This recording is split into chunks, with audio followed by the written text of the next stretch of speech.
I am sorry. Are you okay? Podcast is intended for mature audiences. The views and opinions expressed are those of the panelists and do not reflect in any way those of the podcast partners, sponsors, or affiliates. Enjoy. Every day I'm hustling, hustling, hustling, hustling, hustling, hustling, hustling, hustling, hustling, hustling, hustling. Every day I'm hustling, every day I'm hustling, every day I'm hustling, every day I'm hustling. Let's go. Let's go. They ain't as bad as me, trash to me, not as fast as me. That little money that you bragging about ain't a bag to me. Tried to lie and say I smoke weed, yeah, that's cap to me. I don't smoke weed, I smoke bitches, they a pack to me. Growing up in Flint, it was rough, ain't had no food to eat. Had to fight my way out the ghetto, now I'm on my feet. By the time I turned 17, they couldn't stop me. Told them I'm the GOAT, I'm the female.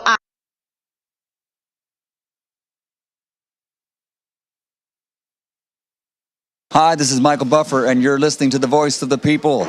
Let's get ready for Boxing Voice. Breakfast Club of Boxing as GTO is still Grammy. We just love it. It's the passion, man. And we're here to talk about the big fight. Super duper, duper duper, big fight. We are live and taking phone calls. Boxing Voice. Boxing Voice. Boxing Voice. Ayo Ness, roll up the Hardin. I just landed at Reed, I'm trying party. Roll up. Shout out to I mean. We rollin' permanent marker. Be careful, this jabber stain you like a permanent marker. Size them up, then back them down. Vander Holyfield posture. All these other shows frauds. We the real, they imposters. We got like 2 phones lit. I'm on my 2-tone ish. Let's drop the line up. We got Bill Haney on the list. Whether it's X or Discord, hit the line, the floor is yours. You ain't feeling my opinion? We can meet at Border Wars. Throw you straight and I'ma slip. Throw my straight, you know it's lit. I take this rollie off my wrist and throw some gloves on this. I throw some gloves on this and turn the money made. Hit the subscribe button, it's free and you can join the day. And hit that champ level. Appreciate it. We live every day, twice a day, we stay dedicated. This the Boxing Voice, no better way to start your day. If it's hot, we got the drop, and that's each and every day. Whether you on the West Coast or the East, press play. 6 a.m. or 9 a.m., we'll get you through your day. This the Boxing Voice, no better way to start your day. If it's hot, we got the drop, and that's each and every day. Whether you on the West Coast or the East, press play. They tuning in from New York all the way to the UK.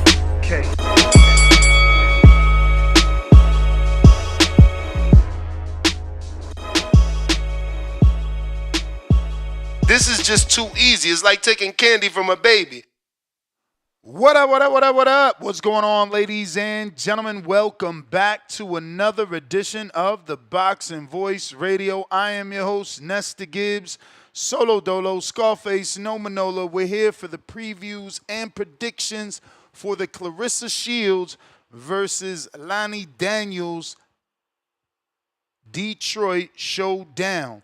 On that undercard, we have quite a few fighters. It is a jam-packed DAZN card promoted by Dimitri Salita, taking the GOAT back to Detroit to the Little Caesars Arena, where she will be challenging the IBF heavyweight champion Lonnie Daniels for an opportunity at Undisputed, as Claressa will be stepping into that ring with 3 belts. And, yeah, this is what we're going to talk about, man. If you guys are interested, you know what to do. This is one of the big fight cards for this weekend. Michigan Commission will be on hand. Same commission that overturned Claressa's adverse finding for marijuana, allowing her back to remain active and sell out the Little Caesars Arena, according to our listener, Mr. Perfect. He's going to be in attendance, and he's claiming it's a sellout. We'll see. So on the card, top to bottom, the undisputed fight for all the belts, the IBF, the WBC, the WBF, and the WBO on the line versus Claressa Shields. Unfortunately for Shields, this is only a 2-star fight on BoxRec. Lonnie Daniels is an Australian foreign fighter, not too known to the public. Interesting enough, she's got her fisherman hat and her fisherman vest. Is she trying to be Terrence Bud Crawford in this situation? And is Claressa the big fish? Because technically speaking, she is the biggest fight in women's boxing, outside of maybe Layla Ali. Daniels coming in the bucket hat with the fisherman vest. Is she trying to hook the big fish? Hailing all the way from New Zealand. Her height is only 5'6.5", with a reach of 67 inches. She is 11-2 with 2 draws.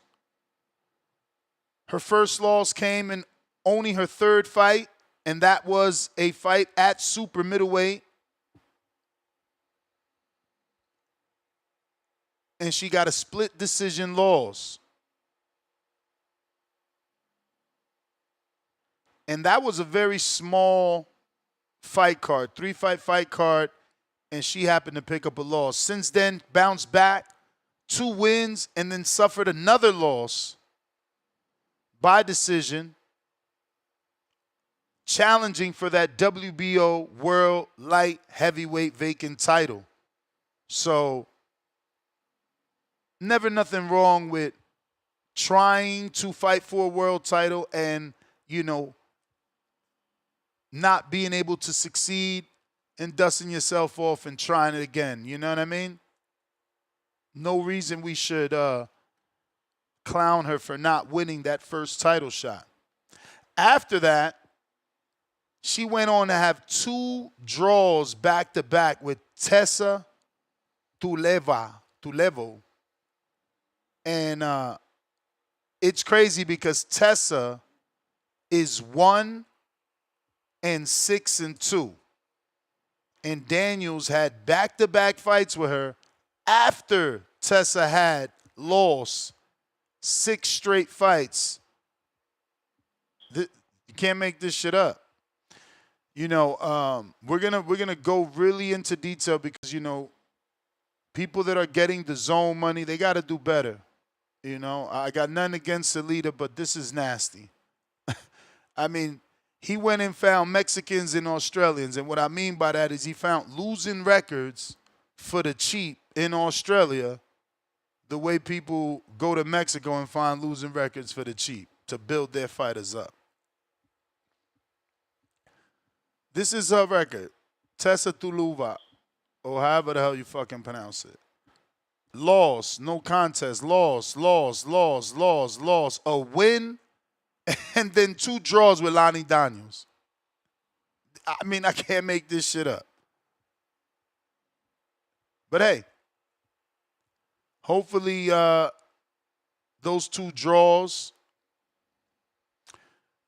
gave Lonnie some experience. After those 2 draws, she went on to have 3 wins, 2 of those being a rematch. She fought Sequita Hemingway back-to-back. First time she fought Hemingway was 1-0. So then her next fight was a debut fighter. A woman that had already fought for a world title is now fighting a debuted fighter. Then her next fight was Sequita Hemingway rematch. Now, again, you can't make this up. Keep this in mind. When she fought Sequita the first time, Sequita was undefeated 1-0. She gave her a rematch. Sequita was 1-2. So you gave a woman a rematch that didn't even need a rematch because she lost 2 times after you beat her. I mean, this is crazy. This is really crazy. She's never been stopped. But she's 37 years old. And this is why we can't spit in the air. Because there's a lot of you that take credit from certain fighters for fighting 34-year-olds, 35-year-olds. 36-year-olds. She's about to get in there with a 37-year-old, and her last opponent, Danielle Perkins, was 40 plus. But we got to keep some equality here because women want that. Women want that. And if you're going to talk about the other fighters in boxing and you're going to criticize other fighters in boxing, there has to be some criticism here. We can't let this fall by the wayside, not say anything at all simply because, oh, that's Claressa. She's the queen, bro. She's the GOAT. Oh, I'm a simp. Chill. She's a girl. Oh, I'm a simp. I don't want to hear that. 37 years old and just a disgusting resume for Lonnie Daniels. I have no clue what's going on. But then your co-main event. Let's just hope Claressa gets a stoppage. You know, let's hope she gets a stoppage so it's like, okay, she moved up to heavyweight and she's beating these girls up. But that's shameful. It is. Cool. Tony Harrison is your co-main event. Tony Harrison has been out 2.5 years. Tony Harrison has been out of the ring 2.5 years, and he's your co-main event.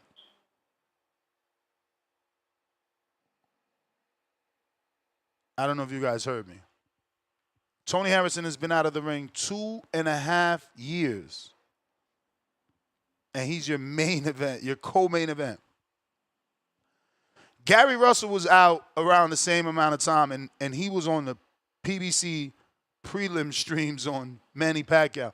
I mean, the level of disrespect that Salita has for Detroit fans is it has to be studied. And Detroit, you might need to riot. This is not fair. This is not fair. They should not be doing this to you guys as a community. You know, you're supporting this young lady, you're selling out this arena, and truth be told, they're not giving you your money's worth. And I love Tony Harrison. Great chess player. I love him. But it's only right to put someone else as the co-main event because they've been grinding. Tony has name recognition, and I get they need to sell tickets. But, you know, when this isn't worth your Saturday, it isn't worth the $30 that DAZN is going to charge, you know, you have to say something. Now, me as a hardcore, it's worth it to me. I love Tony. I've been covering him since he was with Emmanuel Stewart. You know, I love Tony. I went all the way to Florida when I didn't have a house in Florida to watch Tony and Willie Nelson. You know, I was there for the press conference, all fight week, everything. You know, Tony's always been my guy. Back then, bro, he was more of a puncher because he was with Emmanuel Stewart, you know. And Stewart would instill that in him. But in 2025, you know, I don't think that it is necessarily great television production to have Tony as your co-main event. Then up next, you have Samantha Warrington. And she is the Claressa Shields fighter. She is 11-0. And out of her 11 fights, only 4 were recognized bouts that received any rating at all on BoxRec. BoxRec has a 5-star rating.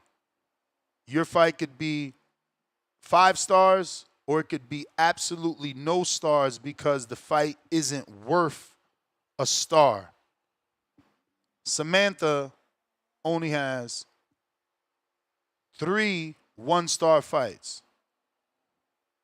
3 1-star fights. Everything else, no star. And this fight with Victor Rivi Petui is a 2-star fight. And to the fans in the chat, you're not helping Claressa typing, tell Layla to sign the contract. Lonnie Daniels is 37, and now you want a 47 to sign the contract. Like, I won't be mad if Claressa bags her big fish fight with Layla, but as a fight fan, you shouldn't be out here asking for that. You're out here asking for a 47-year-old grandmother to get in the ring with a 20-something-year-old young lady. We got to do better. We really do. But Samantha Warrington is allegedly the goods. I don't know how good, because the opposition. This is her first 2-star fight, which means it's a step up. We'll see. We'll be tuned in. Outside of Samantha Warrington, there's only 2 other fighters that we're even going to preview. Leon Lawson III, my guy, 17-1, 10 KOs.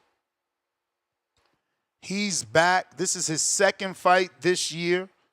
It's another 8-rounder. And it's just unfortunate. Leon has been in this game for years, since 2017, and he's never had a 10-rounder.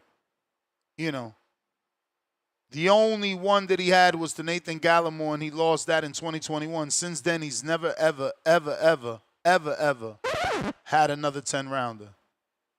But he's still a good fighter. I've seen him work.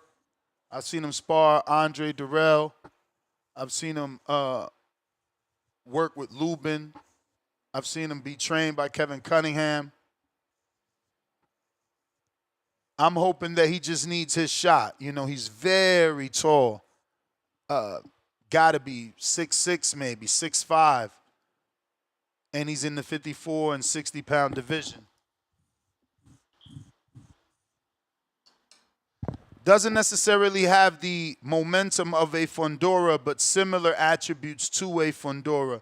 Lanky, tall, and puts punches together.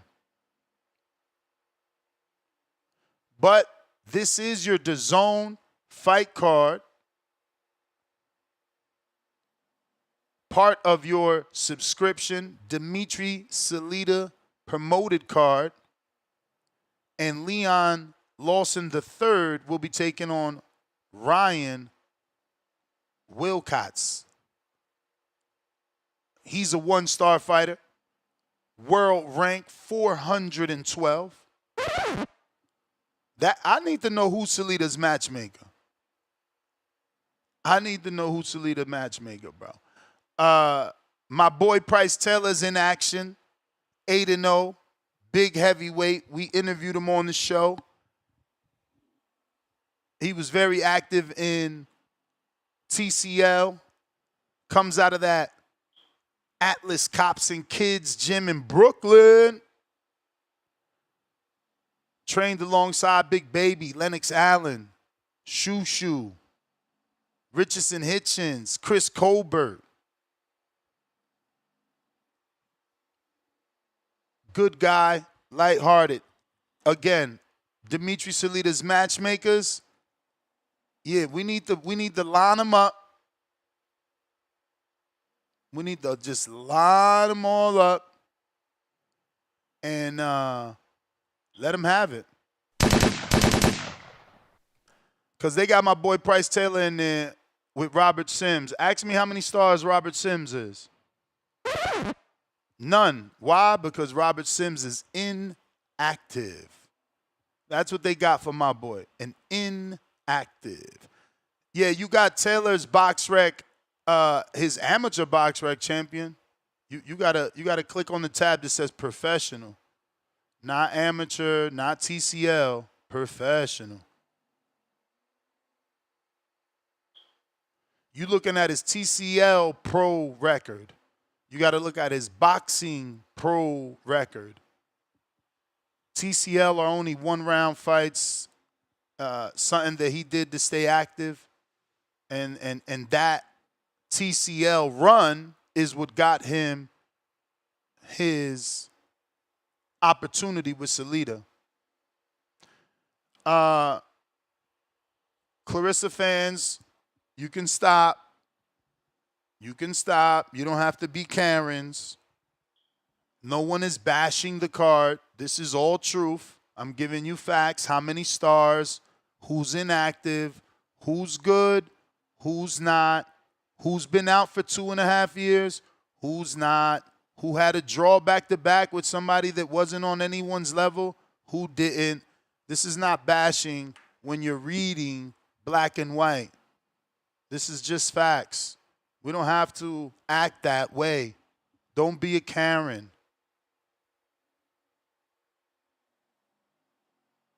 That's unfair, okay? That's not nice. No one is talking down on Claressa. This is her card. These are the details. This is public information. But how does Shields' latest knockout of Danielle Perkins, does that give her momentum to get another knockout here versus Daniels? I don't know that there's momentum, but I feel that, yeah, there might be a knockout. I'm actually going to check. I got my bookie open. Do we got a prop bid? Because the fight is tonight, right? No, tomorrow. Tomorrow's Saturday. Prime time. Where? That's Claressa Shields is a minus 4,000 money line. Over 8.5 rounds is at minus 270. Under 8.5 rounds is plus 185. I might like that under, bro. Let me double check her Daniels KO. I mean, what was that girl's name? Perkins. Perkins was at least better, but just older. She got stopped in 2? Oh, no, she went to decision. But okay, what the hell? I thought she got dropped. I mean, stop. She just got dropped then. That's strange. Why'd I think, oh, it was LePage that she dropped. LePage.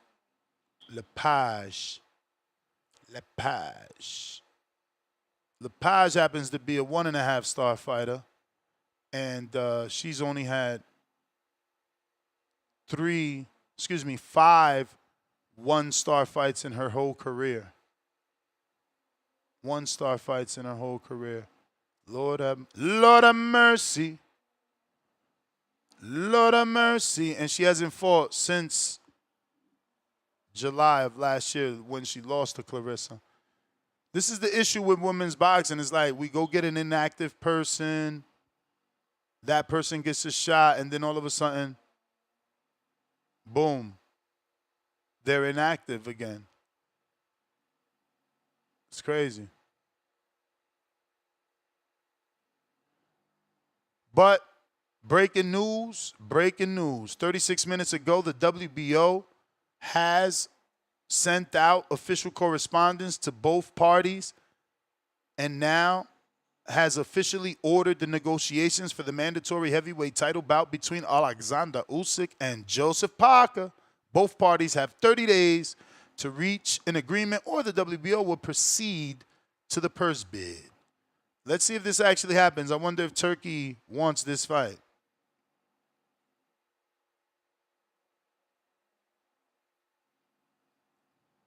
Let's see if Turkey can actually get this fight, man.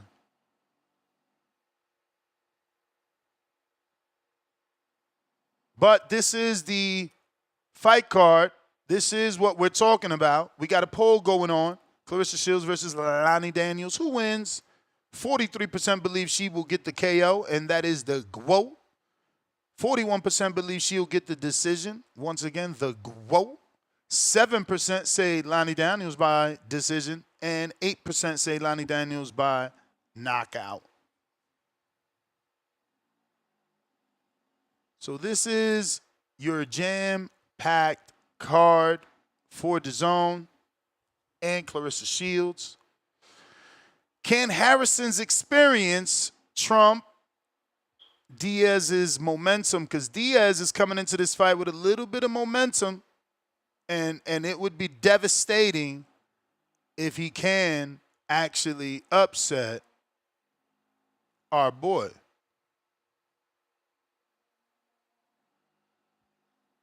You know,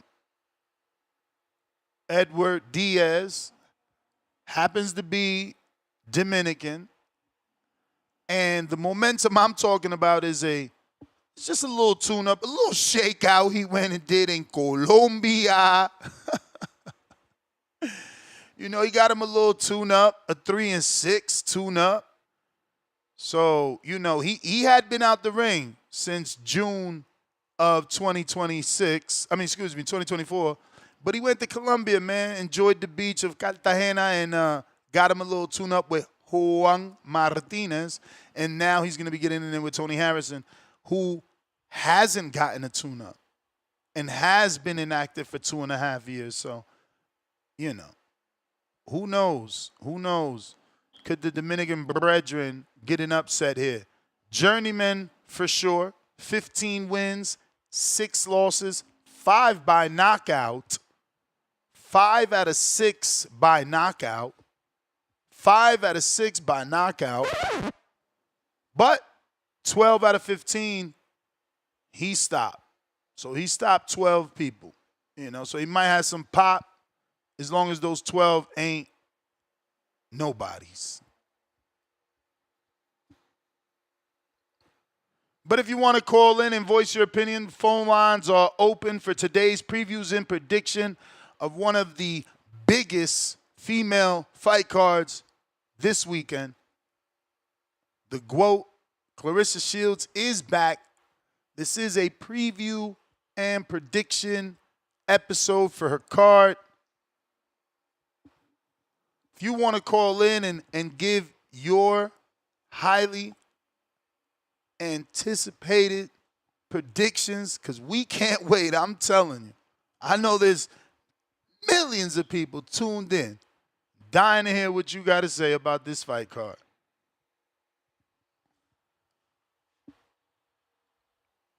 So, if you want to call in, Discord is available and X Spaces is available. If you're listening on X, don't forget to hit that thumbs up. It's going to help with the visibility.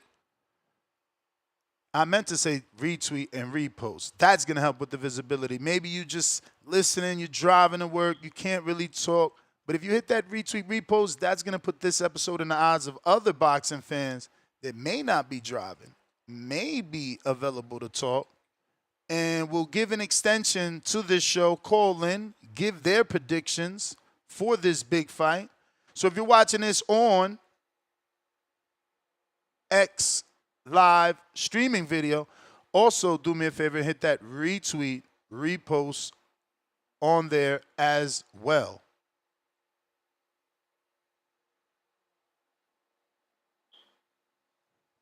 We got Alex Vega. You can always count on the hardcore community to come out.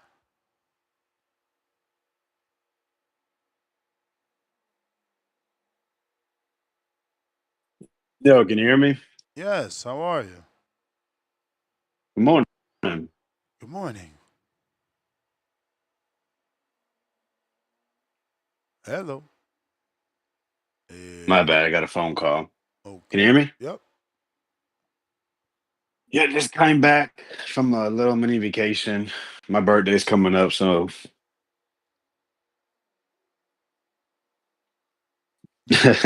yo, my bad, I keep getting phone calls. You hear me though? I hear you. Yeah, just came back from the Bahamas. So I've been out, but I see we have a very hot topic, man. Very exciting. Hell yeah. I mean, crazy fight card this weekend. nah, it sucks. Listen, man, Claressa Shields, I think, just I mean, I've said it once. I said it again. I don't think anyone even. Unfortunately, I don't think enough people even put much into it. But I'm not a big fan of women's boxing. It's really like super top heavy. Clarissa, I think for sure. Damn, why If you you gotta watch be a boxing, sexist, bro? how am I sexist? It's. I mean, that's the product, right? I You mean, said they're super that's top what heavy. it is. They're super top heavy. All It's. you thinking of is You're boobs? fun. Hey, man. No, that's what you're thinking. So maybe you're the sexist, bro. Cause that. But yeah, man, I think it's obvious. Clarissa Shields is obviously the most skilled women's boxer, not just currently, but in history. And the issue is there's just not many people in and around her weight that can give her any real challenge. But the thing is like she undisputed this division. Like, bro, I didn't realize that until I actually looked it up. Because I remember she fought Perkins, and I think Perkins was a champ. But like I said, because it's so top heavy within a division with contenders, they put vacant belts up. You know, it's not like we've never seen it in men's boxing, but it was just it went unnoticed because nobody knows the women up there, don't know the champions. I mean, most of us never heard of seen Danielle Perkins until you interviewed her. And yeah, Lonnie Daniels, no idea who she is. I remember the press conference. I swore she basically said she was afraid to take this fight, or not really afraid to take this fight, but kind of like, you know, something about Clarissa had revealed something about within the messages, and basically it seemed like she knew she's gonna lose. So there's absolutely no hype for this fight. No one's really giving Lonnie Daniels a chance unless you just don't like Clarissa. But are you picking Clarissa by stoppage though? Is this a stoppage fight? Yeah. I mean, if you want to go off of the resumes of what you showed, Clarissa should be that good to at least drop the girl. I don't know about stoppage. Never seen her. You know, we've seen her drop uh, Danielle Perkins, so maybe she's showing that at the last round she showed that confidence to throw with the bigger girl, to sit on something.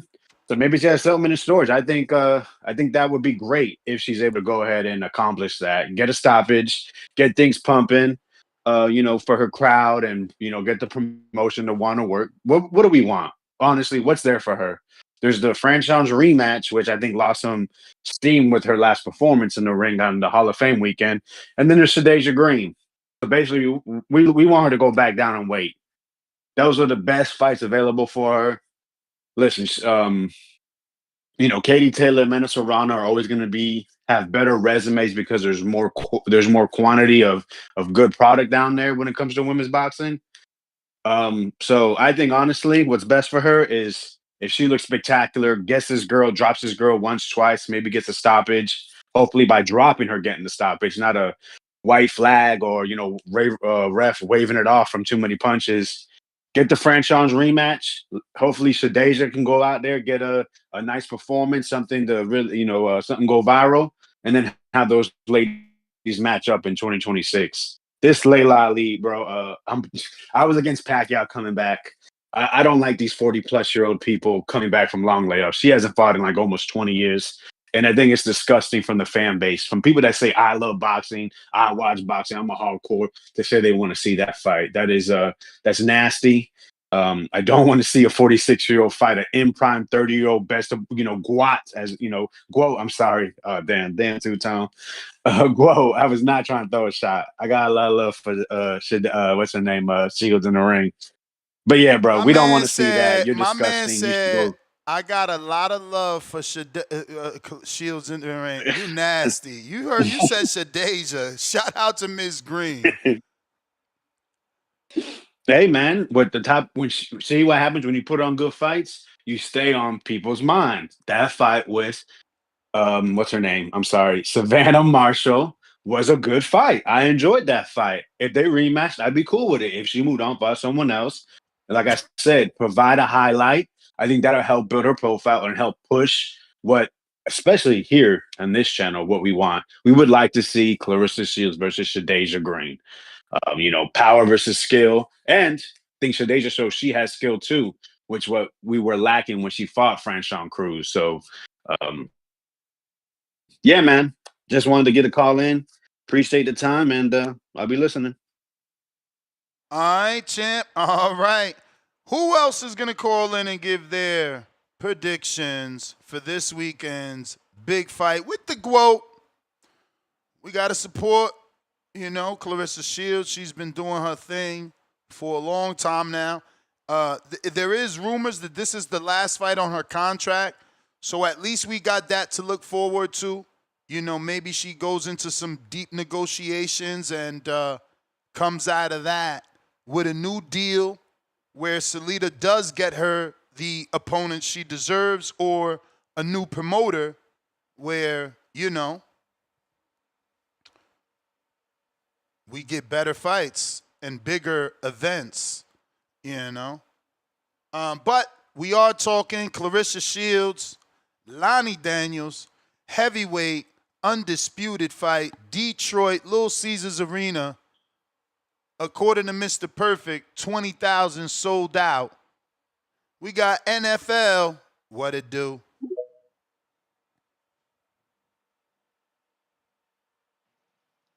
Yo, Nash, you can hear me? Perfect. Oh, what's up, man? Shout out to the boxing voice. I say I agree with that last caller, man. Ain't no competition for up there. I think Claressa put herself in this position where she won a lot of money, but she don't want to be on nobody else's card. Like, she got to be the main event, too. So you ain't leaving no money for the rest of the card. Like, I feel as though she'd, for say, hopped on that Katie and Amanda Serrano Netflix card. You could have still got your bag. You just wouldn't been the main event. And you probably would have had better competition. But like Alice Vega said last call, man, her opponent literally said, yo, I'm scared. Like, I'm afraid of her. I'm going to fight her, but I'm afraid. So I'm going Shields to the knockout. Man, like, there's levels to it. Like, if you can't stop Shorty, it's like you ain't got no power. And then I got Tony Harrison by decision. Just, a little comeback fight from Detroit. They going to throw him a bone. But now I got a quick question. That's how I watched that TCL thing y'all be talking about. I heard you talking about with Lorenzo Medina and Price Taylor. I'm trying to catch I think it's on YouTube. I only be watching the highlights. I'll be real. But I heard it was on YouTube, and they got like one of them, I don't want to say Peacock, but maybe a Tubi or some shit type deal. I could do some research and find out exactly what network it is and, what's the schedule looking like. But, yeah. Whenever you get a chance, I appreciate that. Cause I hear it a lot, so I was like, I might as well catch it, especially they only one round. I feel like, they got to be fighting hard over there, right? Yeah. Well, I mean, sometimes, I only watch the highlights, like. Right. And the losses over there don't go on your professional record? Nah, they go on a professional TCL record. Yep. Don't mess up. It don't mess up your pro record, though. And it's good because it don't mess up your pro record, but it gives you popularity. Like, if you doing your thing in there, you going to get a deal like Price Taylor.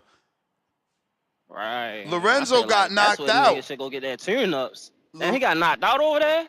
Yeah, bro, it only take one round in the heavyweight division, but he's back in action today in Miami, in at the Hard Rock Casino, in a real fight. So hopefully he get the win. Okay. I follow him on IG. I remember you was up in him some months back, so he got some power. I don't know. Like the skills. Obviously, everybody was telling me I was wilding, which is clear now. He got knocked out in the one-round fight because his hands is down. But that's what I like. I like that he's on some Latin James Toney shit. That being said, matchmakers must feel the same way, though, because this kid ain't never get a deal. Like, I don't get it. Like, Top Rank ain't signed him. Pro Box ain't signed. Like, no one has signed him. And he's a talker. He's a good, TV fight. I don't know. So it must be the skill. Maybe they know something I don't know. Oh, you said he fights tonight. You know what that's on? Not sure I don't think yet. it's going to be TV, man. That's cool. It's cool. Yeah.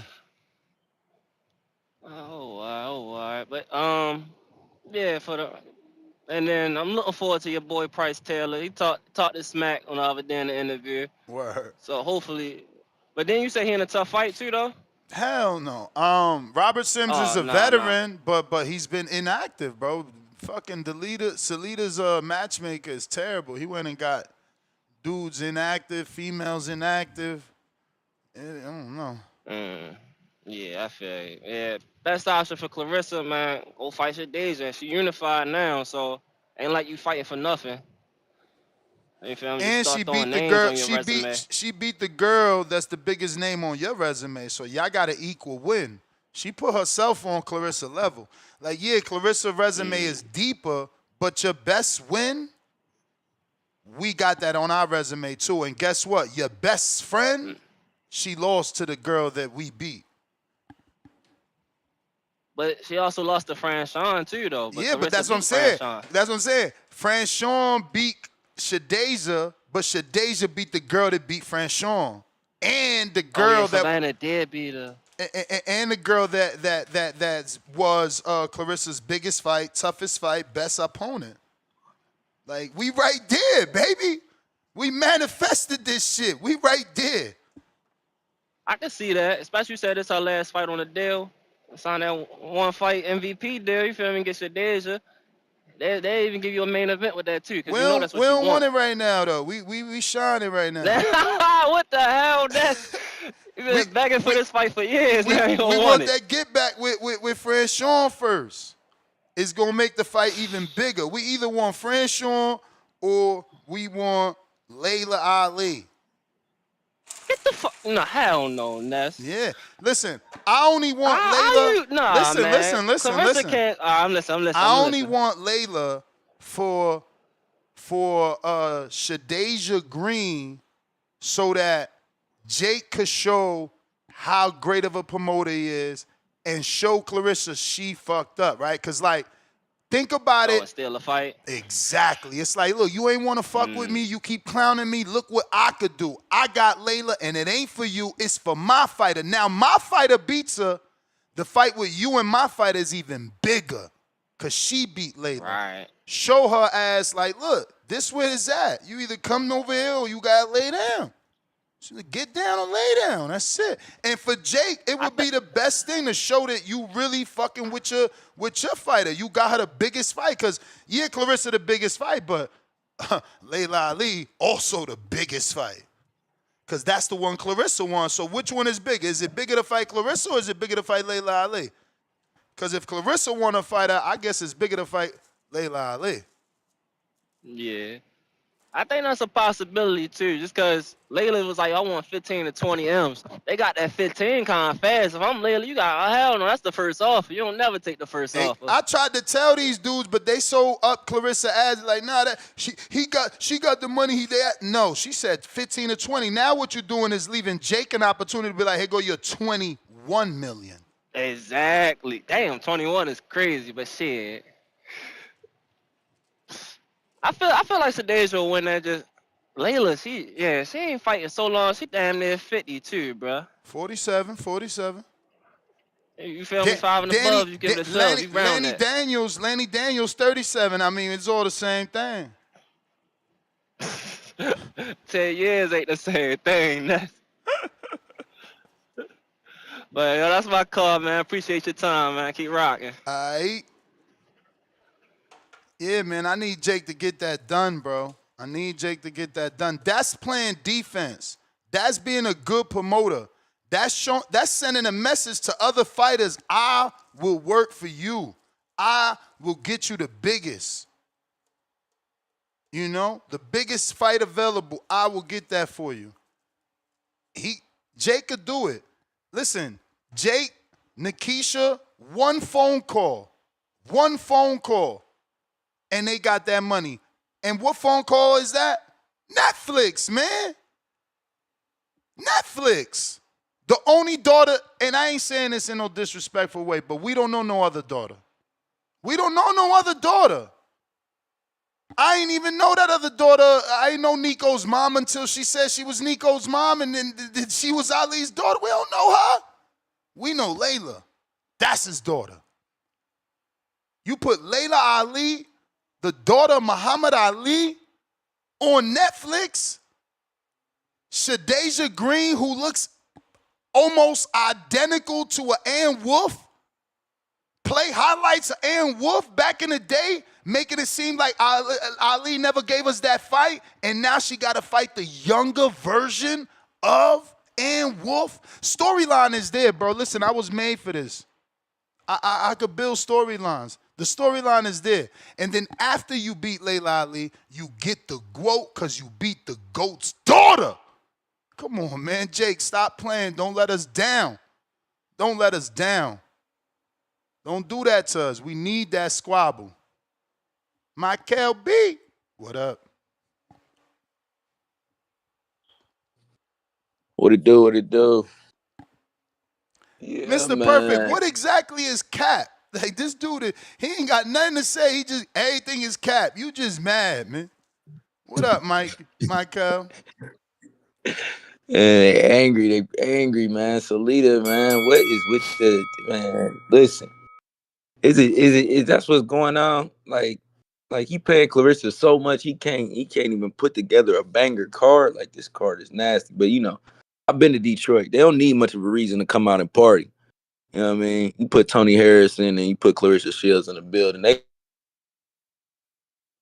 Yo, you there? That's because you broke yeah, up. You might have got a call. Let me ask you something. Do you think Andrea Holmes took too much punishment in that Lubin fight? Yeah, I had to pause. So yeah.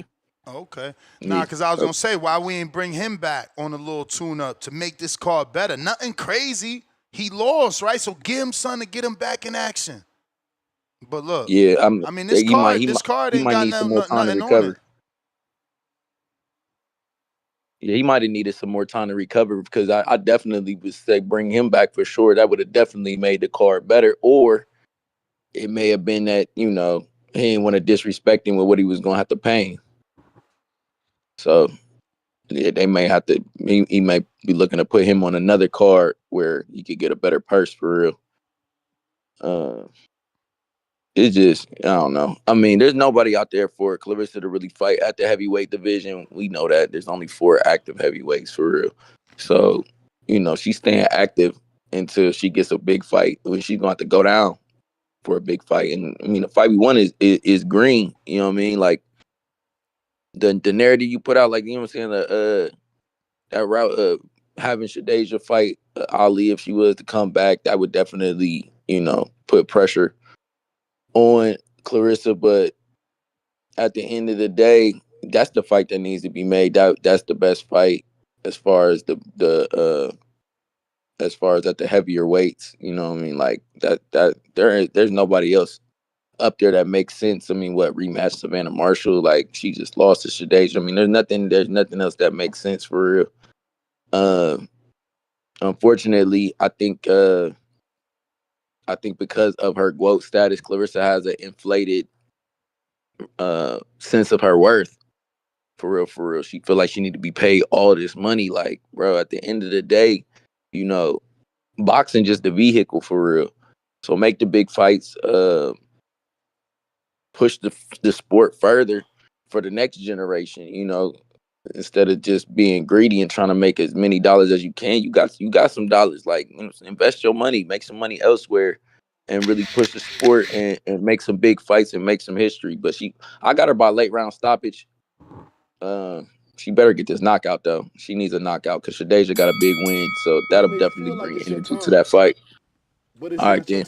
You the man, champ. Hey, Jonathan, you ain't got to tell nobody to do your dirty work, man. You ain't got to tell nobody to do your dirty work. First of all, I don't know if you have the mental capacity to comprehend this, okay? But when you say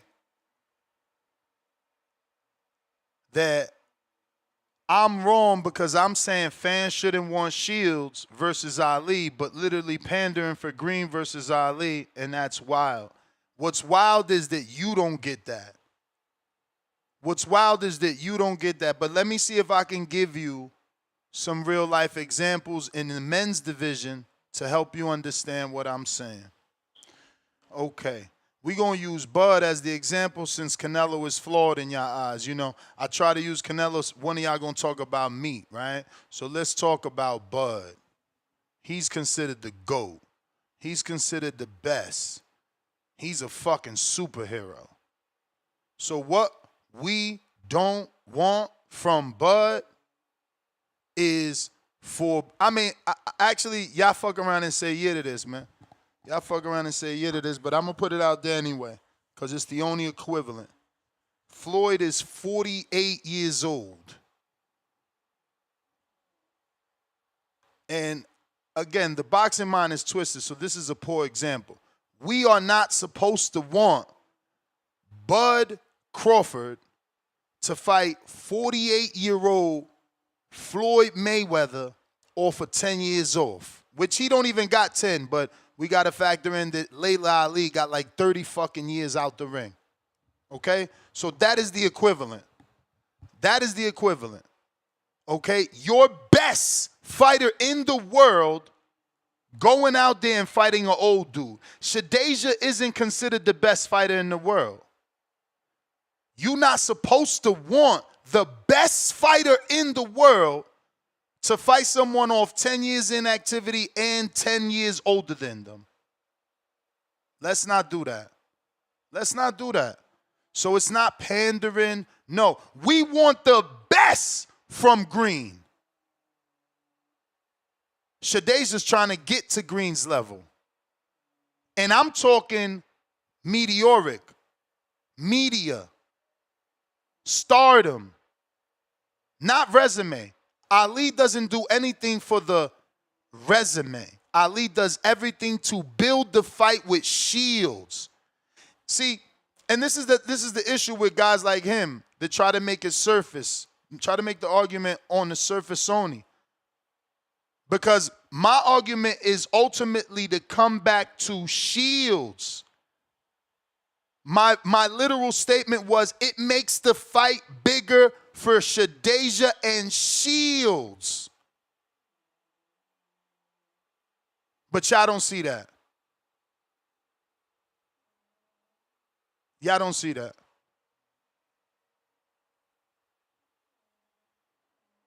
I don't think Shadeja is 10 years older than Green. She's not 40 years old right now. I don't think Shadeja is 10 years older than Shields. But I'm going to check.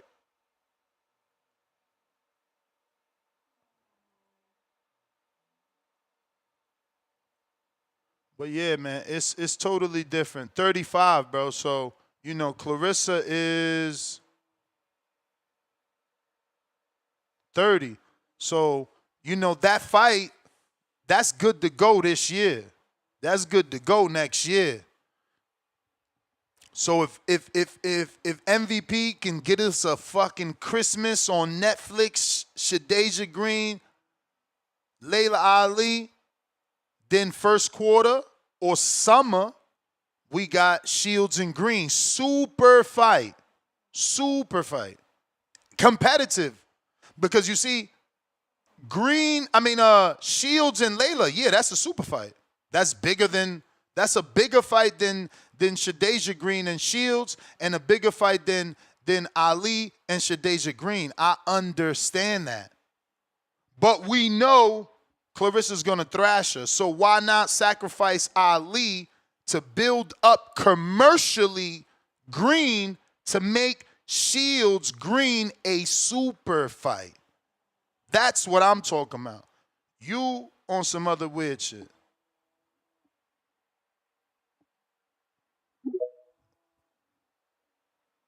Mr. Perfect.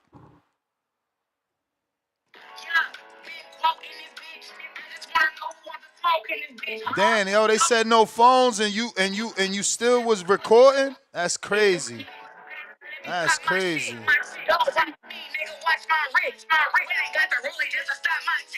We can't hear that, bro. Can't hear that. Yeah, man. We back, man. It's so funny, though.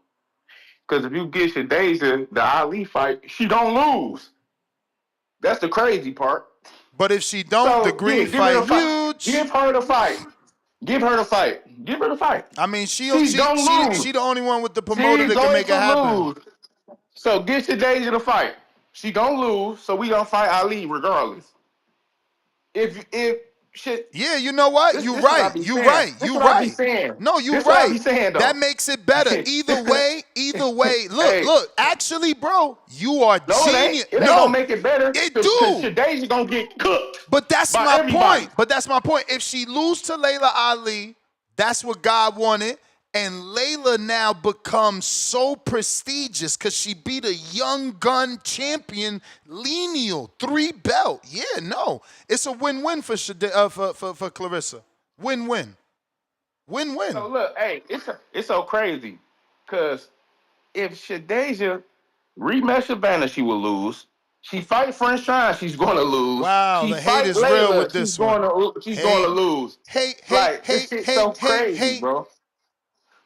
Oh, And you a fortune teller now? you want the Claressa Shields fight next.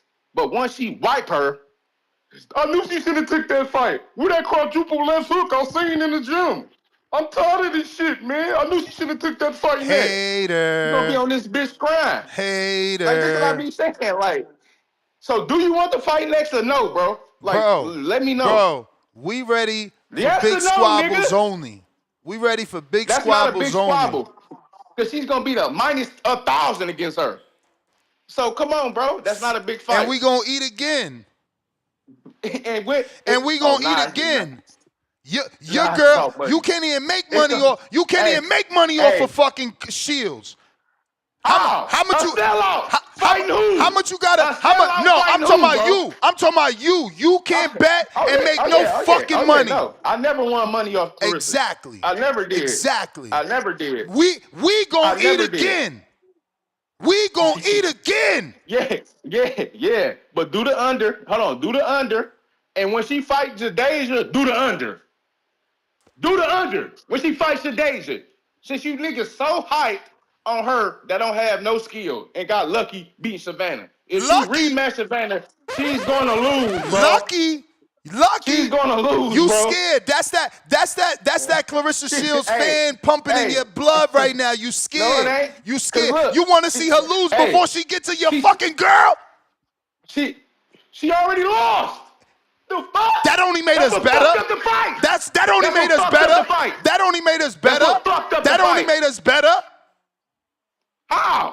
We learned from it. We learned from it. We still ain't see that quadruple left hook. It's a triple. Please let me know when that shit coming. Triple, not quadruple. Right. Triple. Right. I never seen it, so I don't know if she got it. It's coming. When? She can't pull that shit out on Shields. My boy. How many fights Shields got? How many fights Shields got? 16. And she just got a knockout. And she just got a knockout one fucking fight ago. Fuck out of here, man. Fuck out of here, pillow fist. No, she pillow gotta fist. stop it and pillow a drop, fist. nigga. Pillow fist. She gotta stop it pillow and fist. a drop. Pillow fist. On somebody, pillow Shadeja wouldn't drop. Pillow you fist. You think Shadeja will drop Perkins? Do you think Shadeja will drop Perkins? Knock her the fuck out. Get the fuck out. Knock her the fuck out. Bro, knock her the fuck out. How you gonna knock her out? She can't knock out Frank. Man, you see Perkins' footwork? Man, that girl got fucking like her leg locked up or something. She had a cramp. Listen to me. Listen to me. Listen to me. One skill better than her. All right. So come on, bro. Make the fight.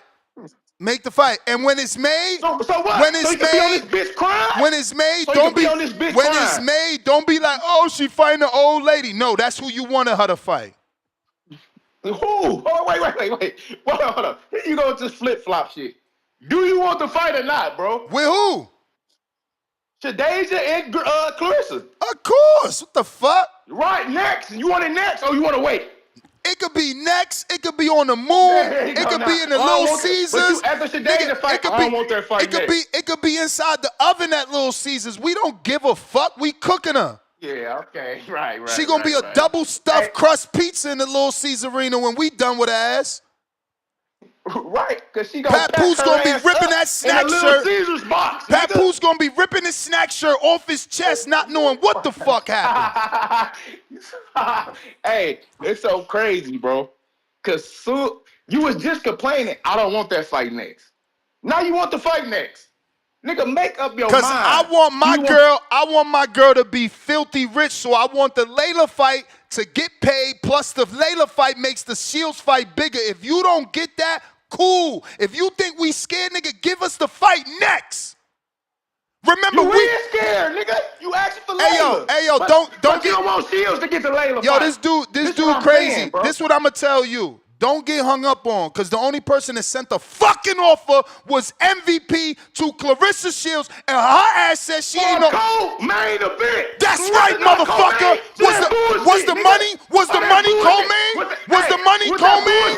Was the money co-main? Was the money co-main? Was the money co-main? Was the money co-main? Was the money co-main? Was the money co-main? Was the money co-main? No. Get the fuck out of here. Y'all duck. Talk about that. Ain't no content creators making no fucking videos on that. Why? Because they don't want to fucking tell the truth. Y'all duck.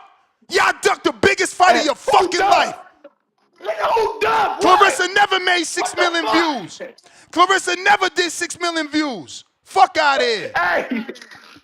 Hey, it's so funny. That's the bell, man. That's the bell. Get the fuck out of here. She was offered the fucking fight on the Madison Square Garden card, a historic card with all fucking women, and she turned down the motherfucking offer. Don't be trying to say my girl fucking scared. She sent out offers to Franchon Cruz and Claressa fucking Shields. And then when they ain't take the fight, she got a fucking unification with Savannah Marshall.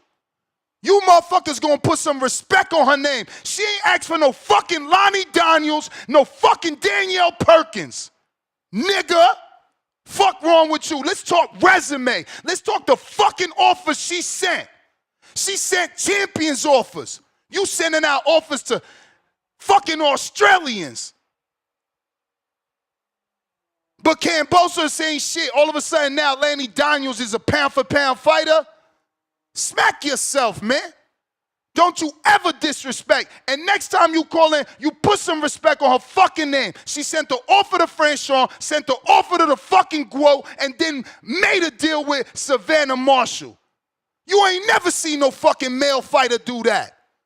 Oh, maybe Devin Haney. Other than that, fuck out of here. Nobody sends 3 offers to 3 champions. You niggas gonna go, you gonna learn to put some respect on that girl name.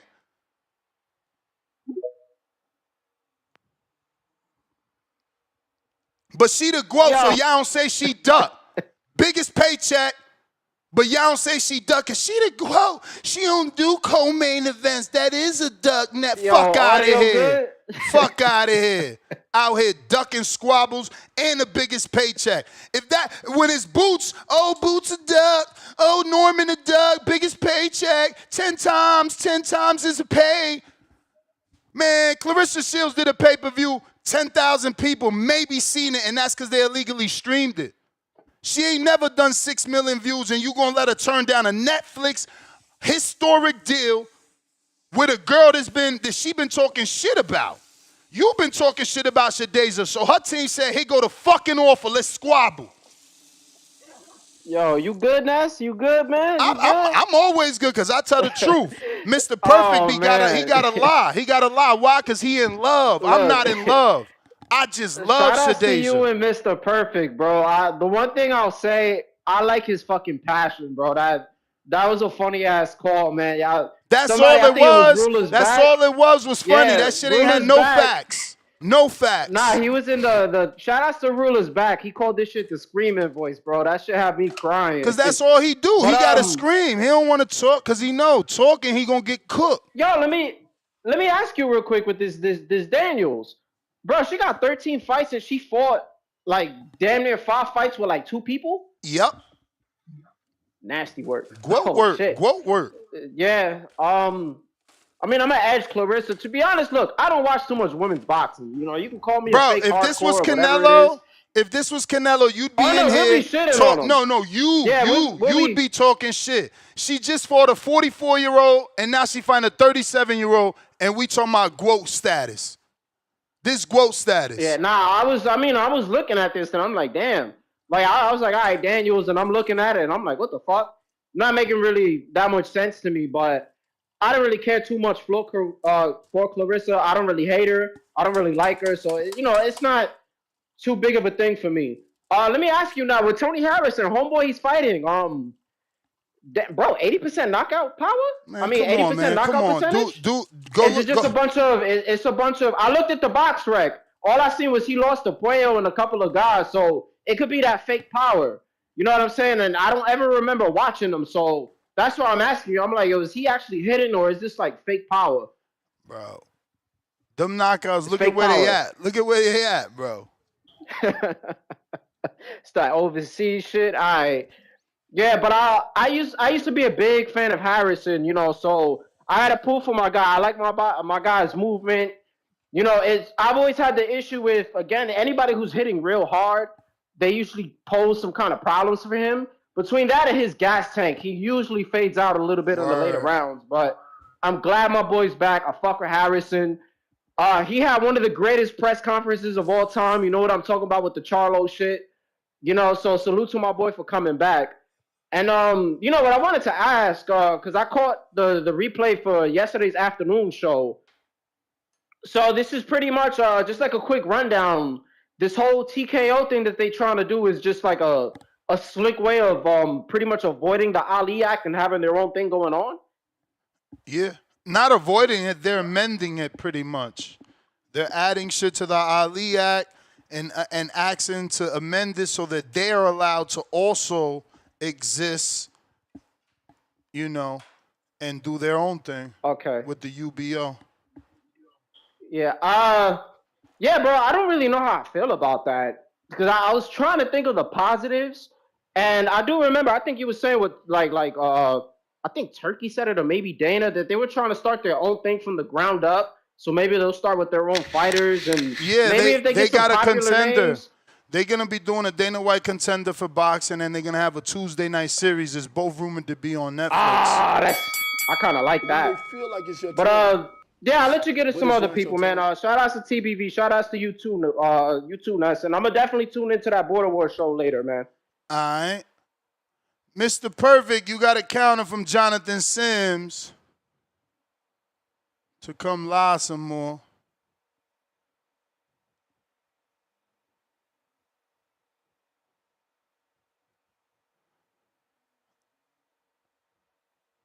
So I just want to be clear. With that way of thinking, Tank is allowed to turn down a Shakur fight if they offer him life-changing money because it's on an undercard. You know, if it happens to be on, I don't know, Usyk Fury, Trilogy, Tank, Shakur on the undercard, I guess we supposed to be okay because they offer Tank the Shakur fight as an undercard fighter. He not an undercard fighter. Man, fucking stupid-ass logic. Motherfuckers don't want to see fights. They want to just see their favorite fighter get it to the highest stratosphere possible. You dudes need to be the fan of NASA if y'all going to be just, you know, wanting to see people go to the moon. I want to see a fight. Commander Fan, $5, pound for pound, number 2 in the chat. First super chat of the day. I thought Green came on the show and said she didn't want to fight Shields. Yeah, she got to talk like that because they sent her an offer and she turned it down on the most historic card in all of women's boxing. Yeah, so now you can't keep putting all this attention and time into her. We sent you life-changing money on a historic card. You didn't want it. All right, holler at us when you do. Holler at us when you do. But remember that Green said in that interview, let's not be crazy. She clearly said, yo, I just won. I'm probably talking like this because I'm feeling the pains and the bruises. Like she told y'all that. Y'all don't never want to empathize. Y'all want to pick and choose what y'all listen to. Comprehension is key, man. She told y'all that. Yeah, she said, oh, I don't want to fight Franchon. Then she doubled back and said, man, you know I'm just feeling like that now. You know I want to fight. Like, come on, cut the shit. Haters, bro. Haters. But it's all right because y'all doubted us. Y'all doubted us. We here now. And our win is Claressa Shields' biggest win. We here now. If she the GOAT, we up next. We right behind her. We got the biggest win she got. What you saying? Bob Saget, $2. The fuck ever happened to Oscar Rivas? He retired, bro. He retired like Like, right after that Dillian White situation, I think he got like a Bridgerweight fight, and then he dipped off, man. Shout out to Oscar, man. I mean, he got great genetics, got paid, great wife. Man, he chilling. He's somewhere in Colombia living it up. To all my dudes, they be living it up. We got Commander Fan back with another vibe. Pound for pound, number 2 in the chat. Green would get packed up against Layla Ali. So imagine what Claressa would do. KO in the first round. Hey, Commander Fan, but this is what I'm saying. See, I'm not mad at you. That's your opinion. And this is why it's a win-win situation for Shields. Because if Layla packs up Green, Layla Shields is a super-duper fight. Super-duper fight. If Green packs up Layla, Shields and Green is a super fight. You see that? I didn't say duper. Super. We need Layla to make Green bigger, to make the Shields Green fight be super. Layla needs Green to make herself be worth something other than the name, other than the daughter of a name. Beat Green, then fight Shields. That's a super duper fight, legacy fight too. Jonathan Sims, $2. Pound for pound, number 1 in the chat. Drop a bomb for the status. That example is weak sauce, sir. Nah, you're weak sauce. $2. Shields versus Green by only doing Green versus Ali. Copy. Yeah. Not only, but it just makes it bigger. Now you cooking with some motherfucking sazon.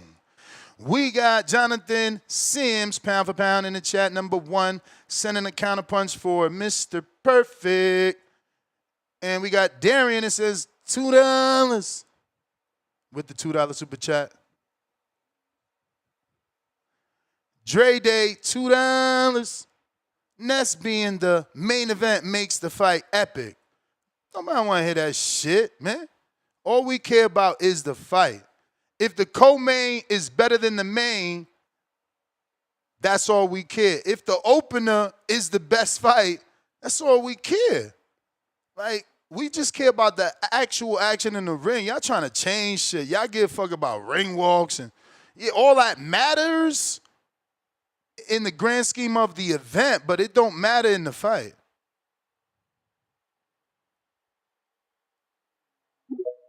What up, Mr. Perfect? We're putting this boy on a clock, man. But hey, put me on the clock. So when I was capping about, please let me know. You was capping about that offer. You was capping about What that offer? You trying to What say it's offer? not ducking. Talking about, oh, you want to yell and say co-main event. That's still a So duck. how much was the offer? And what was the offer weight? What you mean? What was the offer weight? Is she under another weight? What do it matter? Nah, what do it matter? Bro, is she in another weight class or not? Listen to me. Claressa Shields didn't say she turned the fight down because they all. Is she No, in another weight don't class yell. or not? Don't yell. Don't I'm yell. not yelling because you said I was capping. Claressa Shields publicly never stated that she turned down the fight because they tried to give her a fight in a weight class she can't make. Claressa also never stated that she turned down the fight because Shadeja wanted to move up to heavyweight and fight her for her belts. Claressa says she turned down the fight because she's no one's undercard. She also never stated that it was. She also never. What the fuck? Bro, I'm done talking to you, man. Just take your time. He said, how is that a duck? Oh, my God. What the fuck? So, she say I'm not a co-main event fighter. She done. No, you turned down a contracted offer to fight on Netflix on a historical card versus your toughest opponent. Already was on a versus historical the versus she the made her own history. Hey, he said she was already on. If you don't get that now, shit out of here, now you want her to be a part of some other trash ass. Here he go yelling. History. Here he go yelling because his feelings hurt. No, because you said I'm capping. What the fuck am I capping you about? keep capping. I just said she turned about down. What? Again, if you stop yelling, you would listen. I just said she turned down an offer to be on a historical female card. You said she was already on one. That's cap. I can't talk to you. How? What the fuck? So her and Savannah. Do you know how history made? Do you know how historic card? Do you know how history is made? That wasn't a historic card. Do you know how history is made? Please let me know, bro. Do you know how history is made? The first all-female card. Please let me know. All right. Please let me know. Because it sounds like you the one capping, nigga. Please let me know. So her getting another offer for a fucking co-main, probably getting paid lesser than the two girls on the main event that she's better than. She never complained about money. She never complained about money, but that's what you want to make it about because you don't want to say she ducked. Jake don't shortchange. Everybody and their mother said that Jake is paying more than anybody for a female. How you gonna duck somebody you a wife? By not taking the fucking fight. How are you gonna duck By not somebody taking the you a fucking wife? fight. Goodbye. Goodbye. You mad. You mad. You got an offer and you turned it down. That's called ducking. Oh, so people saying Boots duck, but not Claressa. Nigga, cut the cap.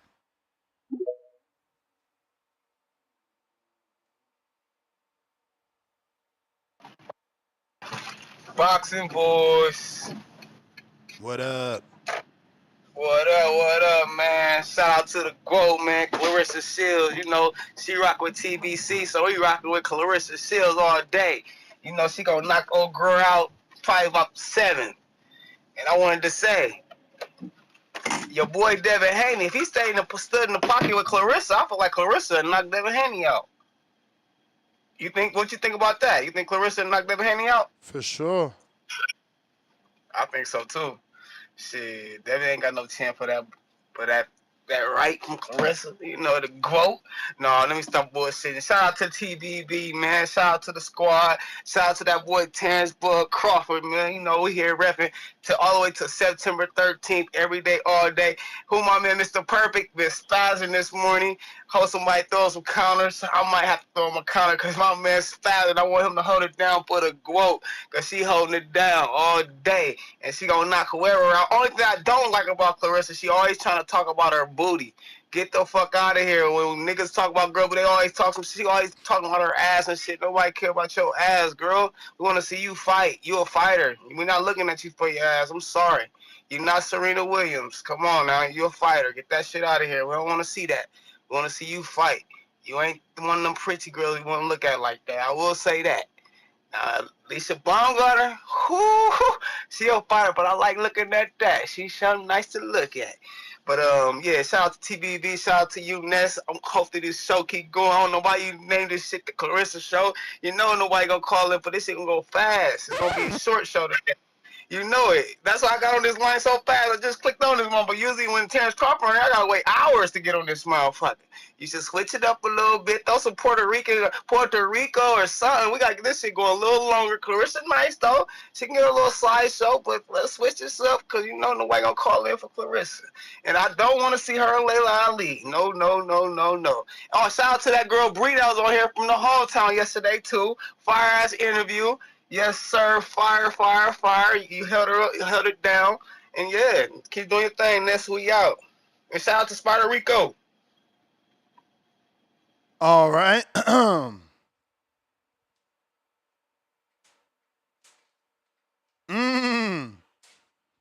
Yo, Mr. Perfect. See, I'm not a hater, man. I'm not a hater. When I'm wrong, I'm wrong. However, the Shields vs. Marshall card was arguably more revolutionary in its overall concept as an all-female headlined show, which generated record viewership in a major boxing market, UK, and inspired future all-female cards. It was a complete statement about the viability and excitement of women's boxing as a standalone product. Let's see the final verdict.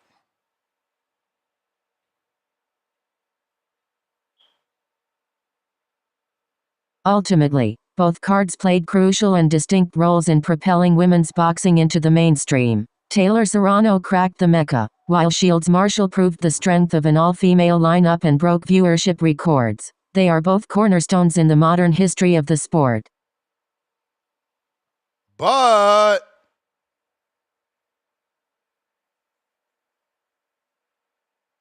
the Katie Taylor vs. Amanda Serrano I and subsequent trilogy at Madison Square Garden might be considered marginally more impactful in terms of global recognition and a direct challenge to the traditional male-dominated hierarchy of boxing venues. Headlining Madison Square Garden, the mecca of boxing, was a symbolic and practical breakthrough that resonated worldwide. Their first fight also achieved universal acclaim as an incredible sporting contest, demonstrating the highest level of skill and drama.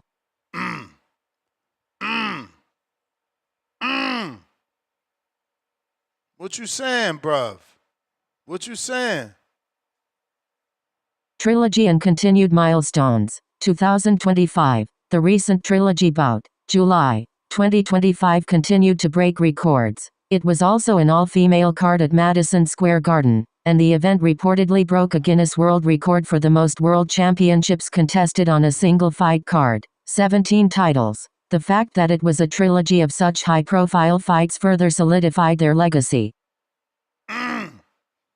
Why they got so much to say about the Katie fight? Global reach and commercial success. The fights, particularly the Netflix-streamed Trilogy, garnered immense global viewership, with tens of millions tuning in. This further proved the immense commercial appeal of elite women's boxing.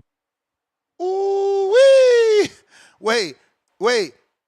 Why didn't say that Shields Marshall elevated the sport? Check this out. Elevating the sport. The Taylor-Serrano rivalry has consistently brought unprecedented attention to women's boxing, showcasing the skill, excitement, and draw of top female athletes. Oh, now he in the chat talking about fake trilogy, cap emoji. Yo, grown man in his feelings. Nasty word.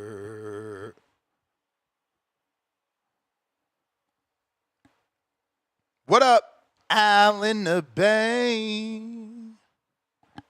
Al in the Bay. To this day. Yo, what's up? Straight from the Bay Area. Yeah, man.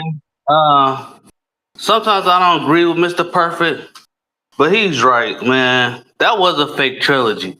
Didn't nobody want to watch that fight.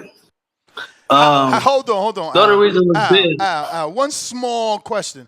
How you gonna say nobody wanted to watch that fight, but they broke viewership numbers both times?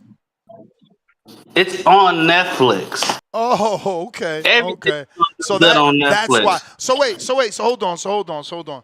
But isn't there plenty of stuff on Netflix that I have to literally go and watch? You see how that works? Like, it could be there, but I have to literally click it and watch it, right? Yeah, what I'm saying is... Okay, so why you can't just dismiss it? The most interesting thing about it is because they had all those belts on the line. Exactly. When you beat somebody twice, point. you really don't want to beat them again a third time. But champion, that's the point. All those belts on the line made it historical. And then all those belts on the card made it historical. That's what I said. My argument is it was a historical card and she turned down an offer to fight on that card. But if that was the case though, they should have just made Green and they should have made them main event instead of that Bootsy trilogy. Here we go. That's the main event. Here we go. So you okay with her turning down the fight? Matters. It matters. So you okay with her turning down the fight? It definitely matters. So you okay with her turning down the fight? Just say it. I would. I would tell her to turn down a fight because I don't want to be on no Bootsy undercard that fight. No, fam. That was an embarrassment. No, fam. She already turned down. This ain't no hypothetical. She already turned it down. This ain't no hypothetical. That's what I'm saying. I would have told her to turn down a fight too. Like, you don't want to be on their undercard. They should be on your undercard. It matters. It definitely matters. So I guess Devin should not take the Norman fight. I guess Devin should not take the Norman fight because he's on someone's undercard with your stupid ass logic. Don't go quiet now. when you're the Don't main go event, quiet now. when you're the main Don't event, go your name quiet. is on bright lights. Man. When you're the main event, your name is on the Mr. Al lights. in the Bay You feel of me? They Oakland, come out to see you. Mr. Al in the Bay of Oakland, should Devin pull out the fucking Norman fight because he's not a main event? In my logic, yes. Okay, cool. Because it's like we good. That's your bell. Look at this dumb buffoonery. In his logic, yes. Don't take the biggest money fight of your life. Don't go for history and try to be a 3-division champ. Pull out the fight because you're not the main event. Lord have mercy, man. I can't with these dudes, bro. Crazy. Nasty, nasty work. Strange behavior. B. Paulie, $10 on that chip level. 1 counterpunch for Detroit dude. 1 random. Hashtag Nest the GOAT. We got OB. Counterpunch, Mr. Perfect. B. Paulie back with another one. Member for 55 months on a contender level.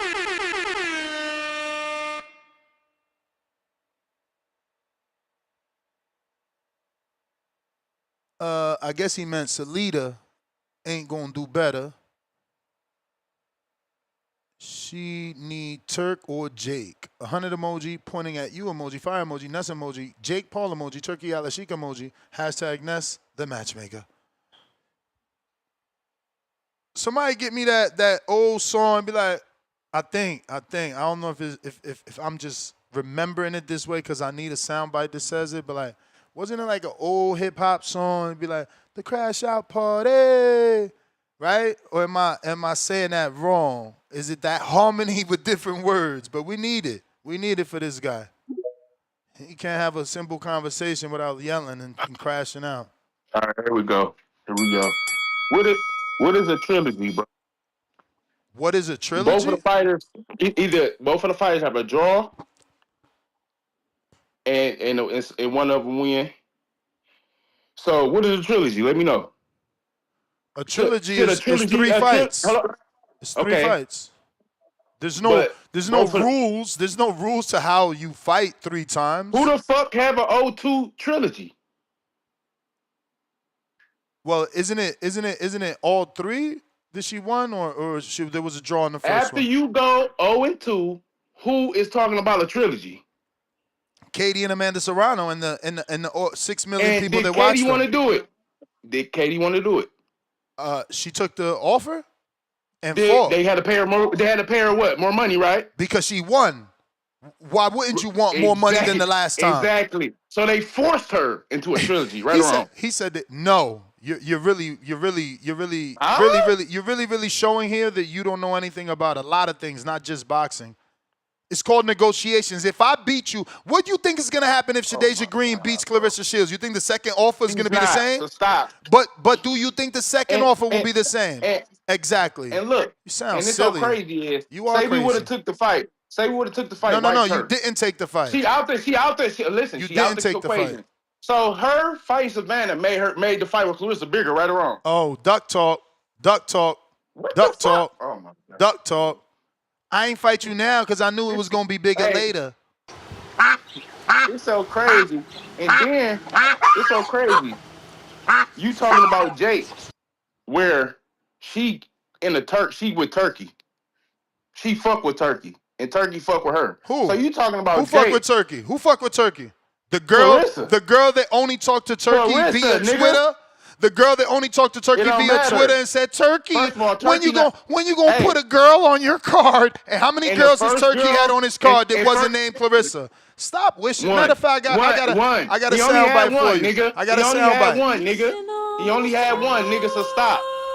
Don't she fuck with Turkey? Nigga only had one girl fight. Don't she fuck with Turkey? One girl fight. But he only had one girl fight, bro, on his card. No, she fucks with Turkey. Say what? So the next girl fight, I guarantee it be Claressa. I guarantee it. Hey yo, tag me in the picture. Tag me in the picture. Tag me in the picture. That Sky shit was bullshit. No. So Mr. look, Perfect. Tag me in the once we picture go to with Turkey and we don't need to Claressa. fuck with Jake. Yo. We don't need to fuck with Jake. Tag me in the picture. Because it's going to be more money. Oh, okay. He's ignoring. I'll talk to the audience when you're done. Their bell about to ring. It's okay, bro. I don't know how my time came that quick, though. That's the crazy part. 3 minutes up that quick. Bye. That shit. Bye. I got more counters, though. Bye. I got more counters, though. What you mean, bye? Oh, you use another one? Yeah, what you mean, nigga? The fuck you think I'm gonna come back later? Hey, I got shit to talk about right now. Hey, yo, all I'm saying is tag me in the Turkey Alashi Claressa picture. I'm gonna tag you in the Jake Paul Turkey picture. Hey, look. Hey, it's so crazy that a trilogy. That's the only thing that got this. Hold on. No, how the fuck is it historic? Oh my God! I just gave you the facts, bro. How you denying the facts? Trilogy word, nigga. No, she's going off the trilogy word. She's not going off that fight, bro. She's going off the trilogy word. Oh my God! Fuck, a 0-3 trilogy be history. Oh my God! Who remember any of them fights? Please let me know. What happened in the last fight? Oh my God! What happened in the last fight? Please let me know. But I bet everybody remember Claressa and old girl getting dropped. I know they remember that. But did somebody get dropped on Netflix? No. So stop it with this fake ass trilogy shit. Yo, pound for pound fighters don't get dropped, bro. Get the fuck out of here. When has Shields fought a pound for pound fighter? Hey, I asked you a question. What woman? I asked you a question. Pound for pound? I asked you. Pound for pound. Claressa's pound for pound. You Claressa, know that, nigga. I should hang up on this motherfucker. Her opponents, nigga. Exactly. Who picking them? All the pound for pound is lower weight. She picking them. She picking them. She picking them. She picking them. How you gonna be? She picking them. So you mad she bigger than every other girl? Bigger. I said when her opponent's been on a pound for pound list. Yes, absolutely. The Katie Taylor versus Amanda Serrano fights have been undeniably historical for women's boxing. He mad for women's boxing. A fake trilogy that no other female had a trilogy, bro. That's why. A 0-3 trilogy, bro. What the fuck? He mad. Hey, Claressa will never fight somebody she beat twice, bro. Ever fight somebody she beat twice. Please let her know. And why Amanda only wanted that fight? Because she's going to lose to anybody else she fight. She don't want to fight Alicia, and she don't want to fight Chantel Cameron. You hear that? Right, In come short, on, bro. Katie Taylor versus Amanda Serrano is widely regarded as a pivotal moment that dramatically advanced women's boxing on a global stage. Whoa! Dramatically advanced women's boxing on a global stage. How did it advance? How did it advance? He keep asking questions. He is so in denial. In audience, yes. But in the fight game, how did it do? Oh my God. In the viewership, yes. What did it do in boxing? Please tell me. Please. And I got another one. So please tell me what. What did it do in boxing? Not viewership. Please tell me. It just told you it advanced women's boxing globally, man. Yo, and that's viewership, bro. Oh my God. That's viewership. Okay, champ. Okay. I'm saying, what the fuck else did it? It didn't do nothing else, bro. But get paid women more money and viewership. That's it, bro. He said, but get paid women more money. You are too much. No, because he's overpaying for less talent, first and foremost. So stop it, bro. You are so mad. That's the only reason Amanda's still in here. Because she's stealing money. Mad. Just like the Puerto Rico fake eye injury. He's like, so come on, mad. Bro. This is so funny, bro. Like, y'all accept that shit. Y'all accept the fighter making a fake main event, a fake fight in Puerto Rico. And lying. So do you want the answer? Do you want the answer? Like, stop it, bro. Do you want the answer? Because you asked. Coco, what up? You asked specifically, how did it advance boxing globally? Coco, what up? Don't say shit about viewer. No, this is multiple parts. Remember, I can't just have her read it all. It's got to do it in steps. So, But don't be mad at the answers, man. The Katie Taylor vs. Amanda Serrano fights, particularly their first encounter in 2022 and the subsequent trilogy, advanced women's boxing on a global stage in several crucial ways, breaking barriers at iconic venues. The most immediate and symbolic impact was their first fight headlining Madison Square Garden in New York City in April 2022. This was an unprecedented achievement, as it was the first time in the venue's 140-year history that two female boxers headlined a boxing event. This act alone sent a powerful message globally about the legitimacy and drawing power of women's boxing. The subsequent all-female card at MSG for their trilogy reinforced this.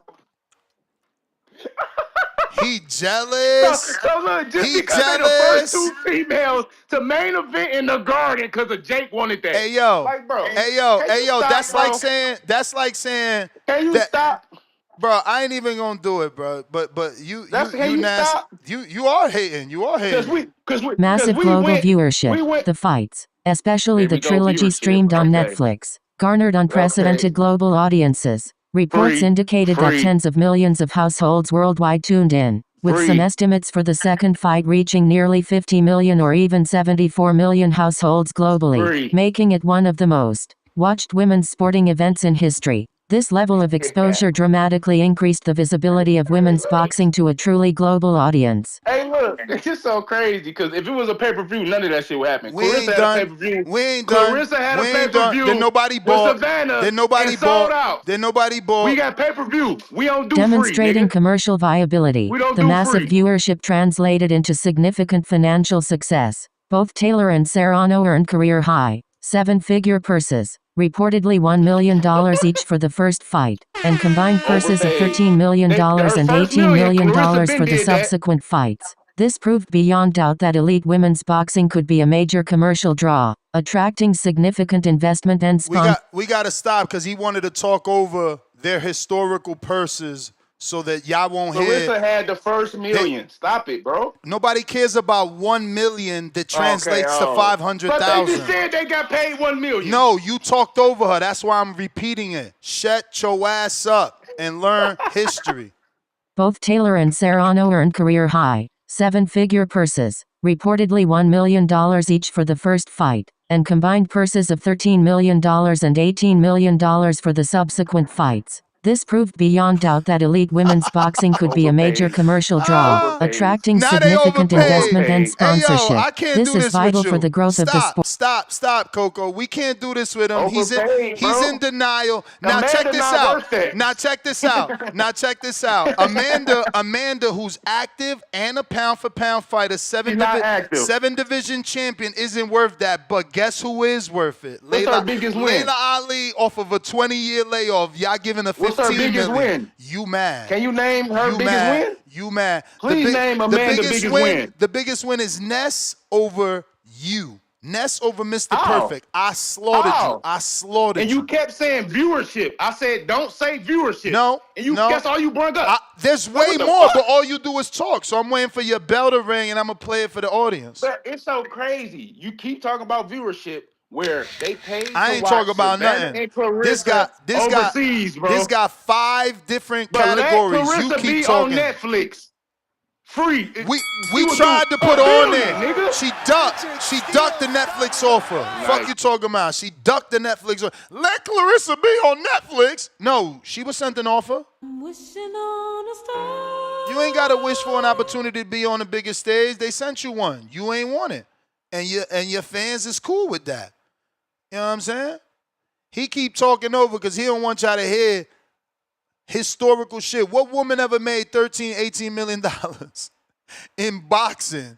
I mean, dudes want to hate. Elevating the standard and perception of the sport, the quality of the fights themselves was exceptional. Their first bout was widely hailed as a Fight of the Year contender, showcasing incredible skill, drama, and athleticism. This dispelled any lingering doubts about the entertainment value and competitive depth of women's boxing, forcing critics and casual fans to take it seriously. It proved that women's boxing isn't just a niche, but can produce world-class, thrilling contests. They hate Coco. Inspiring future generations and opportunities. The success of these fights has created a ripple effect, It has inspired countless young girls and women to pursue boxing, seeing clear pathways to professional success and recognition. It has also put pressure on promoters to feature more women's fights on cards and invest in developing female talent, leading to more opportunities for boxers beyond Taylor and Serrano. Atlanta.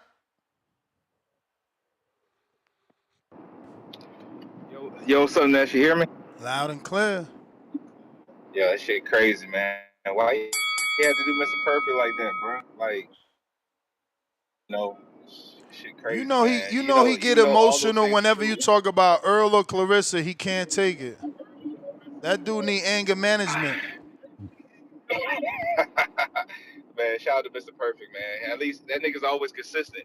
But the thing is, man, like even though all those things is true, that trilogy is some shit that we didn't need, man. I believe that like there's no way like that shit would have been like a pay-per-view or whatnot, man. It wouldn't have did well with the numbers. That shit had to be free on Netflix. So I'm in agreement with that point. Other than that, yeah, it did move the goalposts for women's boxing, as in bringing more girls to the gym. I've seen that myself with more girls actually trying to start boxing and stuff like that. So I'll give him that, but it's just was some shit that we didn't need to see.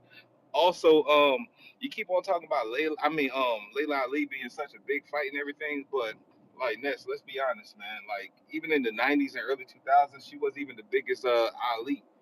Tatiana Ali was a more popular Ali than her, and we was more wanted her to be the fictional daughter of Ali. We wanted her to be We don't actually even the know who that is. You know who the fuck it is. You know Ashley. Ashley from Fresh Prince. Stop playing with me, nigga. You know Ashley from Fresh Prince. Tatiana Ali. So you want Bro, to so all of a sudden that's who you yeah, saying is exactly. a man. You're tripping, bro. No, I'm not. But either way it goes, man. Like for real. Like if Layla Ali was to fight Shadeja, I'll probably be like just like how Keith Thurman bet on with Mario Barros and Pacquiao. I'm betting on the draw, because I believe that's going to be too big of a stage for a fight for Shadays to actually get the win. Alice Vega made a terrible point earlier. Said Clarissa and Shadays will be like the physical versus the technical ability, man, or the strength against technical ability or whatnot. Shadays ain't stopped shit in goddamn what over 2 years. Is she really that puncher or whatnot? I'm not for sure. We just see her just have a bunch of stage fright, and if she did get a rematch, I doubt it. But we'll have to see if she actually does get a rematch. And if she was to fight Clarissa, I don't think if we ran a poll right now, there'll probably be less than 2% that will actually believe that whatever, nigga. It'll actually be less than 2% that actually in this community actually believes that she could win against Clarissa Shields. So it's a fight that we don't need. So what Clarissa needs to do, Clarissa needs this nigga funny. This nigga funny. So long story short, man, what she needs to do, man, Clarissa can fight whoever she wants. I think Cyborg's still a bigger fight. She to negotiate like how Devin Haney was trying to do, or Boo's trying to do with 152 weight for Alicia Gardner.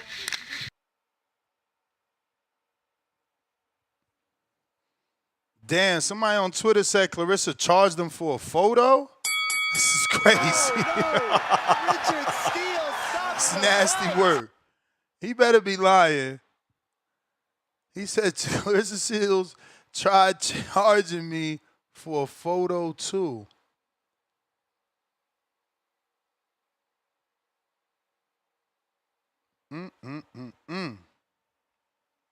Nasty word. Big boss. Boss. I'm with you, Ness. I hope they playing because she ain't charged me. You see, I sent you and Tone the picture because he was talking on his live yesterday about when she met Papoose, and I said I was there. I said I had just took a picture with her. She ain't charged me shit last year, so I hope he playing. But yeah, I'm with you on this. I think that under, you're right. I ain't putting nothing on that under because I think Larissa gonna stop Lenny Daniels in 8 rounds. I don't see how she don't stop over there. Like remember you was talking about when the fight first got announced and Lenny Daniels posted on the story. She was like, "I'm ready to go out on my shield," and you Yeah. was like, so you ain't even gonna try. You just ready to get beat already. And I was like, yeah, you ain't lying. That is crazy. Like, so the day the fight get announced, I'm ready to go out on my field. Like, the hell with that. So that is crazy. Aside from that, I don't know. We're gonna see how Tony Harrison look. I'm like aside from Clarissa, I'm kind of just like I'm looking for you forward to your boy Price Taylor. You know, that's probably about it. Oh, So breaking news, man. Breaking news, man. It looks like Clarissa went out bad, man. What is this, man? Why, yo? This is exactly why we need this fight, man. This I year. can't see that, but I see something in there. Listen, man, anybody. Shadaysha Green, she just became champion recently. Yeah, I saw that. I A saw rematch with Franchise run the Rules. upset. Yeah, Shadaysha Green. Shadaysha Green cannot mess with me. She can't fuck with me at all. But whatever. Hey, She got a belt, so if she want to I get like banged up, she can get banged So up. you take her belt? Savannah How many Marshall, belts you need, Clarissa? Damn, you got like 7. I got 17, but I need 50. I told you I that. have one more question. I have one more question. Wait, I'm not even getting why would Shadasia say that this really hurt? This must be sarcasm, then. Y'all tell me. Shadasia reposted this and said, "This really hurt my feelings. Disappointed face. Good luck this weekend, champ. Fire emoji." That's sarcasm, right? Yeah, that gotta be sarcasm. Yeah. See, so look, Ness, that's what I was finna get to. Now look, I'm gonna bridge the gap. Mr. Perfect, if you listening, now look, I rock with Clarissa heavy, but look, Ness is completely right. Now let me tell you why, bro. Like you was right with Clarissa and Savannah Marshall being historic, but Ness was too up until that point. And it was controversy in the Amanda Serrano and Katie Taylor first 2 fights. And you're right, we didn't necessarily need the trilogy nor want it, but again, the way they got paid and all that, and something else Ned said like a week or 2 ago, it was marketing tactics because you see they want the Chantel Cameron fight. Remember, Katie Taylor beat her the first time. She lost. No, she lost the first time to Chantel Cameron. Then the second time she won her belts back. Now Chantel Cameron, the interim champ, and she was supposed to get the winner, of course. So now she Katie Taylor mandatory again. And like she said, she could retire, but like Ned said, that's marketing tactics. So see, that's another big trilogy that could happen. That's all it is, just marketing tactics, you know. So and what Ned said was completely right. You got to think. Look, if like Shadasia Green or Clarissa Shields off the top of our head, we all like, yeah, if they fight Layla Ali, they supposed to beat them. But then, like Ned said, if you got this person who marketed as like a casual fan will look at Shadasia Green, and if they don't know her at the moment, they'll literally be like, "Oh, is that Ann Wolf?" Like Ned's completely right. So if Shadasia Green was to fight and beat Layla Ali, all people gonna care about it. Oh, shoot, she beat like the goat daughter of Layla Ali. So then, like Ned said, then Clarissa Shields the GOAT. You gotta go and fight Shadasia Green, and that's a mega fight. Then. Look, Mr. Perfect, you gotta open your mind, bro, because Ness right. Like Ness, you sold it. I ain't gonna lie. You need a editor. If you listening, you need to clip that up and send it in the Keystone and Jake, because Ness sold it perfectly for you. Hey, that's all I gotta say, Ness. Appreciate it, man. All right, champ. Appreciate you. Noble. Peace and blessings, man. Peace, Can you hear me? Yeah. Shout out to the breast cancer warriors, the breast cancer survivors, and the breast cancer angels. You know how we do. First of all, we from Michigan, right? You know, ever since Coogee sweaters, Annihilator Gators, shit, Alwa Psalms, full length minks, shit, the real buildings from New Jack City. I mean, shit, I can go on and on. We do this shit by ourselves. We don't need nothing from New York. Nah.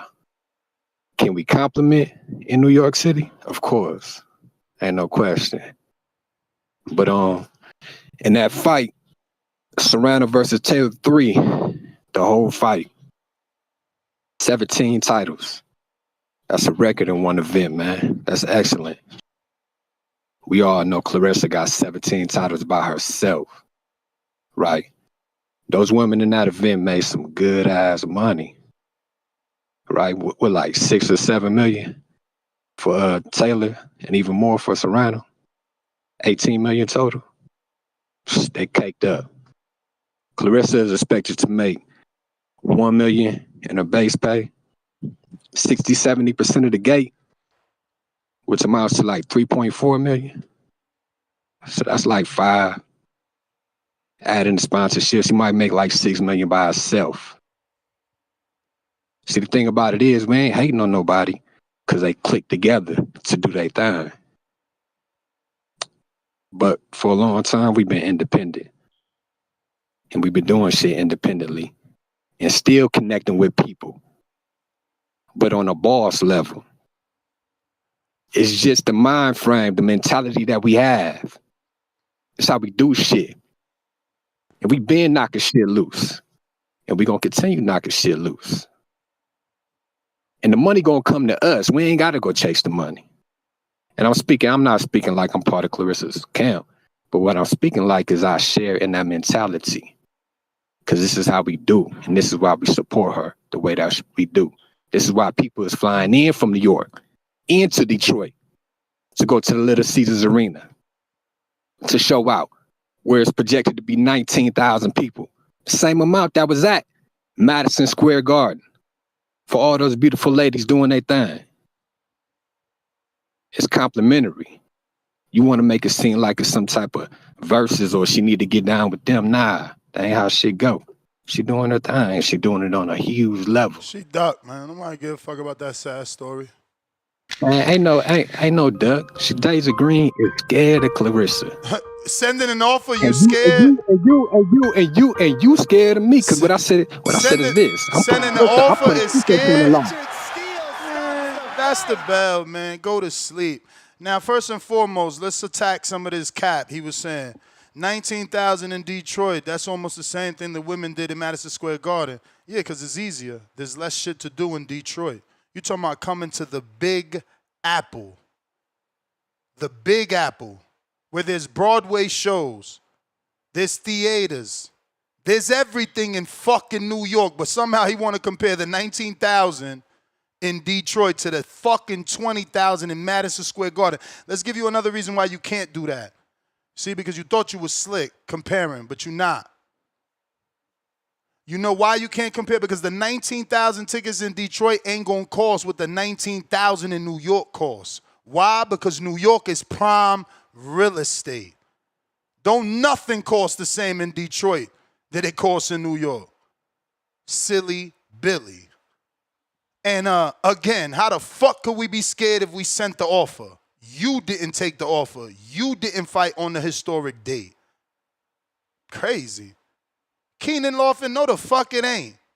19 is not 19. Go do the fucking gate check. Or should I have Coco check the fucking gate so you can see the difference? Plus, that's some more cap. He says $6 million. Bro, cap.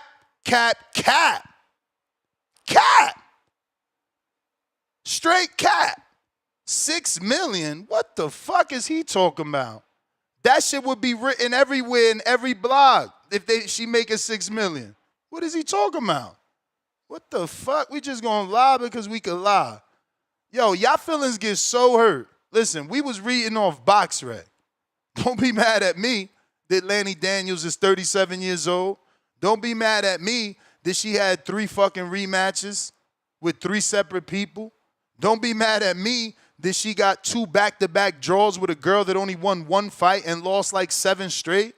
I'm just fucking reading off BoxRec. You think I fucking knew who Lanny Daniel was? Now Ness is making a personal attack. Want to hear that shit? Feelings all hurt. Cry babies. All these GWOAT fans, 20,000 people showing up. Where the fuck the callers at? There's a whole post on Twitter, and this is why I told y'all I stay off Twitter because it's toxic, right? But look at what's on Twitter. Look at what's on Twitter.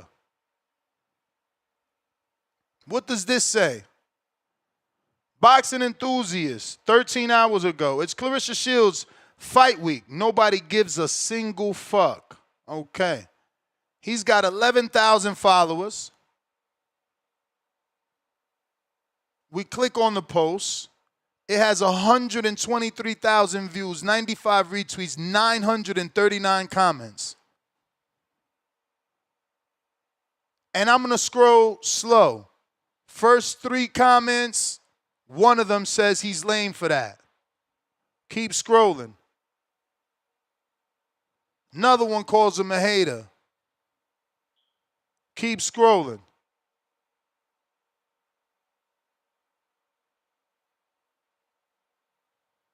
one fan. So nobody else saying he's a hater so far. That's what we're looking for. How many people disagree with his post out of 130 something, 20 something thousand that's seen it? How many people are disagreeing? He disagreed. He didn't know she was fighting.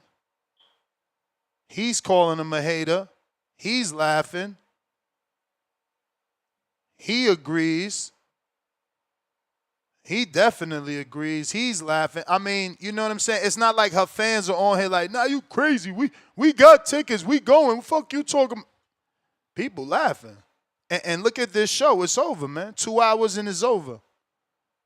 2 hours and it's over, man. Last call for callers, man. Last call for callers. We down bad. We down bad, man. Last call. Okay, let's go, Tree. Save the day, baby. Save the day. Last call, man. We need somebody to pull up at the trees. Last call. We need somebody to pull up at the trees. We down bad. Yow. What up? What up, though? What up, though? But yeah, I guess I just had to come and save the day because I'm actually somebody who's going to the fight. So, you know, just wanted to call in to say that. Also wanted to call in to say that we got O'Shea Jones fighting tomorrow on OTX Boxing. You understand me? Defending her IBF and IBO Super Welterweight Championships. You feel me? Against Elliot Carranza, the soul snatcher. She's finna get her soul snatched, though. She's finna get beat on. You feel me? Shout out to her, though. And shout out to West Palm Beach and all that type of shit. But, oh, he put out the fight, too, because I heard he was finna get beat on. But that's neither here nor there. But I do want to say I'm excited to see my man Tony Harrison make his way back too, man. That's pretty dope, man. I like that. I like that a lot, man. I like that a lot.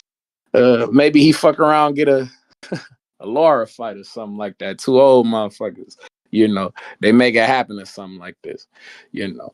But I just don't appreciate the hate and shit like this, man. This shit is crazy. You guys, Motherfuckers that literally built channels of hate off Claressa. That sound like face of boxing shit to me. If I didn't know no better. I didn't see it's crazy because like what? Her and Usyk, the only two motherfuckers 3-time undisputed in this boxing shit, man. That sound pretty historic to me, man. That sound pretty great to me. And damn, Ness, how come Katie Taylor ain't give Chantel Cameron the trilogy? The person who actually beat her. Unlike Claressa, you feel me, who don't have losses on her jacket and shit like that. Horrible fighter. Oh, Chantel Cameron is a horrible fighter. The person who beat Katie Taylor is a horrible fighter. Oh, okay. Former undisputed. Oh, damn, that's crazy. Shout out to Chantel Cameron. No, I hope you get that Holly Holm fight. That's going to bring you a bag, too. We had Chantel Cameron on the show, and she just picked up a good win on that historic card. I think, yeah, but on YouTube, shout out to her being unfortunately her and Tam Tebow. All the good fights were on. Still was on a historic card. I mean, excuse me. It was 20,000 people. Excuse me. I'm just saying that we didn't get to see that on Netflix. Like I say, if you were a hardcore and you were a knockout that happened on that card, it happened on YouTube. But, you know, that's neither here nor there, though, excuse me. But, you feel me? Shout out to Claressa Shields, man, who fighting this Saturday. I'm very, very interested. I'm very intrigued, you feel me? I just want to see how this going to play out. Why are you interested? Why are you interested? Excuse me. I know that she's talking about possibly having a child next year, you feel me? So that's like, I'm intrigued, man. I just wonder how that's going to go. We got fighters like Ebony Bridges coming back off dropping the load, you feel me? So I just want to see how that'll work out for Claressa Shields. You see me? That's the real intrigue. Because, you know, she done did everything she can do unpregnant. So now we just got to wait to the later half of her career and see what she do as a mother. You feel me? Because she done made all these hoes her kids. So ain't shit, you know, ain't shit left to do. How many Lanny Daniels fights But shout out to the Midwest Mafia. Shout out to O'Shea Jones fighting tomorrow on OTX. How many Lanny Daniels fights you seen? Excuse me. Hey, man, if she's the can, she'll get crushed like one. I can't help that. But like I said, excuse me. Shout out to O'Shea Jones fighting on OTX tomorrow, defending her IBF and IBO Super Soul Snatcher. Welterweight Championship. Soul Snatcher. Y'all be cool, man. Y'all be cool. Soul Snatcher. Disrespectful. Marco, making what these up? hoes her children. Marco, what up? Nah, man, Treese is disrespectful. It's okay though. You know. Trying to scare off the 3% of the viewership. Tell me about it, bro. I don't know where the 3% at though, man. It's crazy. We don't get no female callers to support Claressa. You know, undisputed GWO 3-time. Nah, Selling out I the get Little like Caesars Arena. I don't get I it. get like 3 or 4 females that join my shit. Yeah, it's low. Yeah, no, it's boxing. It's boxing as a whole. So imagine, you know, boxing usually, women usually go to boxing with their man, Or their father. and then or their father. You're right. And then it's like, imagine you being a woman liking boxing, and then you're also at that level where you listen to boxing podcasts, bro. Yeah. Let me tell you, sweetheart, you are heaven sent. You know what I'm saying? There's so many dudes looking for you right now. You know, you just don't even know. What you need to do is start getting your coworkers to go out with you on a Saturday night to a fight. It's the woman's fault, right? Like, women are in the wrong places anyway. What are you doing in a nightclub with that guy? That guy's trying to get drunk and laid. Go to the fight. That's where you're going to find your future husband. You know, you're going to find a dude that's probably a blue-collar guy or a very elite guy, because that's what you get. You get up and down in there. You get them all, everything in between. But you know, you're going to get you a hard-working man. You're going to get you a truck driver. You know, you're going to get you a mailman. And you know he going to be home. Why? Because he going to be home on Saturday watching boxing. When your girl's calling you like, girl, this man went clubbing again. I can't believe it. Every weekend he went. Girl, my boo be home every Saturday on the couch. You see? We got that one girl who calls us bald all the time. It's Chastity fault. It's Amelia fault. It's Why You Mad Toya fault. It's Bad Toya. Girl TKO fault. Who else fault it is? Help me, because it's all them girls' fault that they don't got a group chat saying, but if you so mad at the people you dating, why you not going to the fights with me? Come to the fights with me so you can see how many men are there. But yeah, man, that was just some advice for my 7%. Just some advice. You know, we out here. Yeah. And especially the ones at the boxing fights, most of those is the good guys. Most, you know. Don't forget, you're going to have your Frank Whites there. That's historical. Is it Frank White? Yeah, Frank White. Frank White was from King of New York. Yeah. Denzel Washington role. Nah. Frank White was King of New York was, what's his face? Christopher Walken. Who did Denzel Washington play in New York? The cop story, he was the drug dealer. You wilding right now. I think I'm right. American Gangster. Drug dealer? Lord have mercy. It wasn't Jay-Z Frank did White. a whole Frank White, album. Jay-Z did a whole Frank album White called is- American Gangster based off the movie. It was the soundtrack to the movie.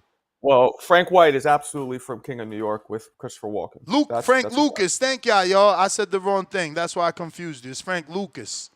So I was telling the ladies, don't forget, you will find a Frank Lucas there.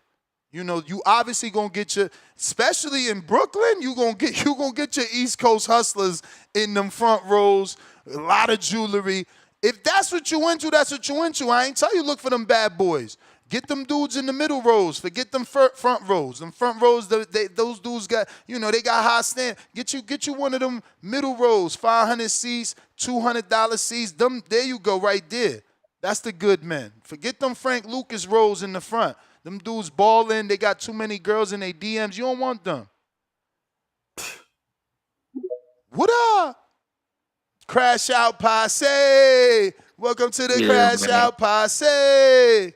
This shit crazy, bro. You got a nigga in the chat, and I don't even be paying this nigga no attention.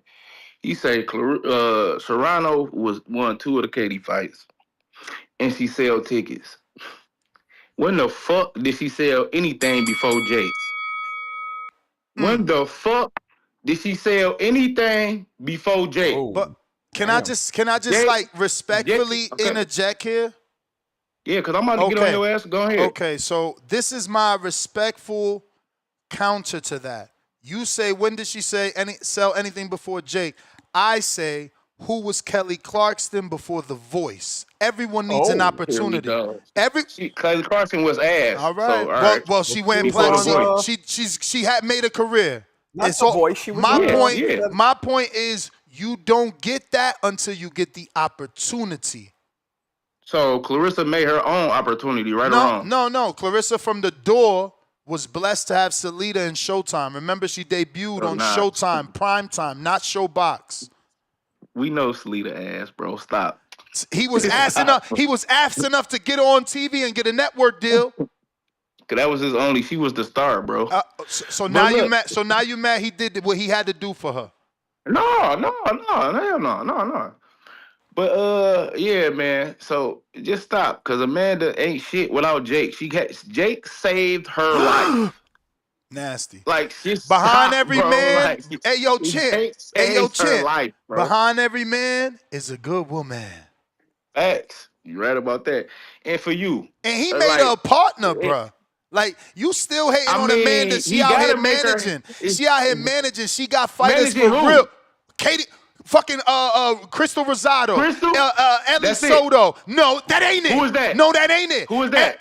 What? Elise Soto came up in the Shadeja Green gym. She gonna beat somebody, and she got a knockout, a win on that card. Not only that, she got Elise Soto. She got Crystal Rosado. She got Alexis Chaparro out of the Cops and Kids in New York, and she got I think the IBF champ Jonathan Rodriguez maybe. Come on, dog. Don't do that. I fuck with Crystal. She set up. She set up for life after boxing. Hey, look, no, can I talk? She set up after who? What you mean after who? She set up for life after boxing. Who? No, nigga. Before, what did she have? Yo, you such a hater that she got an opportunity. That's crazy that all you do is go back to the fact that she got an opportunity from Jake. You know how many fighters waited for an opportunity? Guess who just got an opportunity from Jake? Julian Rodriguez. My other New Jersey brethren. Exactly. So why you mad that people get an opportunity? It's like, laughing out loud. You're not cool. Jake gave you an opportunity and made you cool. Bro, that sounds weird. No, it don't. Because if it weren't for Jake, she wouldn't even be still in boxing. You see what I'm saying? You see what I'm saying? If it weren't for Jake, bro, it don't matter who it was for. It happened. It happened. Okay. Like, you need an opportunity. And you, hold on, fuck all that. And you, bro, why is you showing fan pages? The nigga's a fan of Amanda. Why the fuck is you showing this nigga? No, I don't know if he a fan. In the comments. I don't know if he a fan. That nigga's a fan of Amanda. I don't know if he a fan. How you know that? How the fuck you know that? You the Twitter police? He bought 11K followers. Oh, like, now he bought 11,000 followers. So you can't buy followers. Hey, yo, but how do you even know this? You just making accusations. The comments. He talking about Amanda in the comments. What the fuck? Yeah, and he talking about the followers he bought in the comments too? You out here putting smut on that page name. Say they bought followers, you crash it out, bro. You crash it out. You putting smut. You putting smut on a page name just because he's posted a picture of Clarissa? It's a fan page, bro. Look what picture he posted. Lord of mercy. That was a beautiful look what picture. He posted. So you saying she ain't look good in that picture? No, look what picture he posted, though. Are you saying other fucking pictures? Are you saying she ain't look good in that picture? Who is gonna post that on a fight week, bro? Come on, bro. Clarissa posted that picture. Man, so long ago. What are you talking about? So wait a minute. So if Clarissa posted it on her social media, is that a picture you gonna put on fight week? But wait. Why not? She's a baddie. He got her looking like a baddie. Nigga, he got the cake like, on the countertop. Hey, yo, I'm about to go find that picture again. Bro, you trying to be funny, and you a hater, bro. And I see why she don't come on this show. I'm a hater. Because you hating, dog. She ain't as bad as me. Not as bad as me. Ain't as bad as me.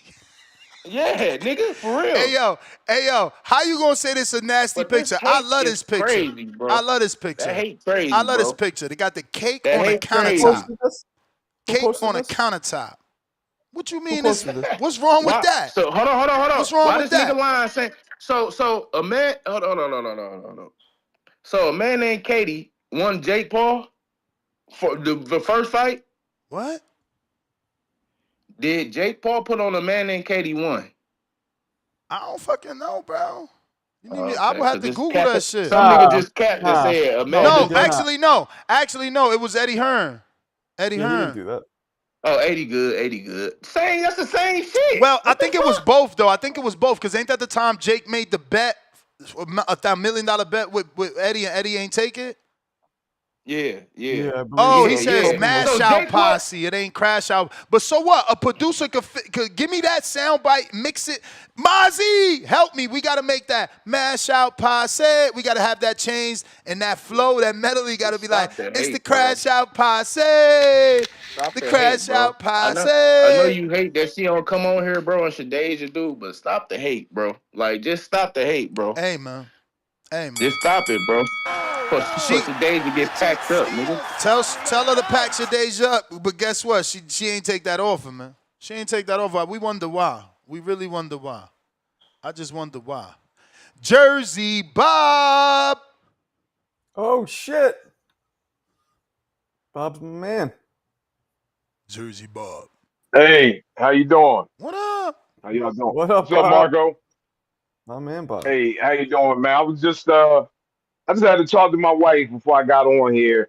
She's like, she knew Claressa Shields was training for a fight because she saw her training with Papoose, but she didn't know the date and she didn't know who she's fighting. How she seen her training with Papoose? Like on one of them blog sites? On whatever social media she got, she said will come up.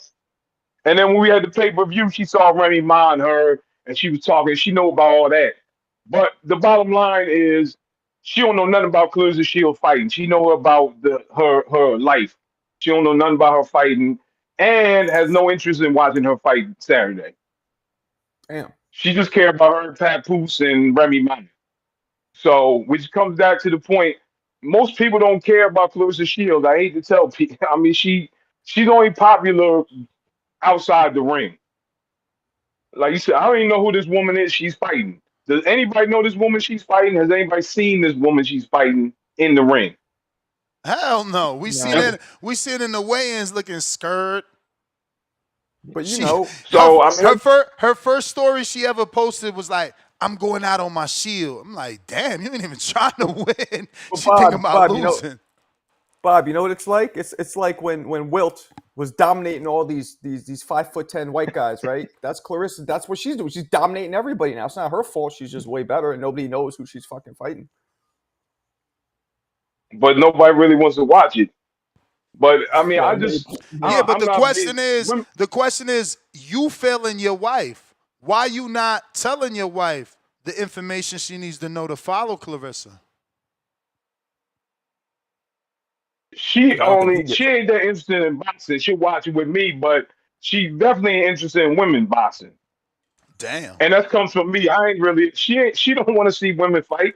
She tell me, she's like, these men shouldn't be hitting each other. But she will watch with me. But she definitely don't want women hitting each other. Definitely.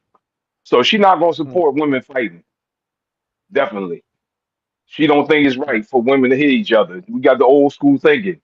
She don't like women fighting. She don't think they should be hitting each other. They shouldn't be in the ring. So she ain't gonna support Claressa like that. But she likes Claressa with all the drama.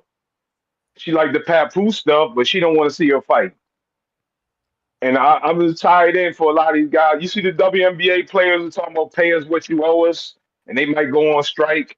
Nobody would know if they was on strike because I don't know anybody watching the WNBA. It's just women's sports, man. It's no disrespect to women. They just ain't as good as men. I like seeing men in sports.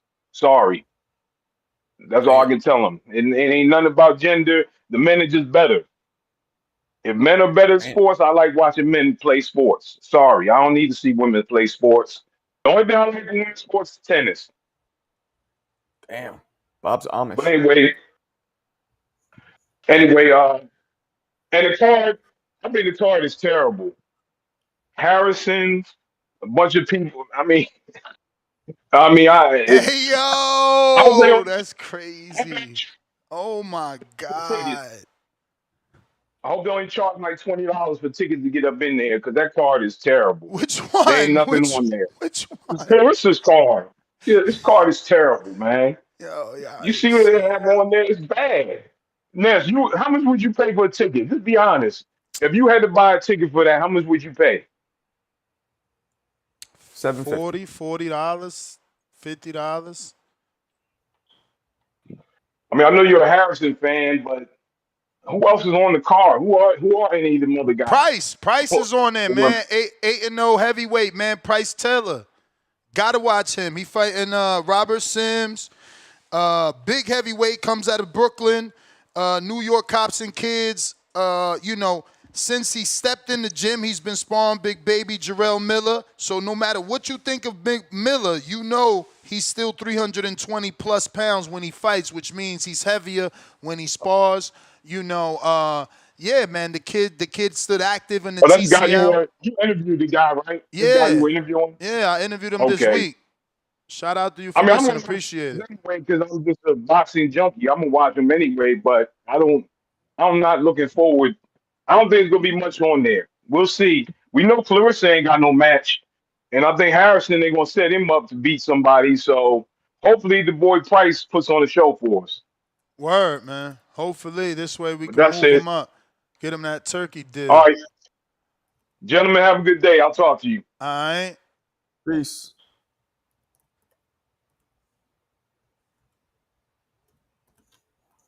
Bob's old school.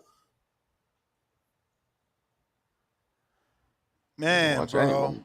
Hulk, I mean, Maryland. It's unfortunate that she's so good, but the competition is just not there. It's there. Yeah. It's there. It's there. She already beat all the ones. She All right, beat you going to what? haircut? Franchon, Bruh. Havana. If you would have fought, All right. the thing is, she going for the belts. I get it. She I'm building not her going to you. legacy. Go ahead, Hulk. You have to get a haircut. What's up, TBV? What Where's he up? going? Philly? He's going. Ness. Practice Who's where? that? We hear you, Hulk.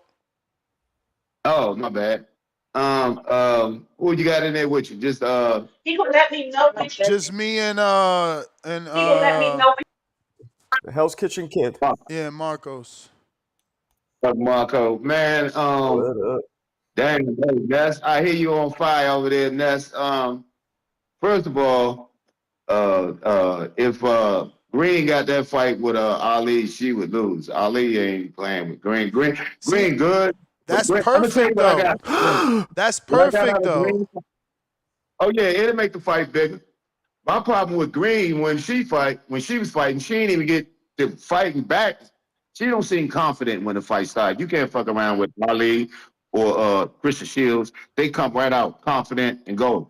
She got confident after she landed that big punch in like the round 5, and then she started doing her thing. You know what I mean? She got to work on her confidence, man. Before I can really, But I don't think she'll beat Ali. But okay, if that fight did happen, she jumping in, then cool. But as far as Clarissa though, she just so much better than all of them. They say she ain't in the right weight. She done been in 3 or 4 weight classes. She had 4 times undisputed. She done been at all the weight classes. So the problem is she's got that Floyd Mayweather. I remember we used to sit around waiting for somebody to beat Floyd.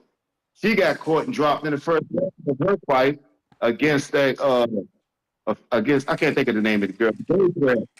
He came back, beat every round. Floyd got caught in the first round of his fight, second round. And he came back, beat every round against Shane Murphy. When you great, you get great, man. I don't know. She's so much better than the rest. Right. So what you saying, that you want to see her in Green next? Because she said she'll take Green, but she did give Jake Paul his props yesterday. She said she liked what Jake Paul doing. She kind of fried the women, but she said they were good. They just weren't on her level. But she damn sure gave Jake his props on her press conference yesterday. So yeah, I don't know. Maybe she might be looking towards that way after this. But so you want to see Green? She need to. What other way you gonna be looking? Any other way is silly. Like, I get the whole independent route, but you want to make major money or some money. Yeah, I want to see it with Jay too. I ain't gonna lie. I want to blow up with him. But she gave yesterday. They asked her straight up about Jake, and that he went on the women just a little bit. You know, she gave him all their props, but she gave Jake. She gave Jake their props. Number one, man. All right.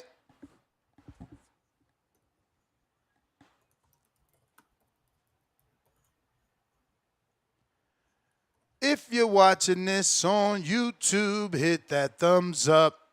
It's going to help with the visibility of the show and potentially get us some more callers to make their previews and predictions. We got Adrian, $2. Check your IGDMs. Supports your argument. What did you send me, Adrian? Adrian.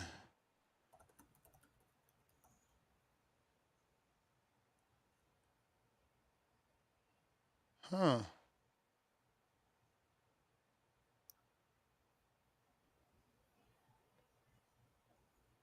I don't know, Adrian. This has been happening a couple times now.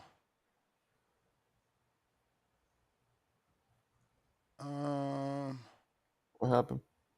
Yeah, I'm not being able to open these videos anymore. I don't know what's going on.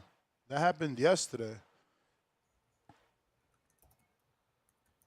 So he just sent me a video saying that it supports my argument, but I can't open it, bro. And I tried on a different browser yesterday, so I don't know if that's just JavaScript is down as a whole, you know? Where is he? Adrian right here. Yeah, it doesn't open. Well, Jesus Christ. Oh, no, I can't do it that way either. I will have to get my cord. Yeah, I can play it in a bit, bro. I'll try to double back to it. I have another way, but I need a USB-C cable. We got absolutely no callers. Pistol Parkway Mozzie, $5. Katie Teller said the only reason she took the fight was because they shook hands on it. Women of her word. Yeah. She could be capping, though. Well, whether they shook on it or not, she got paid. And because she won, she obviously got a pay increase. Sir, Mr. Sirsiah Ness, can I hear your top 10 female pound-for-pounders? I don't do pound-for-pound, but obviously Claressa is number one. I mean, well, yeah, because Katie suffered a loss. Katie suffered a loss, even though she avenged it. But the thing is that Katie got higher caliber opponents. She just got higher caliber opponents, you know. She fought better opposition. Julio Guzman, $2. Amanda versus Katie won at the Garden was without Jake. Julio Guzman, $2. I have DAZN, and I'm still fire sticking shields. You are terrible. Mr. Savi, $2. Riyadh said they not interested in Parker Usyk. Shaking my head. Mozzie back with another $5. Just because Riyadh isn't interested don't mean somebody else can't make the fight. Call Queensberry. Yeah, right. Yeah, right. Usyk ain't about to fight that dude for regular money unless he's honorable and don't want them belts to get stripped. Then yeah. Big Swerve, second counterpuncher today. This one is for Treese. What up, though? Where you at? Save the day, Treese. Shit about to die, man. Damn. I'm about to go for a mountain hike before the sun get to 110 since the show over. It's going to be 110? I mean, you know how it be out here. Whatever it is, it is. I don't know, but it's the desert. Damn. Yeah, I mean, I lived in Arizona for a little bit. I'm assuming it's the same kind of Bro, climate. honestly, I'm being real. I'm an old man. It doesn't bother me not one bit. I barely go out the house, and when I do, I'm going from an air-conditioned house to an air-conditioned car. My car's in the garage. I got remote start.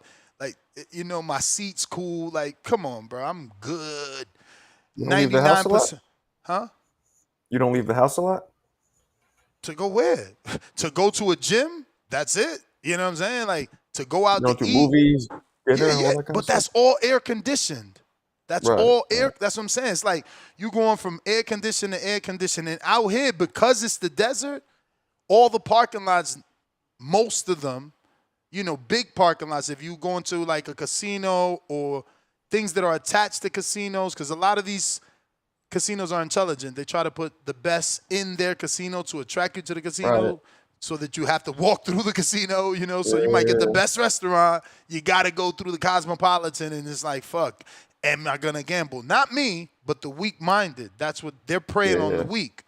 I mean, when I lived there, it was the late '90s when I was in the boxing team in college, and they didn't have remote start in the car. So I remember walking to my car, you'd be fucking pouring sweat. Then you get in the car, and until the AC kicks on, that was a nightmare.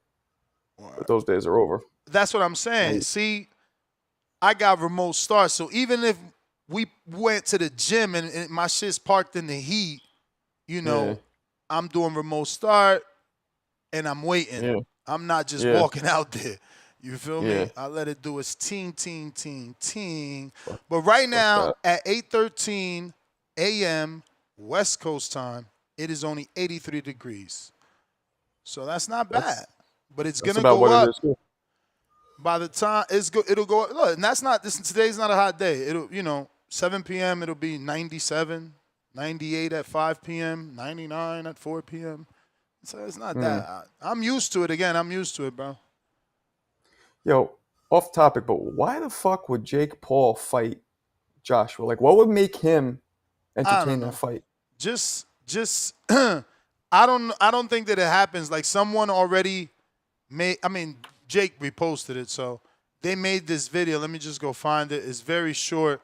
It doesn't even show them fighting, but I'm about to drop a video about it. I'm gonna shout you guys out. The interview with Turkey. What Turkey said about it was gangster. salute. Why the fuck would Jake? That's the only thing that baffles me. Why? I get why everybody would want it, Turkey, Josh, but why the fuck would Jake? Like, he seems too smart to take a fight like that. Maybe someone gave him inside info that AJ's chin is broken. He did get cracked in his last fight. Before that, he was cracked by Ruiz. But I don't think Jake has any shot. Like, you didn't knock out Fury. You didn't knock out Tyson. You didn't that's knock fighting out dudes your own. Well, Tyson was heavier. He didn't but even like knock out. He didn't even knock out Julio Cesar Chavez. So he does not have a puncher's shot. No, and So then also, mind you, you can't Joshua's- win a decision either. Joshua's 50 pounds heavier naturally, so he's going to absorb those shots even better than the dudes he fought that were his size. Yeah, I don't really get it. I don't know why that is even being talked about. I don't see how it could be realistic at all. I mean, And if he does it, it's some sort of sacrifice. Maybe he's betting on what round he's gonna lose to make millions. I don't know, but it doesn't make sense. Body-wise, it don't make sense. He's not even big enough. Yes, and then you're not skilled enough as a short man, because you don't have the Mike Tyson head movement and burst of energy, right? Like even if you didn't have Mike Tyson can get to where he needed to get to in his prime quickly as a short man, and kept his head off the line as a short. Like, this is ridiculous. He's never gonna do something. Oh, I can't understand what advantage he gets doing this. I mean, if he wins, obviously it's a huge advantage, but I don't get it. And then I also heard him and Wilder are in talks, possibly. I don't know if that's true. Probably not, but I would love for him and Wilder to be in talks. I would love for that. I truly would love for that. More so than Joshua? Fuck yeah. Yeah, he's got a better shot at Wilder. He can hug Wilder to death and not get knocked out. Anthony is way more accurate today than Wilder. Yeah. Anthony, come on, bro. Look what he did to fucking Ngannou, who Fury struggled with. And that's kind of what this is, a gimmicky cross-sport fight where Where Jacobs doesn't even have the physical prowess of a Ngannou. Listen, I don't understand what that is, honestly. I don't. Treese, what up? Yeah, it's insane. Yow. Yeah. Yow. What up, though? What up, though? Damn it, Marco. One day we're gonna get you together. One day. Neither here But nor there. but yes, sir, man. You already know what's going on, man. Claressa Shields, man. We back. But shout out to who was that sent that counter punch too? By the way, who was that? Give me a second. That was Big Swerve. Big Swerve. Shout out to you. Yes, sir. Because you know, Ness, we got to swerve what the fuck you be talking about when it come to Claressa Shields, because you don't be making no sense. But you see, that's neither here nor there, man. You see me, but that's neither here nor there, man. See, it's funny how Ness get on this bitch talking that. See, you talking how I was talking about Manny Pacquiao for Devin Haney. The shit that you talking about with the Layla Ali for Shadasia Green and shit like this. You a funny guy, man. You a funny guy, man. That's funny. We need it because, like I said, Manny Pacquiao come back, he get the belt. Hell, it's a bigger fight for Devin. Now you doing the same shit with Layla. See, that's funny how how some guys are crazy and some guys it all makes sense. I'm sorry, bro. I was completely didn't hear. I know. Hey, I don't got time to repeat it. The point being that we got to get back to you, man. Hold that counter punch, bro. We'll be right back. Who we got? Caesar, what up? What's happening, man? How you guys doing? Chilling, bro. I watched your show yesterday. I seen you going off, man. Why you was so mad? Nah, I get why you mad, though. I get why you mad. That was a little bit of a show, man. Just with the other Puerto Ricans, trying to hype up all that thing with Subriel Matias and them, and we got to say a lot of part. It's different. Different. No, but people I like your argument about what is it, Yanquiel? Who is the one that you're saying isn't getting the proper promotion? Oh, Oscar Collazo. Is that the one that just signed the Matchroom now? I mean, to no, MVP? Matchroom signed Yanquiel Rivera, and his MVP signed it. They took him from Matchroom because they give him a better offer, better money, So Matchroom, I talked to Eddie Hearn. Eddie Hearn told me, we got to let him go, man. What MVP is giving that kid, we cannot give it to him. So we ain't going to stop him. We let him go. Eventually, they coming to us because they got to face our guys, because they want to put it with Jafai eventually. And Jafai got that lost. That was the original plan. But what MVP is giving, so they can do these cards, in Orlando. They need those guys in Orlando and all that. And they need it for Dasan too. A Matchroom cannot match it. So the lawyers from Yanquiel talked to them and said, look, can you let us go? And they let him go. They didn't got no room either to get more fights for him. So they waiting on MVP to do their thing, and eventually they got to join and fight him, somewhere. And who's Collazo with? Collazo is with De La Hoya now, but he also with Miguel Cotto Promotions. They co-promoting him. Collazo is the best fighter we got, pound for pound. Pound for pound. He's 105 pounds. He went to Riyadh for that Latino night, and he beat this. He was the fight of the night that night. Everybody talk about it for a minute. The problem is not the skills. He's the best fighter out there, and even Subriel was saying it in the program and giving the props like we all do. What my complaint is that, like you're saying, who's that guy? And that's one of the most talented fighters around. Collazo, he got the power, he got everything, but the thing is, he 105 pounds, and his people don't want to go to 8. And like normally the Japanese guys, they come from the bottom, like they start in 5 and then they go to 8 after they win a title, and then they go to 12 and keep going. He got room to get up to maybe 18 and even 22. He got room, but the thing is, he also on his 30th, I think. He the age also is a factor in there. I But mean, so he a technically superstar. that's no one's fault. Then he's just in one of those lower divisions because Ivan Calderon Mhm. wasn't that popular either when he was active. Locally, yes, and then he came to Top Rank, and then he did his thing, and then they got Roy Jones talking about him, saying like how he was together, but it wasn't the social media that we have now. This kid is a phenom. This kid, he speak English and Spanish good, you know. He got better skills than Sanders Sayas. He is sellable, you know. But for some reason, I don't know if it's the kid or if it's the people who manage the kid, which I think it is, that they thinking boxing different, you know, and they losing his time. You know, it's like they waste the time with Subriel for a minute. For a good minute, they waste Subriel time because Subriel wasn't coming to your program, coming to other programs, you know, and doing his thing and let people see him like it happened this weekend in Vegas and all that.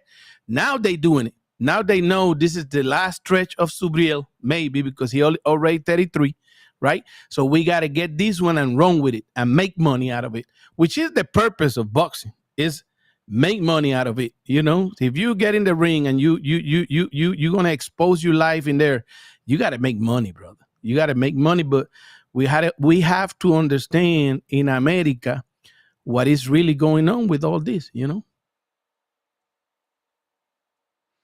Totally get it, man. You gonna be watching this GOAT fight? Claressa, yeah. Of course, You don't I'm gotta gonna lie. watch it. You don't gotta lie. No, I watch them all. Okay. I watch them. I'm not agreeing with the fight because who she fighting? Like, honestly, the opponent is not that. It's not that. You know what we can say about the opponent? Nothing. We know it's gonna be a great show for her in Detroit, like always. She's gonna pack it. She's gonna put people in the stands and all these, and a great promotion and good social media. But it's just another fight. Like it's not a war. It's not It's like another this. belt though. It'll be for it's undisputed. So now this will make her what, 3 or 4? 4, and it's gonna be acolytes, you know. But what that do? Like, can we like history books? History books. Okay, History and we can books. say that. And it's the definition of elite, right? Probably, but at the end of the day, we also have to find out who she facing. You know, what competition. You know, but and there's no also, one out there that can beat her, right? Who you picking to beat her? Who you think she's ducking? Well, right now nobody because of the weight. You know, What weight class you think she can lose at? if she get to 54, maybe like in between, it can be some competition in there. You know, one of the because these girls that are in like Micaela Mayer, for instance. Okay, Micaela Mayer. She in 47 already. Yeah. At 54, they can meet because then girls they can do the weight. But you know, it's not that difficult for them. You think Micaela Mayer, who already suffered 2 losses, could beat Claressa? I'm not saying 2 losses means anything because we know that, you know, you could come back and do great things. But like, she also is a smaller person, started at 35 or 30. Like, you think she never was punching like that. She's active, but for me, Micaela Myers got better skills than Claressa. For me, my taste. Now, okay, no, cool. I just want to dive deeper. Like, when you say better skills for your taste, what are you looking for? Activity, accuracy, what? For a good minute, I was following great female boxing, right? And I was saying always that for me, Micaela Myers was like pound for pound. The only thing was her attitude. You know, her attitude. It was kill her when she got into it with Alicia Baumgartner, right? Now, when we talk about boxing and talk about the Claressa Shields, which she's great, no problem with that.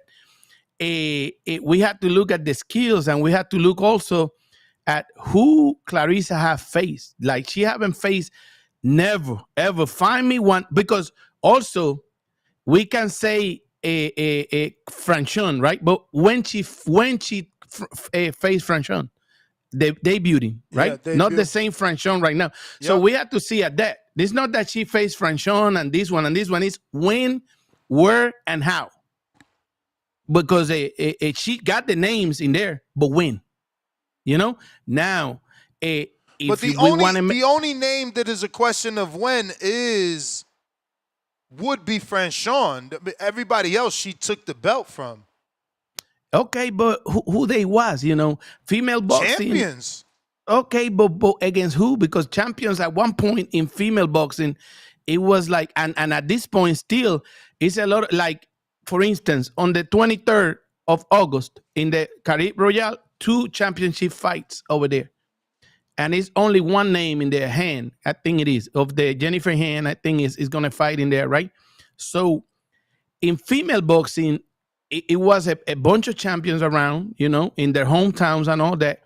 But that don't mean that they was a elite champions. It was just because they don't have this movement that they have now. Now, MVP is putting the best against the best, right? And trying to make it competitive, because the last card made it competitive, maybe the Alicia Baumgartner fight, because this girl came to fight, right? And you see the deception that we have with Amanda and Katie. Everybody was looking for that fight to be another, excitement fight, But then the rest of the fight, it was all right. It was a great show. We can see all them girls in there, and then we got to give them the props. Then here come Claressa. Claressa don't want to play the game for female boxing. She want to play her own game, which is good for her. I like the idea of Layla Ali. With who? Because with Claressa for the 50 million, because it's a great idea, not because it's going to be maybe not competitive, but it's a great idea for people to see what we're seeing with Jake Paul and Tyson and things like that, but in the female version. Yeah, I'm saying because Shadeja Green has Jake Paul, he should get her the Layla Ali fight, so that if Layla loses to Green, the fight with Shields is bigger. But if Layla beats Green, then the fight with Ali is real. It's not just a show like you're saying. You see what I'm saying? Well, I don't think Ali got time to do nothing else but like get in the gym and act like, not act, get in the gym, train for like 7-8 months, good, and go for the 50 millions and go for the show and go for the fight. But why not make 40 when you making 15? You could do a 2-fight deal with Jake Paul. If Jake Paul said, fuck Claressa, and I'm gonna give him 20 for Ali to go with Green, I go over there. It's gonna be the same show. The return of Layla Ali, and then you change everything. But at the same time, you penalize the vote. You penalize Claressa. Well, you're not penalizing because that's not your fighter. You got to do good by your fighter. Your fighter is Green. I'm saying you proposing this, penalizing Claressa, which came with the idea. Claressa did right. I like that what they did, the TMZ thing and doing the thing, get the check. But it's Claressa's idea originally. The 15 million. Well, they've been beefing with Ali for a minute. The 15 million, though, the 15 million was said on a Jake Paul stream telecast. Mm-hmm. And then she run with it, which is good. But that's my point. So how is it backstabbing or stealing? No. Or what was the phrase you used? You said, I don't know. What did penalizing. You penalizing. How is it penalizing? Mm-hmm.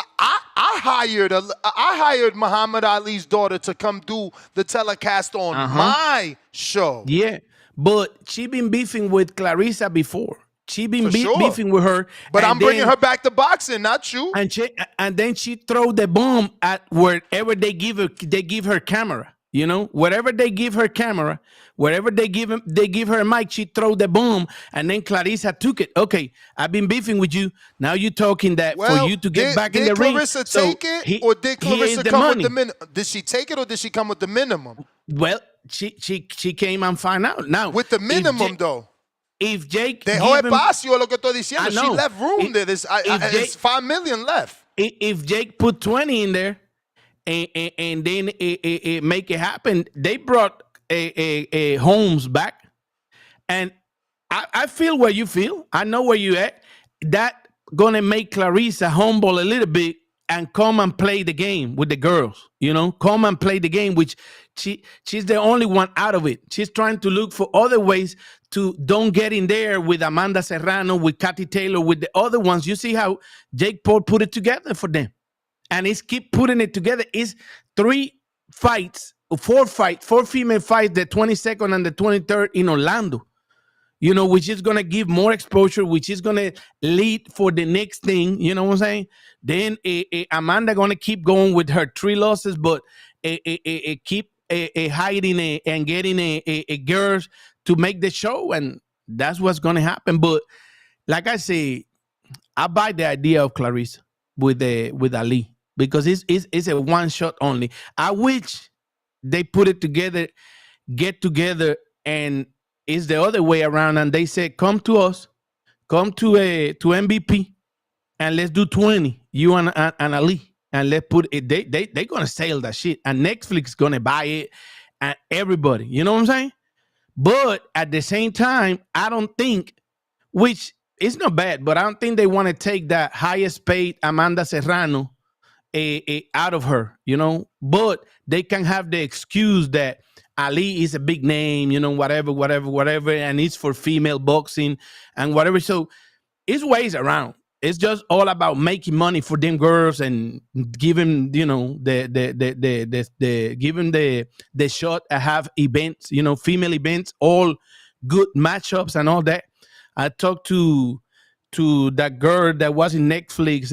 I forgot her name, and I just saw her. The one that fight with Baumgartner. The Spanish girl. I was in Spain with them. Oh, Jennifer Miranda? Jennifer Miranda.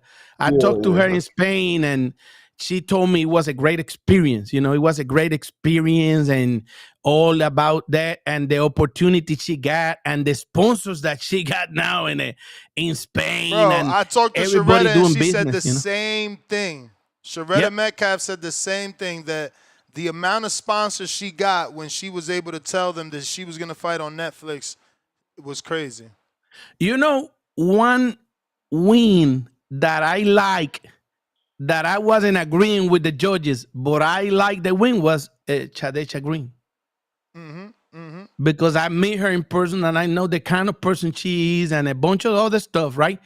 And I don't like to take victories from nobody, but I like that she win. I like that she got that one, which I feel honestly she deserved that she it, did. though?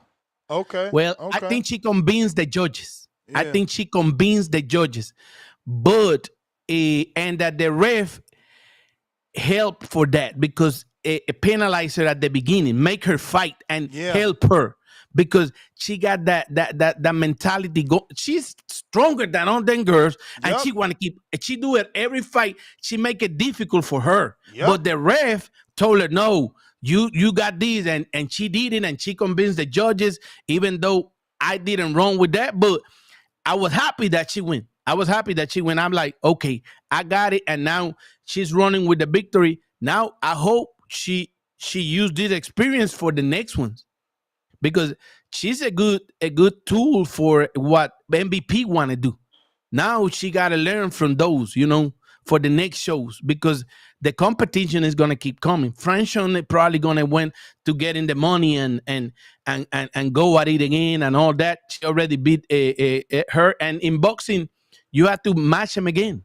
There's no other way, because them young girls. Well, I think that's how Claressa truly could define her legacy, right? Is rematching Franchon, because if you look at it, the best always do that. It's like, help me out here, Marco, so we can introduce you to this conversation. How many rematches did Ali have, and Foreman and Frazier and all these old guys? They have rematches. So it's like she can give Franchon a rematch. She can give Shadesha a fight. If it deserves a rematch, give her a rematch. And we still want the Hannah Gabriels fight. Now is the perfect time to give Hannah Gabriels a rematch. Why not? Those are all elite fighters. So beating them twice solidifies you even further. Yeah. Yeah, I mean, yeah, she fought. I mean, she fought arguably the toughest competitor her first fight when she fought Franchon, arguably. So she knocked that shit out early, but that doesn't mean she can't revisit it for sure. I mean, who has a better chance than Savannah Marshall? And I honestly, mean, it's maybe true Shadeja. what Caesar says. Like technically speaking, when you fought Franchon Cruz was not elite. No, she was the beauty. Franchon Cruz today is elite. She is a Mhm. former undisputed, current WBC, two-time champion, or actually what that makes her, 6 times champion in 168. So Mhm. now she's elite. So if you beat her, that's like a pound for pound win. Oh shit, Hulk Hogan passed away? Really? Sorry, that's random. That's what they're Oh, for saying in real? the chat. I heard he was real sick yesterday. I saw a post. I guess he passed away, it looks like. Damn. Something like his windpipe was crushed. Something about his windpipe, I heard. That's sad. That Oh wrestler, yeah, man, that shit. dead at all the- 71. Yeah, what was it? It was something. Cardiac that, arrest. that, Cardiac arrest. Right here. I'm telling It's you, on. man, It's that everywhere. those It's those everywhere. wrestlers all die very early because all the shit that they do to their bodies, not just the wrestling, but the stuff that they take. You know what I mean? And a lot of them are also abuse substances on top of that. Yeah, a lot of 71 them years passed. old. Yep. And he outlived all his contemporaries. He outlived Macho Man. All these guys. Andre the Giant, all of them. Yep. Jimmy Hart was So- saying the rumor yesterday, and today it's announced. Yeah. Mhm. Damn. That's terrible. Mhm. That's terrible. Well, it's what happens when we get old, right? As we get in our 40s, I don't know how old you are, Suleiman, but as we get in I'm our 40s, 52. I'm going to be 52 in August. You look Don't great. look like. God bless. God bless. God bless. I don't know what Don't you're look eating. like, Send me some but of that. and a lot of people talk shit, but I take care of myself. But So- you know what? Like at our age, that's what we start seeing, man. Family members, like people from our childhood, everybody starts going. That's one thing that sucks about being in your 40s and 50s. Yeah, it's crazy. So, Yeah. but now this is gonna be a good Even topic. Savannah, around I the keep discussion. forgetting. Maybe Savannah, I mean, obviously Savannah lost, but that's a rematch too. If Savannah could get back in the win streak, that, again, further solidifies, I mean, how many times didn't Leonard and Duran fight twice? Yes. And fuck. Yo, Sugar Ray Robinson and Jake LaMotta fought 6 fucking times. Yeah, but that's too But- old, bro. That's like the 40s. Gotti and shit, Ward. bro. Gotti and Gotti and Ward. Ward. Pacquiao and Gotti Marquez. Ward, yeah. Nah, I mean, that was the. That's 3. That's the trilogy that Katie and Amanda have. We got Chicago living on the water. What up?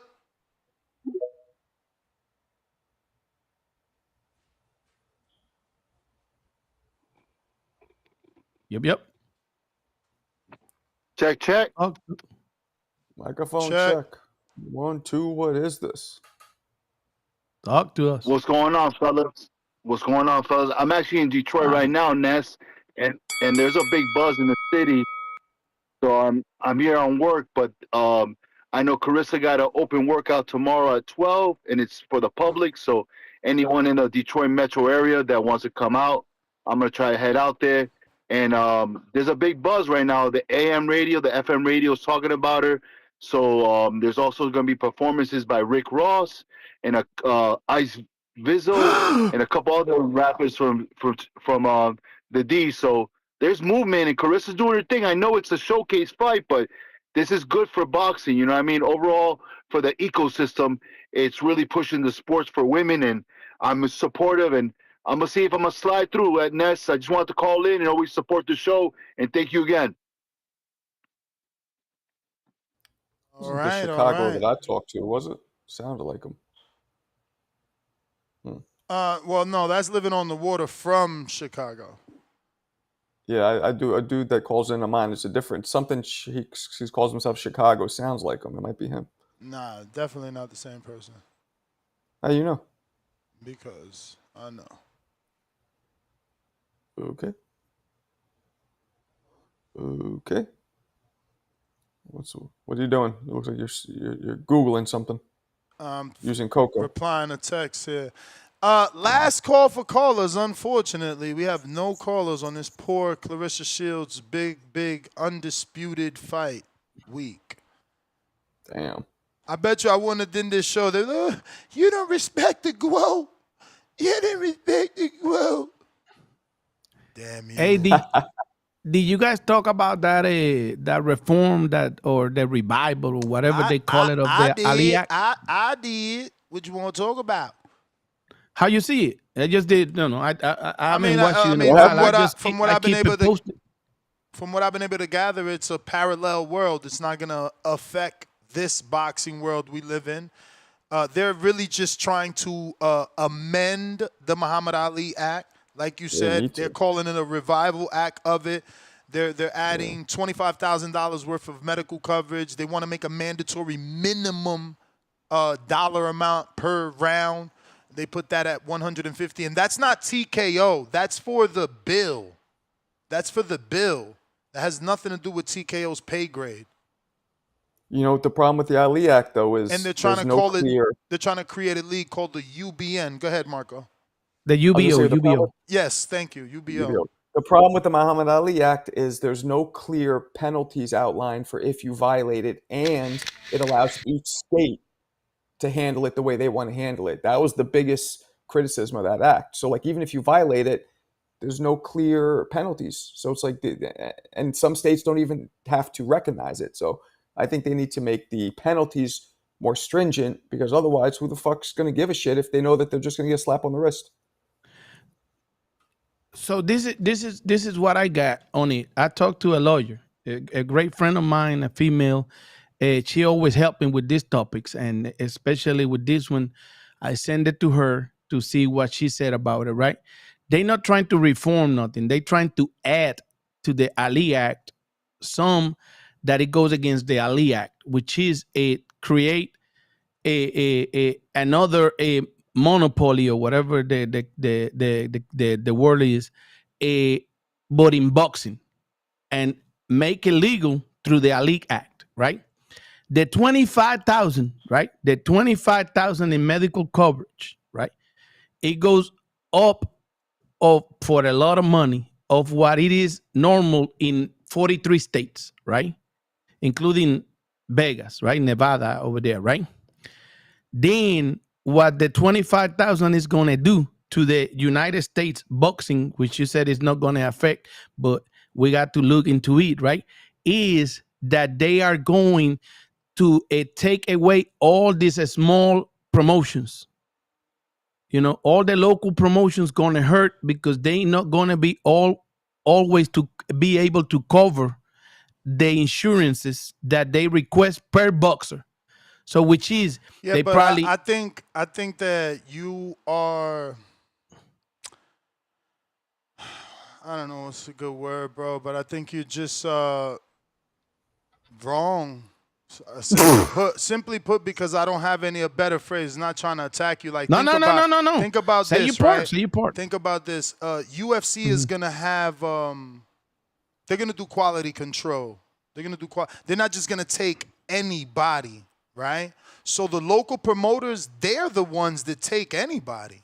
Mexico, they take anybody.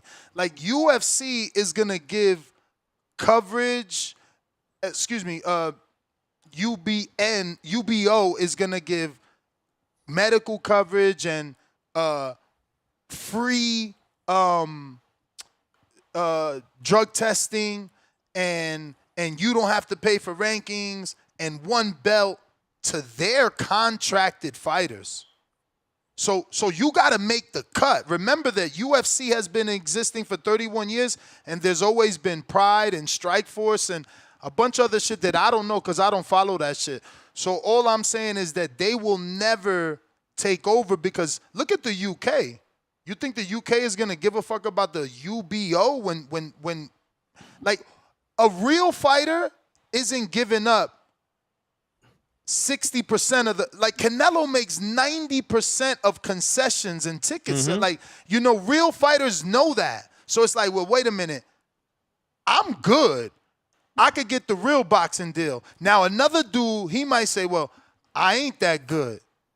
I could go in there and start making money immediately, decent money, better money than being a truck driver, better money than being a fucking refrigerator delivery guy, better money than Amazon. That's the guys they're going to get. And then again, they still got to make the cut. But what about the shows that happen in North Carolina? How is that? How is this new Muhammad Ali act going to affect them? Only in a good way, Caesar. Because now the kids that's in North Carolina fighting, the B-sides, I'm talking about the B-sides that are fighting to build up your fighter's resume, now he got to get paid at least $150 per round. Remember, them dudes don't get shit to be B-sides to get beat the fuck up in North Carolina or in Tennessee, in these weird states where people just go to fluff their records. That's my argument. I don't think the UBO is going to get big enough to swallow all local like, look at all the shows you do in Florida, all the shows in North Carolina, all the shows in Nashville. Bro, it shows, how many shows are here in California? I'm not in Cali, but, you know, in Cali, there's so many local promoters. Nobody's going to bow out, bro. They're not going to give up their businesses. I don't think so. That's my argument. What you think? Well, it's a good argument when you look at it the wrong way, right? Let me explain it to you now. What I understand up to today, I look at the draft they sent yesterday to Congress, right? It's available. They don't have a number yet in Congress. They have to go through a different listenings and talk to everybody, lawyers and all that, right? But my lawyer said that it's probably not going to work like they put in it, right? But the way, and this is all a push by TKO, Dana White and them to these two congressmen, right? Yeah. See if we can slick this in, and if Donald Trump sign it, and then we start all these, and then we fix it later, right? But now it's going to be from boxing, which soon is going to be a big discussion about it.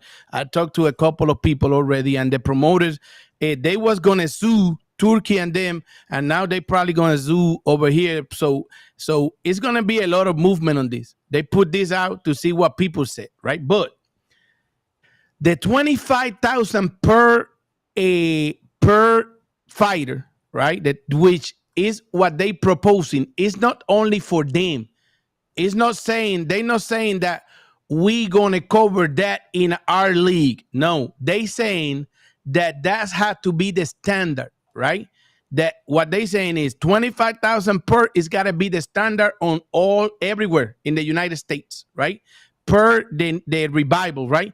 And they supporting that, saying that it's going to be more coverage for the fighters and all that, right? What I'm saying, what I understand from a point stand of a lawyer and business people saying, and I'm saying it too since I read it, is that the local promoters ain't going to be able to, which is what they doing. They ain't going to be able to cover events, right? So what you saying about fighters having more fights over here? No, a promoter that can have 10 fights today, a small promoter that create the B sides, right? Or the A sides eventually, they're gonna have to fight 5 fights because they're not gonna have ways to cover the insurance. And then it's gonna be. You think they're gonna have to pay $25,000 per fight? That's what they asking in the revival per fighter, which is today is 10,000. They gotta buy coverage of 10,000 and another coverage in case of death. You know, which is covers up to 100,000 in case of death or whatever, right? But what they proposing in there to add is what we've been saying is to kill everybody, right? And then at least today we got regulation on the rankings and it's public and all that stuff. What they saying is we ain't gonna make it public. We're gonna make it sound like you was sounding right now with quality control and all this, right? And eventually boxing in the other side of United States, the lower ones will have to follow the 25,000s and all that stuff, which is what they proposing right now. And it's gonna be less room for people to grow in boxing. Only their people, what they paying is the ones that gonna be boxing. You know, really, they trying with the way they put it in. which I invite you to read it yourself and invite you to Marco to read it, right? Is really to, and then also it's going to add more titles. It's going to add one more title, like a UFC title to theirs, but that's and also, but that's for them. That got nothing to do with us.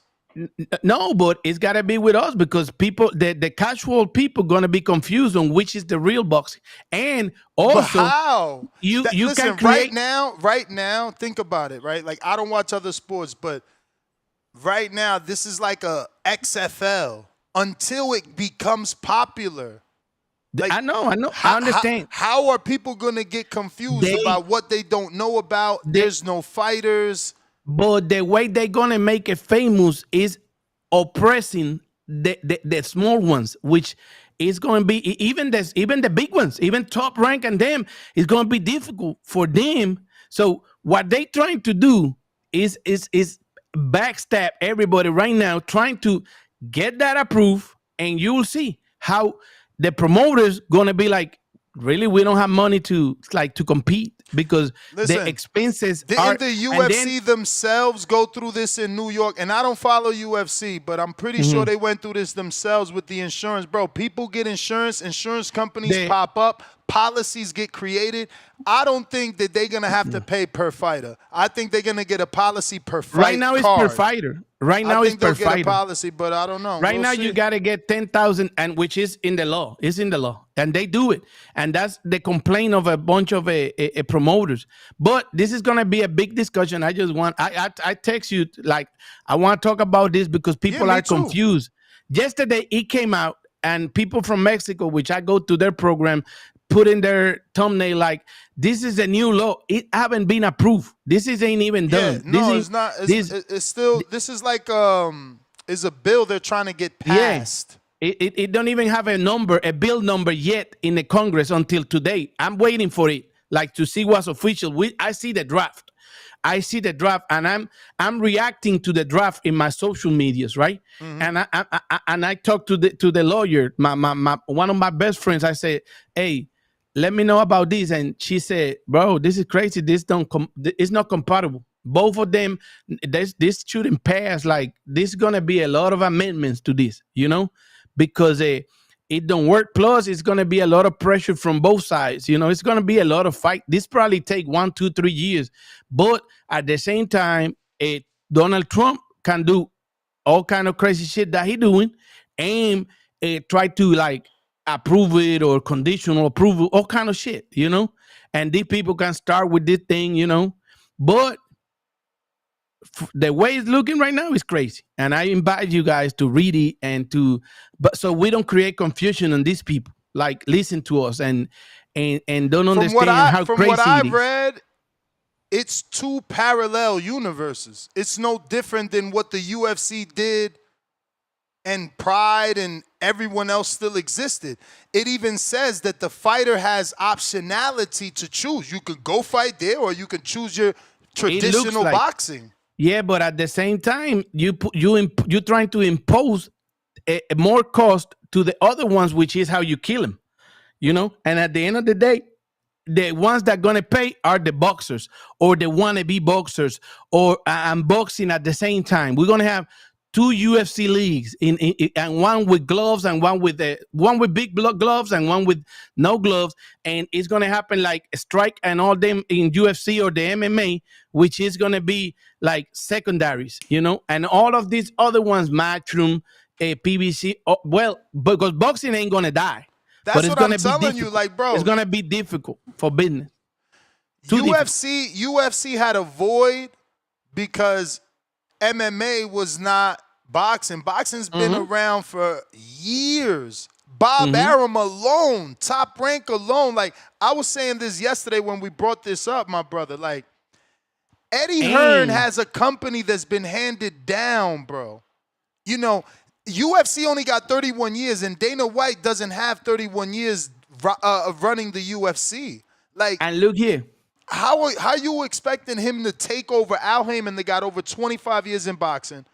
Then you talking about Bob Arum that got a good 50 years in boxing. And then Matchroom that has 2 generations in boxing. Mm-hmm. And these are all successful people. They're not gonna let. Bro, look at when Al came in trying to do shit. They all sued him. It won't happen. Exactly, and that's what's going to happen. That's what's going to happen. They're going to sue him. That's what I want to let people know, that they all going to sue him, and it's going to look wrong for politics, and it's going to be all crazy, and because this ain't approved, but they trying hard, and who's trying to put this through exactly? Who's trying to file this? TKO and TKO Turkey and you know why? It's in the news. It's in the news. It's a lady from here, from Georgia, from Atlanta. One of the senators or representatives is in the Congress is from Georgia. Who put in it? You know. Well, because boxing is not set up like the NBA, NFL, where it's a league. Boxing is set up because of how it's been run historically, not as a league. But when you have a league, the league acts as a manager, acts as all that stuff. In boxing, that they don't want that happening. It's no negotiation, and that's what they're trying to do with the UBO. They trying to do some, which is like the UFC, which is no negotiation. The UFC, the managers, they don't have no managers. They don't have no negotiation in the UFC. This is what we got. If not, go to strike force and don't be famous. I think having a league would also have a lot of positives. Just up to this point, that was never the case. So. Because there's so much wrong with boxing, having a league would fix that if it's run the right way. Like what specifically? Not having health insurance, not having pensions, not having who's going to pay for it? Yeah, but UFC don't have pensions. UFC don't have none of that neither. Okay, UFC forget the pensions, but they have health insurance, don't they? UFC send them to the street. Like you lose, you gone. You been used. Bye. Here's the problem: having each state athletic commission be able to do what they want, whereas a league, it's one umbrella. Everybody follows those rules. That's the problem with boxing. And how many you know the offer and demand for boxing, and the dreams that for boxing and the offer and demand everywhere. I was in Europe just now, and you know how much boxing is out there. You know, it's another Jake Paul doing a show this weekend with 90,000 people sold out already. Ibai is a Twitch guy, which is like a Jake Paul in Europe. A lot of people don't know that. But I learned it over there. Having one set of enforceable rules will make all the difference. Tank shouldn't be able to take a knee and get a standing 8 count in one state, but take a knee and not get a stand. Like, it should be one set of enforceable rules across the board. And it is. The thing is, it's always got to be a special situations, because that's not going to change with the league. What's going to take? It's going to take from boxing. It's going to take from what we promote in here, which is people to be boxers and to be able to do it and all kind of stuff. Because that will change. You ever watch the NBA? You ever watch the NBA? Dude can't step on the 3-point line and have a ref in one state be like, close enough, it counts. Like, no, it has to be strict uniform rules across the board. And it's uniform rules for boxing. It's just a special situations that happen that make it seem like it not, but it's a special situation, and they got to run with rules, and it's the boxing and the other sports and every sport's got a different DNA, a different DNA. Now, we can help boxing like that, but we cannot take from the opportunity of everybody to do boxing, just like UFC. Like so UFC. So you're saying you're worried that if a league comes in, it'll exclude a lot of people. If the way they doing it, because if they said, okay, like Ness said at the beginning, if they said, okay, what we asking is that only if in our league we gotta pay $25,000 and we have to do this only in our league, and we're gonna give it these benefits and only in our league, right? But what they doing is, is there something that wrong with doing it NBA style? Like, dudes got to get drafted. That's how the NBA is. If you're good enough, you get drafted into the league. Maybe having a boxing league where dudes got to get drafted would be dope. You can do that. I'm with you on that. You can do that. Now, when you're trying to, with the same law, you're trying to penalize the other ones because you understand the business, and you're saying, if I impose this, they have to follow the law. I got the money because of this league, and I can take them. The other ones got to be doing a line outside of my league. If you want to be a boxer, you got to do a line outside of my league. And you know how many dreams we're gonna like push out of the window because No, some I of these think I small think promoters cannot do a card and give this guy hope. And it's a lot of stuff I don't that know, man. I these think rich people want to play with our sport. These super millionaire people like the Turkey, they want to play with our sport. You see how it's changing the whole DNA of some that is you being don't here like it. over. Huh? You don't like what Turkey's doing? No, some stuff, but not everything. No, because backstage a lot of stuff happened that we don't see upstage. You know, now Like what? now he's trying to give this kind of how long it took for them to decide a Anthony Jarde and David Benavides. Did you know that I it don't took know. 48 hours and it was a yes or yes? So 48 that's hours. bad. It was a That's yes or bad. yes. Because guess what? Benavides didn't have no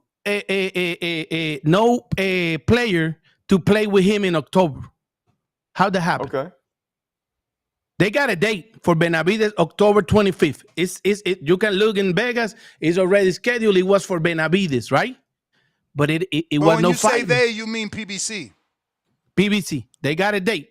October 25th. Look in the schedule for Vegas Commission, right? It's in there, right? It was for Benavides fight, right? Now, it was no opponent. So if you want to imagine what happened with the opponents, right? And now it's making sense. Now they got Morrell against Callum Smith. Now they working it, right? So it was no option for Benavides but to fight whoever they put in front of him. And this is the money.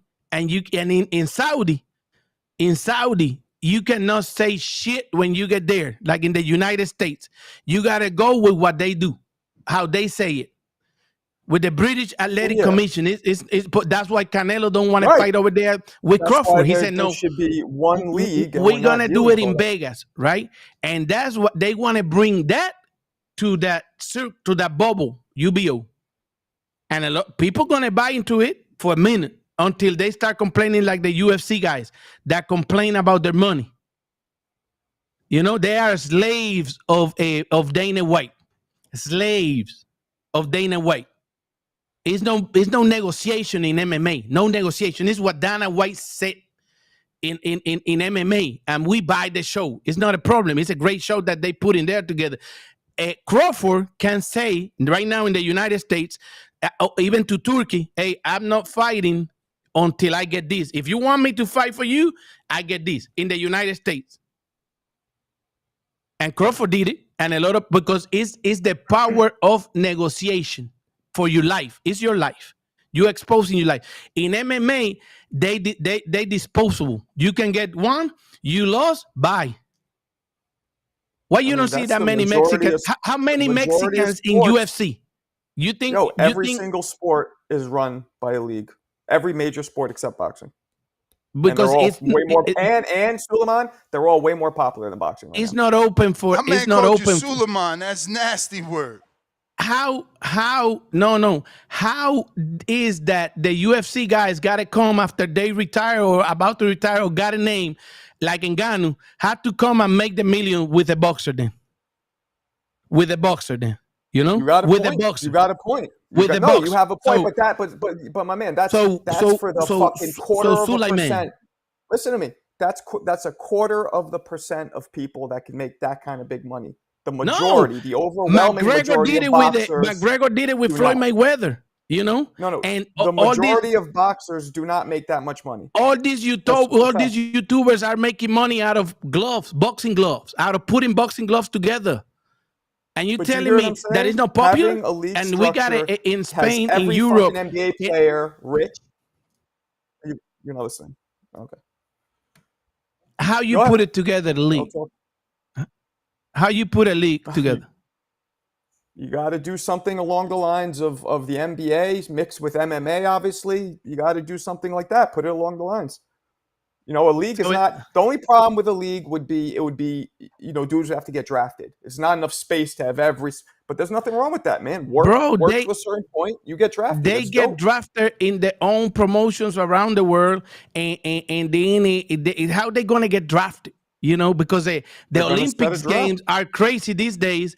The amateur ranks are bad, here and there. So how they gonna get drafted? How you gonna have they get drafted today because they The win way the fights. NBA holds a draft, it's a You very know? simple kind of procedure. Yeah, it's a draft. It's an annual draft. And how you gonna what? They have people. They have scouts that scout the entire globe for the greatest fighters, and then they fucking draft them. And then and then people either it's simple. That's how they do it. And then fighters it'll get fighters to work harder to want to be part of that draft and make it to the league. You know what I'm saying? And now I don't. A lot of people don't agree with this, but I love one belt. I love the fact of the Ring Magazine belt being the only belt. Bring that shit back to the old school. One world champion. The first world champion was the WBA champion. It ended up evolving. It was the only one. It was the only one. It ended up evolving to the WBA, yes, but it wasn't WBA at first. But yeah, it was the NBA. Right. It was the NBA, which became and the New York State WBA. Athletic Commission was also was a belt. Yeah, back in the day. And then but if you go further back, they put together that Ring Magazine thing. Do you know that? But when you go all the way back, there was no sanctioning bodies. It was word of mouth. People would just see, Jack Johnson win. Like, oh, he's champion. There was no actual belt, no actual sanctioning. And that's and here we at. And you remember the case of the IBF? What about it? Which case? Remember when the IBF got investigated by the FBI and they still up to today? You don't know that case? No. Well, you need to look at it, because all that you're saying, it came the reform of the Muhammad Ali Act because the corruption of the IBF is a big case. You should do a video about it. And then at the same time, Sulaiman got another case, which came to like what we have today, the Muhammad Ali Act, because it's been impossible to make a league that adjusts to boxing as a sport, which is too diverse, I don't think it's impossible. You can have a little lot of money. You can have Listen to me. You need a lot of money, and you need to have the current promoters and the sanctioning bodies at least initially be involved. Because if they're not involved, people still covet those sanctioning bodies. They want that WB. It's going to take time for the Ring Magazine belt to evolve into something that people look at as that's the pinnacle. Because as of right now, the Ring Magazine belt, you think that's the end play? Does the Ring Magazine belt become the UBO belt? I think that's Turkey's play. Why? I think that's his play. This will be the only belt that matters. Bring the shit back. One world champion. Now that's how you make that league matter. So that's what I'm saying. That's why he bought Ring Magazine. He's a fucking evil genius like Dr. Claw. No, he's not. So you're taking all the other opportunities from your favorite fighters to be a champion, because how long is it going to take for a guy like coming from the street, like today's day, right? To be a champion. Sport.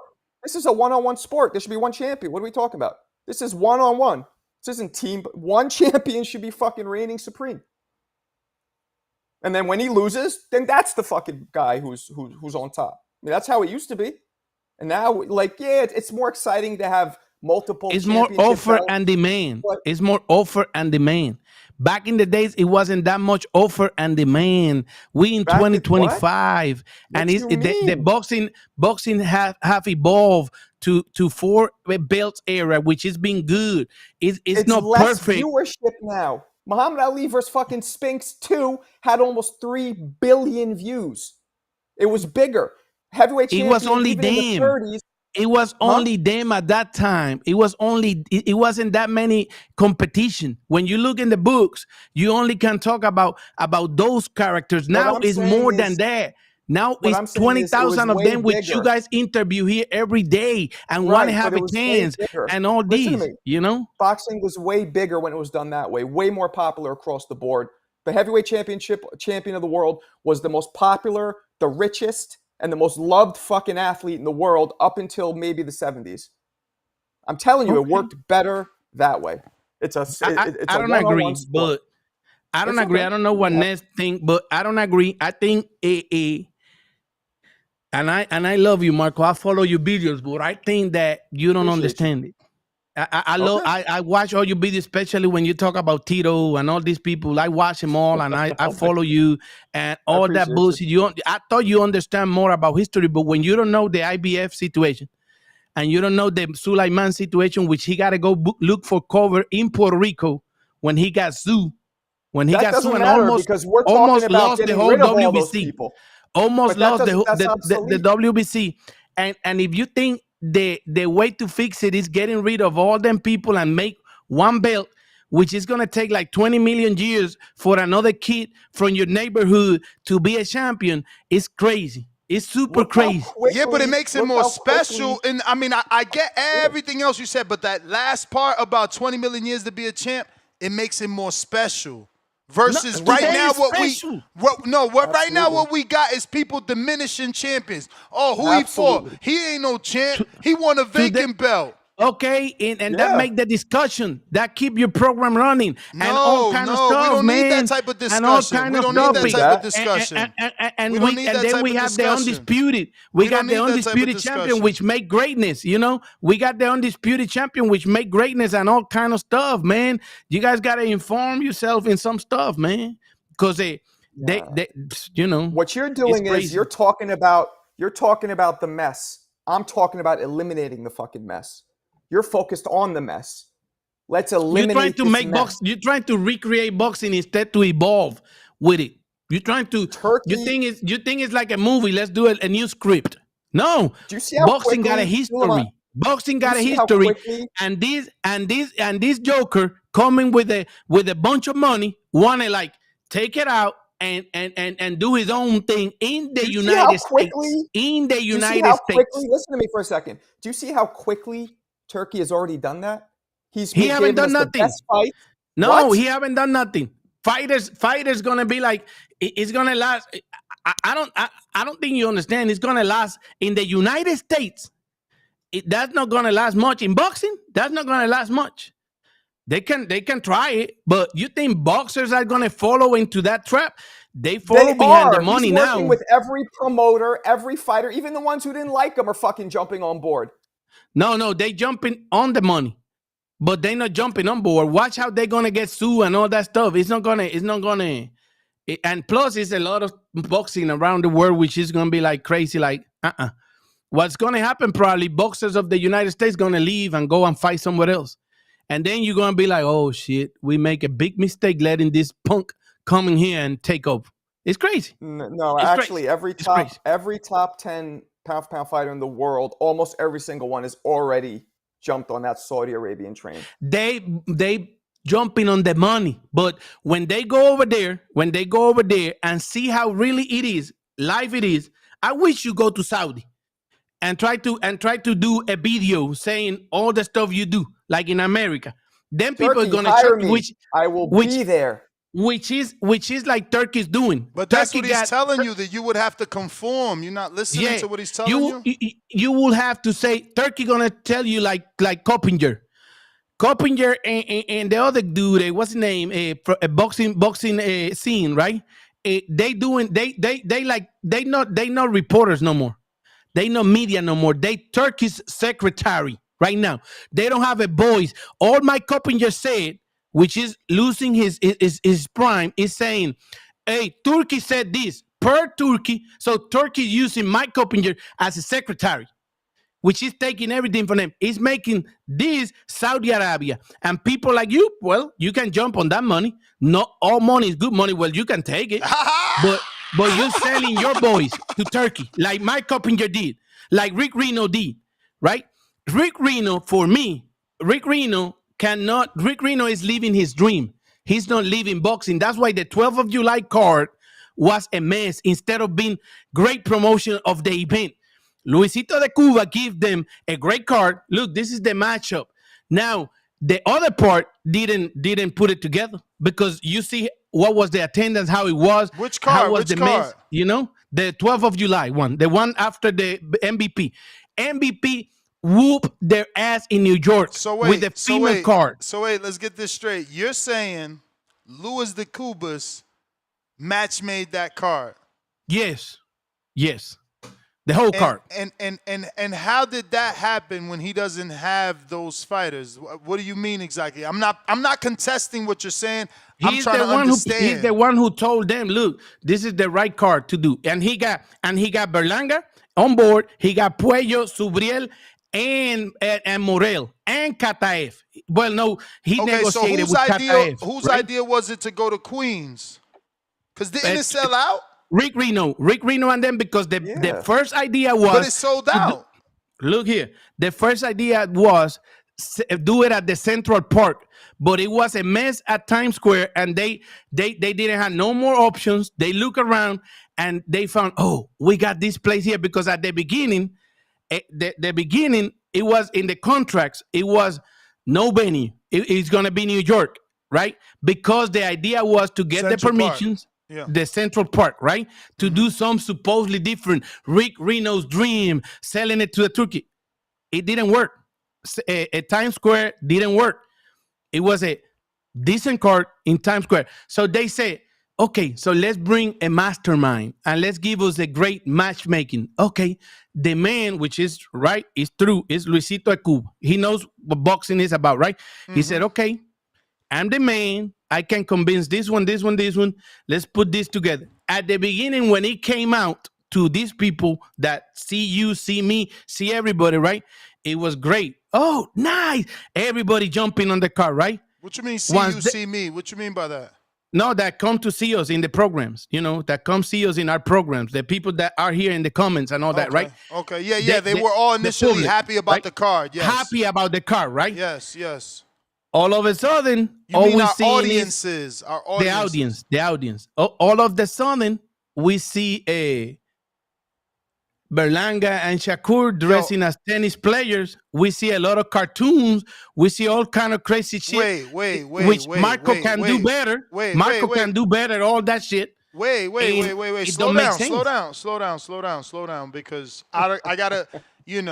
I'm having a debate with someone right now on text about sarcasm. So, you seen them dressed in tennis player outfits, or that was sarcasm? No, that was the promotion Ring Magazine put out together.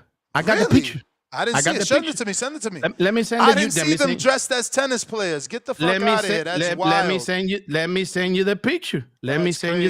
Hold on. I send you the picture. So again, while you do that, tell me what you thought went wrong, because it was a sellout. It looked amazing in there, and people called into this show. Wait. Let me just finish. People called into this show wanting to do more fights in tennis stadiums. They called in saying that they went to the fight and every seat felt good. Making shit different is a good thing. Not the same. MGM Grand, blah, blah. Like, it's a good thing. It's refreshing. So I just need to know what you think went wrong. At the end of the day, I was in New York. At the end of the day, they got to give out a lot of tickets. Give them out, because it wasn't selling.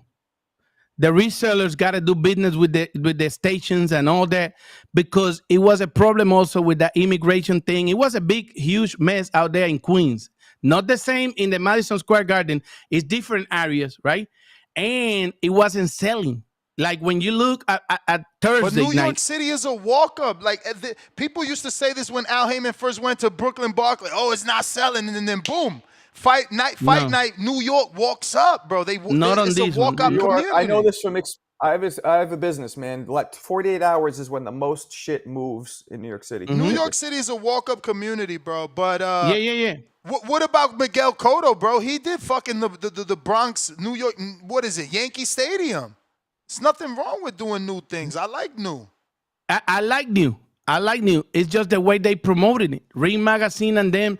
They relying on a lot of stuff, you know what I'm saying? And so talk to me. Relying on what?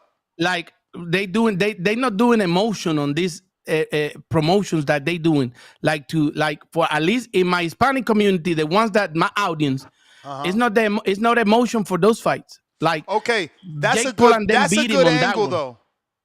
Do they do when they have Subriel and Puello and Zepeda Are they making Spanish only content, or is it? No. They didn't. They not even promoted much of until fight week maybe, and when they realized that the Hispanic was on Subriel and Puello, which I think it was the fight of the night, right? They wasn't even promoted. They was all over Berlanga and Shakur. You in New York, you got a bunch of Dominicans and Puerto Ricans in there, right? You got to look at Top Rank, right? But no, they don't do it. They don't do it. I don't know what it is. So let me ask you a question. You know? How do you know that Rick Reno is the one putting things together? How do you know? Because he seems in charge. How you know that? How you know that being in charge means he put together that event? There's a long chain of command there. Because it seems like he's always with Turkey. It doesn't seem like he's the man hands-on promoting. It doesn't like he doesn't seem like because you're trying to say, for those that know, that he's like a Eric Gomez of Golden Boy, and that I don't see. Yeah. I see him more as an Oscar, who is a face. He's the one holding belts and looking fly and at the podium. He's not. He doesn't look like he's the guy making the. You know what I'm saying? I think he's the one with the ideas. I believe so. I believe he's the one with the ideas, and then he don't have a team in Ring Magazine that understand boxing, really boxing. They got a dream, a good dream, but it's not really boxing. You know, it's a dream of make this, like I'm looking for it right now for the tennis players and all that stuff, right? And you see the promotion in cartoons and this and that, and what emotion that give to boxing fans? You know, to boxing fans, what emotion that gives? Yeah, but I think you being nitpicky, but I like that. Don't get offended. I like that. I'm nitpicky, but I'm gonna just say this. I'll count you with, okay, you don't like the cartoons, but some of us like the video trailers that he does. That he spends thousands, hundreds of thousands. Cinematographically dope. It give you any emotion? Yeah, you just heard the emotion in my voice. Other than being dope, like because you like the technology and all that, did it give you any emotion of boxing, of like what boxing is? It's entertainment. This is entertainment. It gave me voice. It gave me emotion for sure. It gave me more emotion seeing Marco talking about the old fights and all that. Well, thank you. Hey, yo, let me ask you something. Hold on, I gotta ask now. Now I gotta ask because I pick up on hints. Were you offered a deal? Were you offered a deal by Turkey, Riyadh Season, Rick Reno, anybody to work with them? No. Were you upset that you never got offered a deal? Hold on. They invite me. They sent me an email. They never did give me an offer.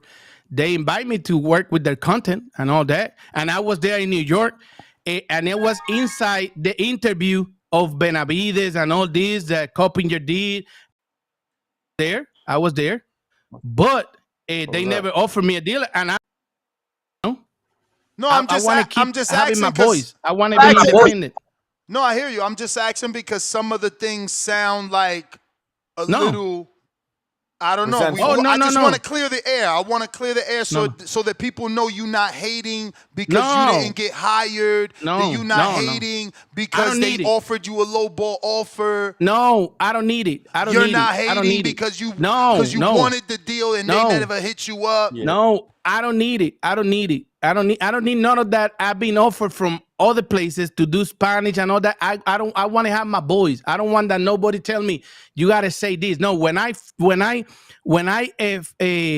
don't know what's fiscalizar. What's the word in English? Fiscalizar. Say it in a sentence. Yo, and like before you go on, you got to invite me on your show, bro. I was on Broadway Joel yesterday. All Spanish. You been in that show? No, but I'm talking about all Spanish though. Yeah. I didn't do that. I mean, I only spoke English because of Hector Bermudez, bro. He was he needed the help. Shout out to Hector. What you mean, B-Dog? See how I do about what? If you don't tell me right now, you know where you going, bro. You know where you going. Phantom Zone. You know where you going. No, I don't play no fucking games, bro. Nah, man, Caesar right, bro. They had them niggas in nasty tennis shirts, bro. That shit's musty and disgusting. Right here. I'm gonna send it to you. Okay, I never I'm saw sending that it to either. you. I'm sending it to you No, right now on your Instagram. Look at it on your Instagram. Look at it. Caesar right. Stupid. Caesar right, bro. There's That no looks aura. stupid, and There's a no bunch of aura. other stuff. There's no Yeah, aura. this is There's no this ain't hating June nobody. This ain't 24th. hating nobody. June You know, 24th. this zero ain't hating aura. nobody. That's Look a at that fucking aura. CGI. Is that even When really you them in see it? I when talked you about see that. Hey, yo, this is Bro. quality hate from Caesar. Quality hate. I know. He quality no hate. He mad at no some CGI graphics. You guys Ew. are no wilding out. no Caesar, not Not even really. real. Caesar. I do want to say, because, you know, these people don't think that I do this. I'm wrong. You right. It is gonna be harder for the smaller promoters. It is. Guys like Top Rank are gonna have an easier deal because they have pre-existing relationships with insurance companies, meaning they'll be able to negotiate a better deal because they do annual fights. Smaller promoters won't be able to negotiate those deals, so your price hike And even is right. Matchroom coming this way and have to deal with like Caribe Royale, the Box Lab, and all them, they're gonna be hurt. Look, I talked to a lawyer about it. It's all about boxing. This is not about us. This is not about. It's all about boxing. We are community. We are community. You know, and Yeah, but I don't Boxing think is Caribbean broken Royale will be for affected because decades. they're a co-promotion with MVP and a co-promotion with Matchroom. So with those Matchroom and fees, with a bunch of other people. so those fees will always be negotiated. Plus, Caribbean Royale being a promoter with a venue, they're also able to guarantee the insurance company annual dates so they can negotiate the rates. You know this what this gonna do at some point, which is what I wrote in my Facebook today and in our boxing Boxeo Urbano Network a platform in YouTube is in the community in Spanish is gonna be like Trump say, make America great again, bring it here, right? Well, all these small promoters is gonna go cross the border to do cards in Mexico. And all these fighters gonna fight in Mexico, which is different laws, right? Because to get fights, because over here it's gonna be these people trying to take over, and over there don't. So they say, well, California close to Mexico, But Texas even close bigger, to Mexico. even Top Rank could do that. I mean, why wouldn't Top Rank or Matchroom do an office? Well, Let's say, look, hypothetically, I mean, I don't know that you can sell that, but like hypothetically, do a new headquarters in Mexico for Top Rank because they're right here. Their headquarters is in Las Vegas, but let's get creative and dream a bit. You could even go to DR, another country that sourcing out is cheaper. Plus, I don't know about ticket sales though. You ain't gonna get everybody to fly to DR and take all kind of security and all that and make it together and put it for the platforms, and then over there just put don't worry about ticket sales. Do their prices. That's tough though. Because it's gonna be cheaper. A life with no ticket It's gonna sales. be way cheaper. It's gonna be way cheaper. It's gonna be like iPhones and Mac and all of them left to China, and now Trump want to bring it back. That's what you're gonna do with boxing. That's what my lawyer told me. Look, Caesar, this is what happening with this, and I'm talking to a real lawyer that understand this. She worked in Virginia in a firm that all the lawyers come for advice. Imagine that. And it took 5 minutes for her to tell me this is going to be amended like crazy. This is whoever putting this together is stupid. Like this is not going to fly like that. Maybe with what Trump doing, which by the way, I'm a Republican, right? Maybe what Trump doing, right, is going to probably try to fly, but it's going to have so many lawsuits, if the promoters get together, and do it, It's a rumor out there, and it's been a rumor out there that Top Rank was offered by TKO to get bought by TKO too, like WWE, So you never know. Top Rank haven't said nothing yet of what's going to happen really after Friday, after Saturday. What do they really have to sell? You can't sell fighter contracts. Those are with managers. The name. Name, Top Rank name, but they don't come with fighters. And the contracts that you have, and then oppress those managers. And then you oppress them. You say again, but you could get out your contract. Listen, it's like any takeover, right? It's like any takeover. If you buy my company, my employee is within his right to say, you know what, I don't want to work for this new boss. I'm leaving. Exactly. But again, I'm not hating on nobody.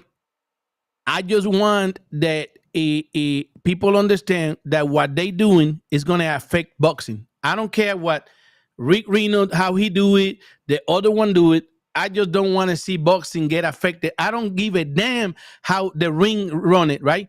If you guys want to fall in that trap of what Turkey doing, which is trying to take over us too. They trying to take over us. You see, a two-tone. You remember what they was offering for that 12th of July? They say it's going to be a debut of a program, the Ring Magazine, Ringside Live, whatever. It was a program. It never happened. Yeah, never happened. That never happened. Huh? It never happened, bro. It never happened. It never happened. Yeah. It was just all show and all that. But people quickly forget about that. You know, and they know how they can confuse people. Like yesterday, they confused people, people thinking that was approved already. That it was. They don't know what a bill in Congress is, how it works, and all that. And that's why I send you a text. And you know, you and me communicate in text, Ness and me, right? And I send you a text respectfully. Hey, did you talk about this topic? I want to jump in there and say my part. If people want to believe it, but it's up for record in English because I say it on my program already. I've been writing since yesterday about this, and we have to take it serious. You know, sometimes we gotta unite, like the WBA, WBO, IBF, and WBC. They united when they need it, and the promoters. You know, Turkey give back a lot of things, like when the promoters told them a few months ago, we're gonna sue you. And the Saudi Arabia, they don't want to be sued because they know they're going to open a bunch of stuff in the United States. They need to, that they don't like it. You know, if they get sued in the United States. So you got to know the culture too. Their culture is not like over there in Saudi. You cannot go and say shit. First of all, it's what they said. You got to go by their rules. So maybe Marco, maybe they give you an offer. You go over there and then follow, you know, Turkish rule. I don't want to say the rude way, but you know. You're damn right. Marco's looking for money, man. He's looking for that bread. No, just make all sure there's bread a way is out. good bread. Well, he got to just make sure there's a way out the contract. That's all. Two-tone. Yeah, all bread is good bread. Nah, man. I watched The Wire, man. You ever seen The Wire? They're not pushing freebase. Remember when Marlo was giving everybody in the hood money, and then he tried to give Michael some money, and Michael looked at him because he knew what came with it. Not all money, good money, man. Respectfully. Yeah. And now you say whatever fuck you want in the United States, right? You're free to say whatever the fuck you want, right? And guess what? They gotta react. You know what I'm saying? They gotta react to it. And that's how you're free.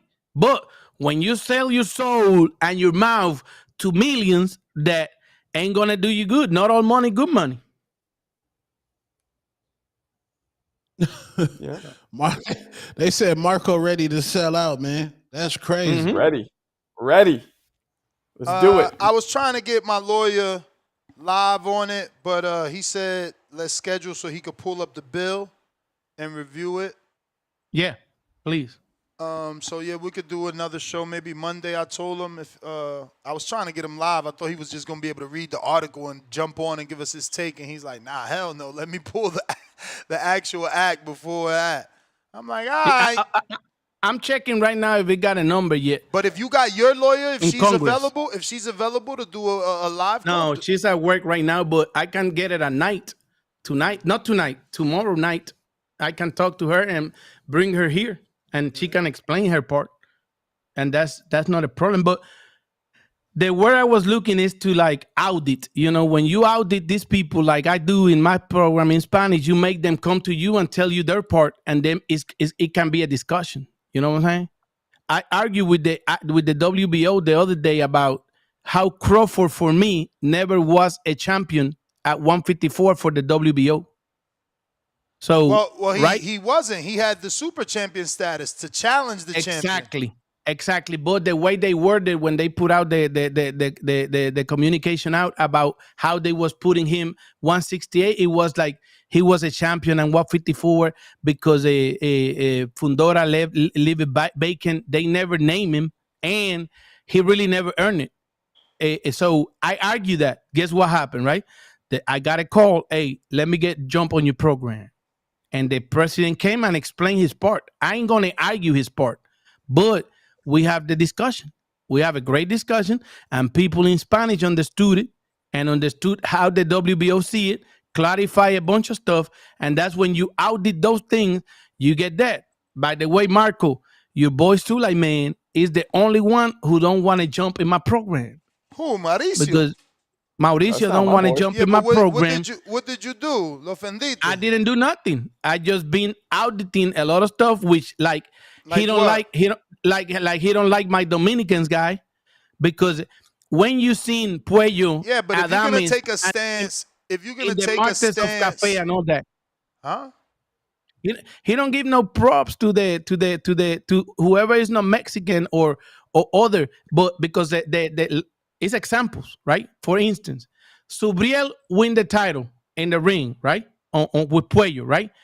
He didn't brought a belt to his trainer to put it in there. But that's not how it works.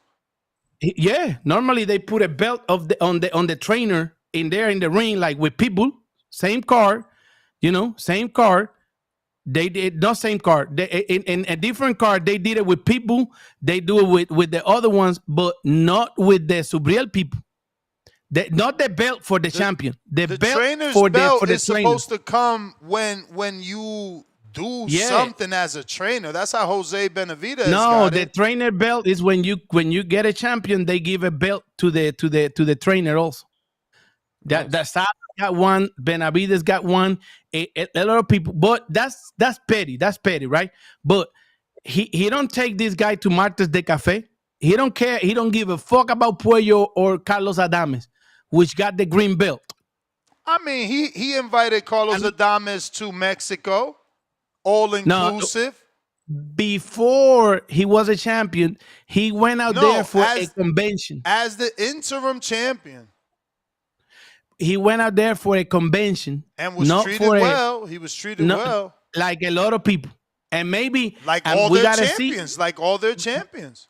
We gotta see if he was paid. Now, when he made a champion, he didn't say, "Hey, come to Mexico," like we do, like we do in Puerto Rico and all that. Puello had to wait for his shit. Like, get it in the mail. Fuck you. That's how I see it. Mm-hmm. That's how I see it. Well, that's probably why you're not. It's probably why you're not getting the interview. No, I'm asking. He can come and tell me, Caesar, you motherfucking wrong, because I got the proof here. But I asked the fighters before, and I asked a lot of people before I open my mouth, and understand the business. Now, normally you can say, and I'm saying it here this way, but in my program, I've been just asking the questions. Why this? Why don't? Right? Normally, if you got the truth, your truth, you the man, you can say, look, this is it, But I did I run through the channels, the WBC, everybody, right? They say, yes, we're gonna give you the time. Then all of a sudden, the day of the time, I say, look, we're gonna do it tonight. Yeah, no, he got something else. Okay, Man, he's a busy man. Well, whenever he want, he come here, right? You have it here before? Claro. I have it before.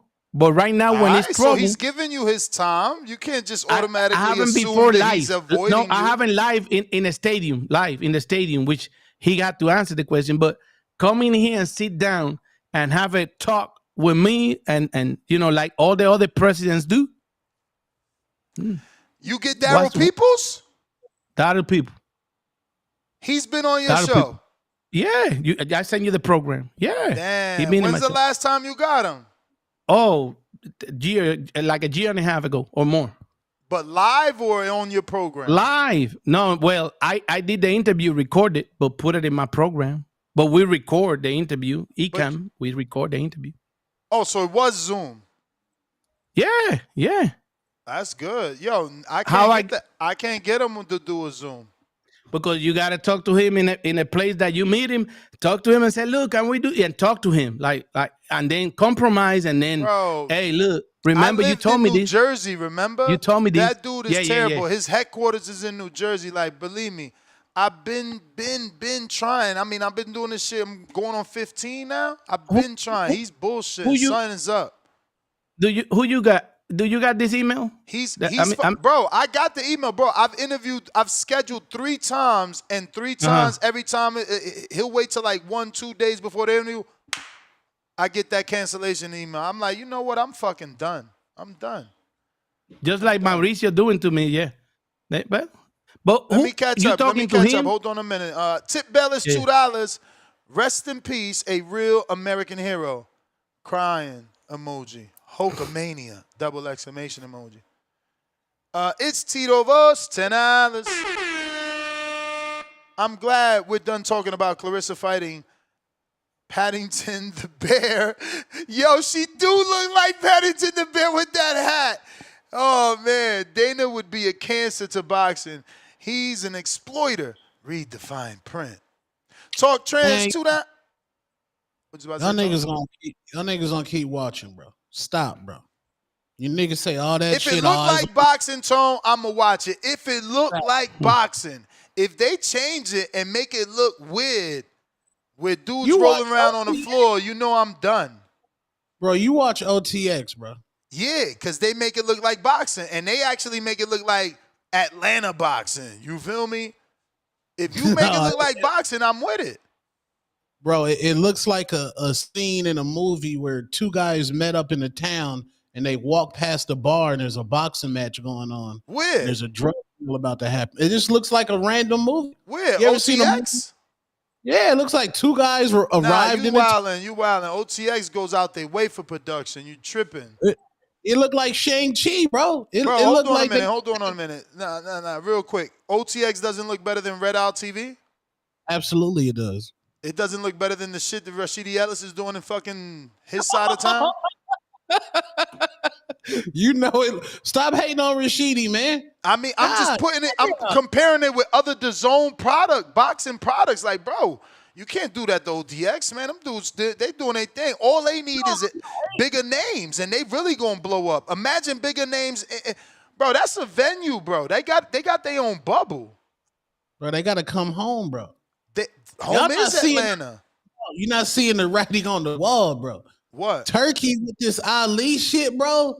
The man now that the Turkey can say, yo, I got my own sanctioning body, and guess what? The bag is over here. Because I'm still gonna pay my top fighters the bag. Niggas like Robert Merriweather, niggas like Johan Ingram, they gonna become stars in the Turkey League. Them type of niggas gonna become stars, bro. Hopefully, because think about this. Think about this. We just had the manager of Avis Griffin on here. He said he was paying out of pocket anywhere around $25,000 to get Avis fights. And then Jake came. And it was like, boom, we good. So again, we still got managers. This league is gonna take time to get where it needs to go. Yes, bro, because they're gonna listen. They want to avoid the managers, and that's my point, brother. You're not letting me finish. With money. This is my point. You're not letting me finish, bro. Existing boxing. What we have today, we got managers. When they start, based off the information that is out there, they're going to do what's called the Dana White Contender Series for boxing. It's rumored to be on Netflix. They're also going to do a Tuesday night fight series, apart from 2 major Riyadh season events per year, some shit they said. Now, how they going to get fighters that don't got manager, Caesar, is with the Contender Series. They're going to go to gyms. And this is all in writing. They're going to go to gyms and do 2-day events, sometimes 1-day events. They're going to pay dudes flat fees of $10,000 to $20,000, right? Then they get to review the footage and see who they going to fuck with. And those dudes ain't got managers. And guess what else? Ring TV just did it in New York. They just held a sparring session, had the line around the corner. Over 2,000 people showed up. And now they got the sample, what you call it, sample size. They got a sample size in New York City to say, well, the formula works. And once we put the face of Dana White, they're going to get all these white men to come out. And that's all they need is the great white hope, the ability to be the great white hope. No, seriously, come on. Dana brings in a whole different demographic. That's why people say UFC audience is different from boxing audience. Yes, some of us cross over, but it's a different demo. And that's what Dana's going to bring. He's going to open it up to the, UFC you know. is more popular than boxing right now. I don't know about more popular than boxing. That's a real wild. No more popular. He act like that. But it's gonna, now we're going to get that. He's going to stream that fucking fan base over to boxing. It's genius. Not really. It act like it's more popular, but no. Well, if they're on Netflix, they're gonna get a good, fucking solid, fucking like, it's like a good sprint, you know, because you're gonna be doing these Dana White Contender Series. Plus, you're on Netflix. It's different. How much? You're gonna give the casual audience the ability to see boxing and think that that's the only boxing that exists. But go ahead. Don't understand you, Ness. Ness, don't understand you. I don't understand you. Bro, Ness. Amanda and Katie did 6 million shadow boxing. They did it. But they were no se tocaron. They didn't touch each other, and they did 6 million. Bro, I know. If you got Netflix, you got the future. No, not always. You gotta sell them right. Like people got very upset about the Kathy Taylor and Amanda Serrano because the outcome, and so that took a lot from that plan because it was supposed to be a war that they can like. Right now, how many highlights you have seen of that fight? That fight is going to history to forget, you know, because it wasn't a fight, right? And it's not memorable. The only memorable thing is that it wasn't Netflix and that they got overpaid for a show that never gives us. Now, in the other side, when you look at the league that they want to create and you want to compare with UFC, right? I don't want to sound wrong, but I think Two Tone might understand me better than you, right? Marco, I don't know, but look at the how much minority or how much diversified is UFC? Not much. From what I see, it's all like white boys who like watching that. Exactly, fighting in there for no money and being the slaves of Dana White and them, right? Of a show that they trying to sell, like if it's wrestling on some points, you know, and you know, and got investors in there. If you guys don't understand business, Dana White already got UFC broke. That's why they gotta go with TKO and all this stuff, right? Dana White did worse than what supposedly Al Haymon did on this side with the first money, right? That's in history. And he got to look for TKO and all these partners to save UFC, right? So with boxing, who do you think that's going to respond to? So you think some people want to be back to be a slave, like whatever we said is what it is when boxing been a great business, you know, like you can negotiate, like you can be Crawford. So it might work for them, like do their bubble of boxing over there, right? I don't think people gonna buy it, you know. You gotta embrace the evolution, Caesar. Embrace the evolution. It's like a lot of people fall into the thing that Turkey said that pay-per-views right now is gonna be free, right? Well, DAZN is making it like they gonna come with a premium DAZN, right? So you can watch the pay-per-views supposedly free. They're gonna charge you more, you know? And Eddie Hearn already announced it, you know, like everybody asked him if it's gonna be free. No, they're gonna charge you probably $100 a month for to have supposedly the pay-per-views free. So it's crazy, you know, and people fall into those traps because Turkey say it. So I don't know, really. I mean, the upside of the situation is that Look, Alex Doomdoy said, Ness switch shirt colors or I am going crazy. Yeah, it's the camera. Look at that comment, you know? It's the camera It's the because camera? earlier it was looking like it was turquoise and now it's looking green. So people. Are you serious? Yeah. Damn. Yeah, it did look blue. That's right. Yeah. That's wild. Yeah, man, we gotta bring pizzazz to the live. We can't keep you bored, bro. This is new shit. This is top tier podcasting. This is as Tone would say, podcasting on PEDs, man. You spilled your Slurpee all over the other shirt. You just switched it. No, how the hell? When did I leave? I've been right here, buddy. I don't know, man. I feel like it happened though. Okay. Yeah, I mean, with this deal, you're going to be able to get boxing talked about on major sport programming like Fox Sports, ESPN. There's going to be promotion of like, oh my God, we got the TKO championship tonight. We got Johan Ingram versus Carmel Moulton tonight, man. Y'all watching it? Yeah, we about to go to the bar and watch it. That'll be nasty work if this gets more coverage on mainstream, networks than real boxing. It will. But, the flip side is Turkey's going to bring them special one-offs to the TKO.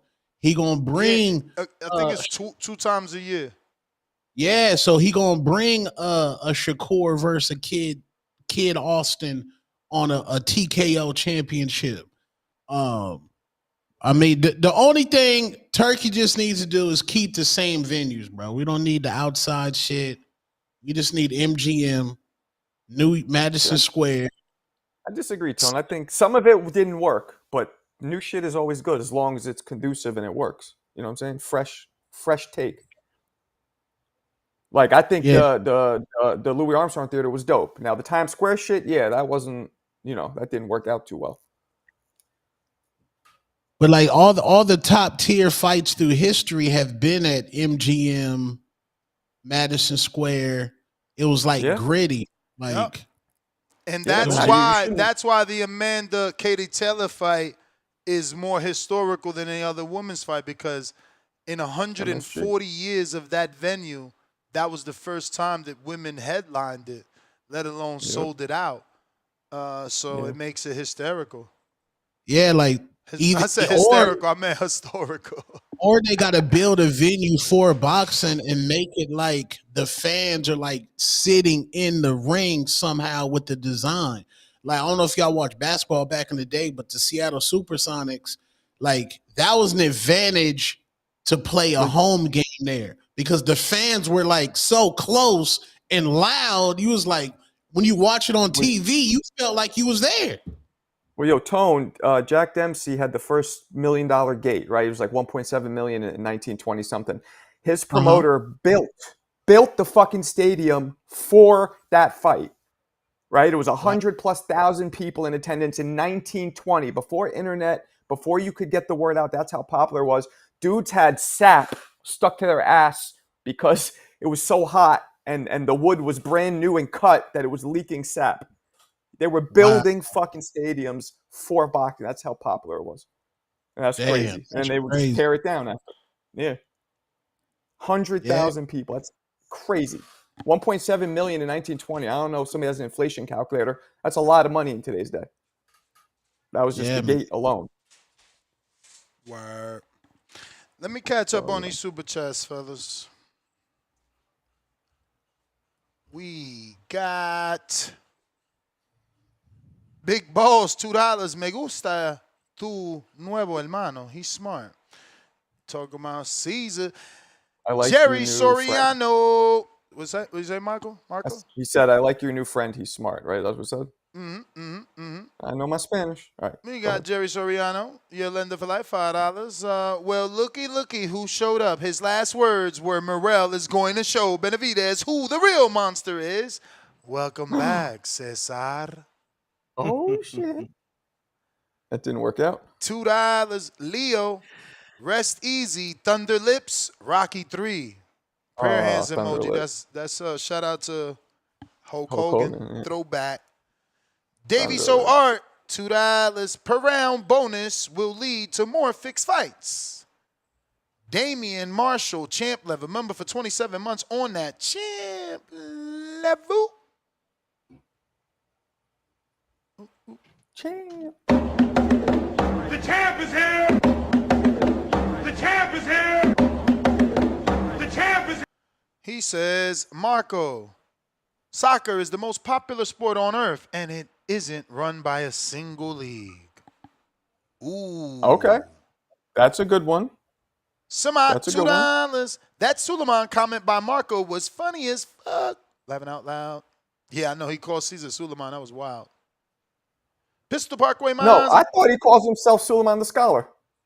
Who? This is Caesar. Man. It's Lord Caesar, have bro. mercy. This man confused you with a New York caller. This is nasty. Yo, No, Marco is so out of touch. I know who he is. I know who he is. I thought that he went by the Scholar. He doesn't go by the Scholar? Damn. Bro, that's Suleiman the Scholar. Lord have mercy. No, Marco. not at all. I know. Yeah, hey, man. Hey, man. I apologize. Yo. I wasn't trying to fuck with you. I really confused the two. I'm sorry. People perceive it like that. Me too.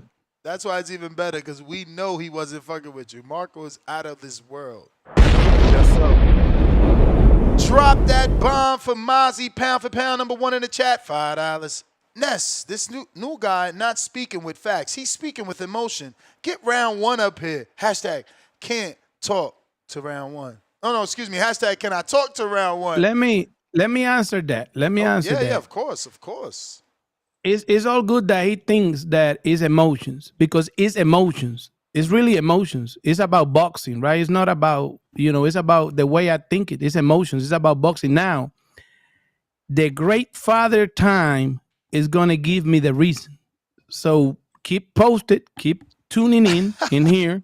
Yeah, but how many years we got to wait for this to reveal itself? No, whenever that thing come out and finish and the league come out, supposed league and all this, then I'm going to be here and saying, look, it worked, it didn't work.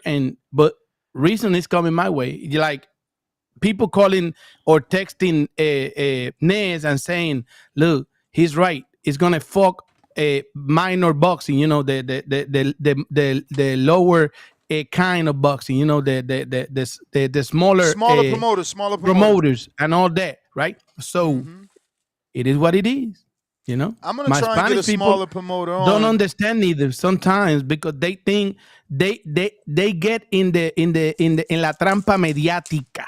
They fall in that trap. They fall when they saw it yesterday. Oh, look, it's already approved. This because understandable. You don't understand a bunch of stuff of how the laws goes in the United States. We here in the land of the free. We ain't fucking with those people. But people with money here trying to fuck with your emotions. Caesar, I gotta let them know you're military too. They need to know that. That's probably why you feel the way you feel. Yep, I'm retired military. Yeah, you know that. I'm a veteran, 26 years. I live with them. I know. You know what? But that's what I'm saying, Caesar. That's what I'm trying to explain to my audience, that they might not know. Like, why does he feel this way? Why? So again, military people are always gonna feel different. So I wanted to let them know, and that's good that you told them you served 26 years for your country. Because we live in those countries. We understand how they act. And more with them. But some could consider you being prejudiced right now for trying to generalize an entire people. No. I'm not generalizing nobody. I'm trying to explain to you how it works. We lived over there. We know how they act. You are generalizing. But well, cool. if you go to Saudi Arabia right now, right, and they tell your wife you cannot hold his hands, you got to dress like this, right? And when you look at the videos, go back at the videos, see if Oscar De La Hoya be holding his girl hand on TV over there in Saudi Arabia. See if David Benavides hold her hands, and look at how different they dress when they over there. Right? I mean, David didn't look no different.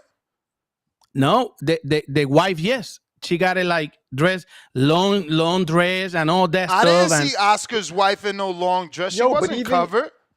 Everybody takes that. Wait, Caesar. Everyone takes that first picture dressed in the traditional garment, but we see them wearing their normal clothes. Bro, No, but even they trying. Usyk, they told him not to wear his cross, and he ended up wearing it. So obviously They trying weren't to that ease stringent. down a little bit. They trying to ease down a little bit for the show, but at the same But time, not for they the still show, got the Caesar. rules. They still Not got the yes. not for They the still show got the because rules. no, not for the show only because remember they're opening up bars now. They're allowing they're It's no opening alcohol their over there. rules. No, It's no alcohol over there. there is gonna be. They're opening up bars. They easing a little bit, And a little gambling, bit, right? but there's no alcohol at all over there. Like that's why a lot of people don't want to return over there. You ask people, and they tell me, "Hey, look, big people in boxing said, look, man, I went one time. The last one I talked important in boxing over here in the United States said, well, I went one time. I'm not returning." Yeah, but And a Caesar, lot of I've these heard people boxers, tell me the opposite. I've heard people tell me they loved it. They were treated great. Like I've heard the total opposite. okay, well, okay. And sometimes you ask them in the program, like I ask them, and they're gonna say something, and then behind the cameras, they tell you the whole story, how the trip and how all kind of stuff, how they change stuff over there and say, well, it's now, when you got there, they said Friday at 3 p.m. and then at 10 in the morning, no, we change it. Like they did with that fight where Adames and them, they changed the venue and all the logistics and the fighter, it's a bunch of stuff. And then you supervise. Yeah, but the Adames everywhere situation wasn't the Adames situation different? Didn't he try to get into the country sooner than what his plane tickets said? They no sooner than what the plane ticket said. No. Early. No, he was trying to get, but he ain't got no plane tickets. He was trying to get there to climatize, which is one of the clause. I talked to the Benavides on record, right, on camera, and he told me one of the things that I put on my contract is that they gotta let me into the country 30 days prior. 30 days prior. And now okay, look, but that's my thing, right? For look Adames, how Turkey doing Adames now, and people fall into the trampa mediática. Now he fucking Adames up, which when he knows he lying about a bunch of stuff just because people fall into the trap. Now what is he lying about? What is he lying? You can't just keep saying things without giving us information. He did it here. He did it here in your program. He's saying that it was Adames' fault that the what's his name? Well, he said Adames did not. He said Adames did not answer his messages, and I said, but wait, his manager's Louis de Cubas. He said, yeah, he wasn't even answering Louis's messages. That's what he said. Okay. So you saying it's a lie? What's your version? I don't Where believe you it. getting it from? Because I called Adames and he didn't answer me. I don't believe it. So. Okay, but what's your version? Because I called Adames, he didn't answer me. If they don't give you a version, I understand what's happening back there. I'm not going to put it in here in public. Turkey can say whatever, and if people want to believe that after, but what do you mean? If you understand, we're asking you to help us understand. Look, after people understand that Adames just beat Shiraz up there, right? Just beat Shiraz, or anybody here saw Adames losing against Shiraz? No. Okay. And now, so that tells you that, they. Yeah, but what that got to do with making a Johnny Beck fight? Well, the point is not about the Johnny Beck fight. It's the way he putting it out right now your program. No, Caesar. Saying, on our program, that's what we were talking about. I said, what's going on with the Johnny Beck fight? Because it looks like you were interested in that. You sent out offers. He said, well, I gave Adames a very good offer. And he went quiet. I'm paraphrasing, trying to sound like him, but literally, that's kind of what he said. He said he sent a very good, more than generous offer, or whatever rare words he used to say. He sent a very good offer to Adames, and that Adames stopped communicating. So then I doubled up and said, but wait, his manager's Louis de Cubas, and he said, yeah, he stopped communicating with Louis too. That's his answer. Okay. I text Adames, still no response. What do you know? I'm just asking you to tell us your side. No. It's good. He doesn't want to. Because isn't Louis de Cubas Adames' manager? Yes. No. Who's his manager then? He got another manager. It's a different. It's a manager and a promoter. He got other people manage, which is the same people that are helping. I don't remember the name exactly, but it's a different person. It's not Louis de Cuba. Louis not a promoter. It's not Louis de Cuba. It's not Louis de Cuba. It's not Louis de Cuba. Do you know the name? Because But I'm under he the got another impression. manager. Okay, do you know the name? Because I'm under the impression Louis is his manager.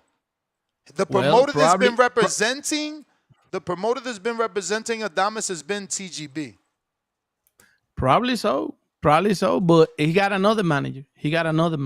But that's not the story I got. The story that Turkey setting here, that's not the story I got because Adames want to fight. Adames want to fight Johnny Beck forever. You know what I'm Okay, saying? so give us your version. What story you got? No. They was looking for other fights. They was looking for different things, and it's a bunch of stuff that we cannot be putting in here in public. Champ? Who was looking for different things?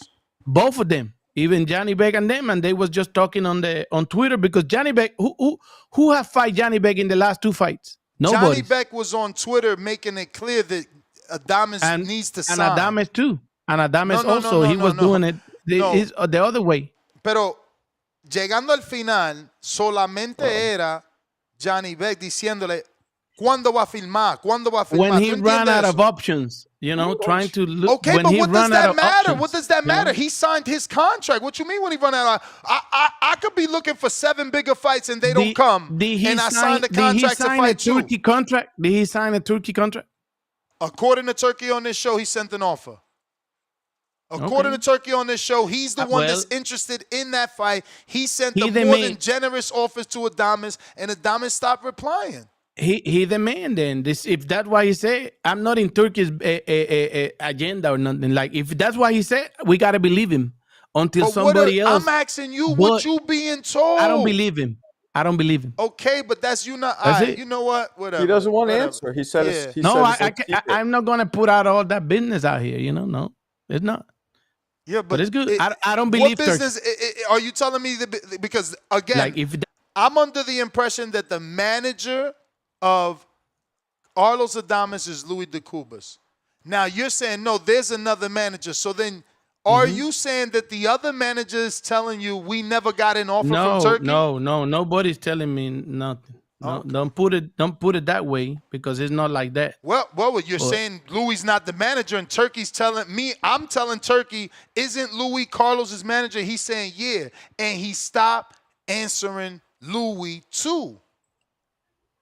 So I mean, if we're wrong about the manager, you need to reveal the new manager, because that Turkey's certainly implying that he's dealing with Adames through Louis de Cubas. What? It's just like he was dealing with Subriel and Puello and Berlanga through Luis de Cuba. Luis de Cuba is like the middleman, like not the middleman, the man over here that make that happen. If Luis de Cuba's Luis de Cuba don't manage Canelo, but Canelo say all the time in public, say, look, thanks to Luis de Cuba that put it together and all that. And that don't mean that he managed Canelo. You know what I'm saying? Okay. That don't mean that he managed Canelo. But and a lot of people say Benavides said Luis de Cuba help us out with this and that. That don't mean that they manage Benavides. They in the business with Samsung and them, but that don't mean one or the other. So I'm just okay. But earlier in this show, you said Louis de Cubas is the man. He put that card together. He's the one that talked to everybody. So with that same frame of mind, he is representing Adames for Turkey. Turkey is saying, I sent a more than generous offer. Adames stopped replying to me, and he stopped replying to Louis de Cubas. If we don't have any more information there, then we just got to move on. Hey, find out about this name, Jorge Erasme. Find out about this name, Jorge Erasme. You have to text me that. I don't know how to spell that last name. Yeah. BGG, $2. Tone, what's your snack starting 5? Oh, my snack list? Man. Who on my top snack list? Well, shit. Number 1 draft pick is my dog, Dev Dollars, Devin the Dream, Debo Haney. I got to add another one. According to Blair the Flair Cobb, Devin Haney has the ability to ruin the sport of boxing. Breaking news. That's it. That's it. Hey, Blair was talking greasy yesterday, Ness. You got to get him a fight, bro. Get him a fight, bro. Come on, man. He got Elliott. He got Elliott. He's gonna get a fight eventually. It might be a UK fight. He might end up fighting S.O. Usman. He's with Elliott now, so he, same manager as Chris Eubank Jr. Big balls, Bandalorian, $2. It's not one American UFC champ right now, none, but diversity.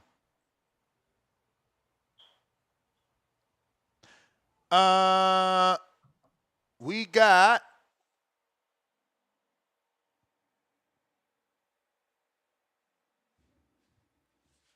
and just some random hate. Media people, stop with the bad podcasting. Stop asking Claressa Shields about her cheeks getting clapped a week before the fight. Can we just Marco? What, someone was asking about her getting pregnant? Yeah, like everybody asked the same question. Do you have sex before the fight? No, ain't we don't nothing wrong care. with that. Y'all ask men. You the one talking about keep the same energy. Now you want to change it in one day? This motherfucker's terrible. I told y'all your pancake. You literally was just saying yes. Bro, yesterday wasn't your argument equality? No, bro. Okay, bro, Ness. If you get Claressa up here, you gonna ask her, yo, if you get your cheeks clapped the week I'm certainly gonna ask why she thinking about having a kid. That's what I'm definitely gonna ask. That's good podcasting. I'm talking about the generic niggas. Every time a nigga said, because it's our turn. It's our turn. You said leave the double standards alone. That was you yesterday. It's our turn to ask the same goddamn question everybody asking, man. When do you stop having sex before a fight? When do you stop having sex before a fight? Yeah, we wanted to do some motherfucking double standard shit around here. Yeah, Michael, I mean I've never thought of that. Of course, no, bro. man. Top three bad podcasting questions. Will Shakur fight Tank? That's the greatest question. Go ahead, Michael. Yeah, look at the Cuba. Here comes Che Guevara to liberate Cuba.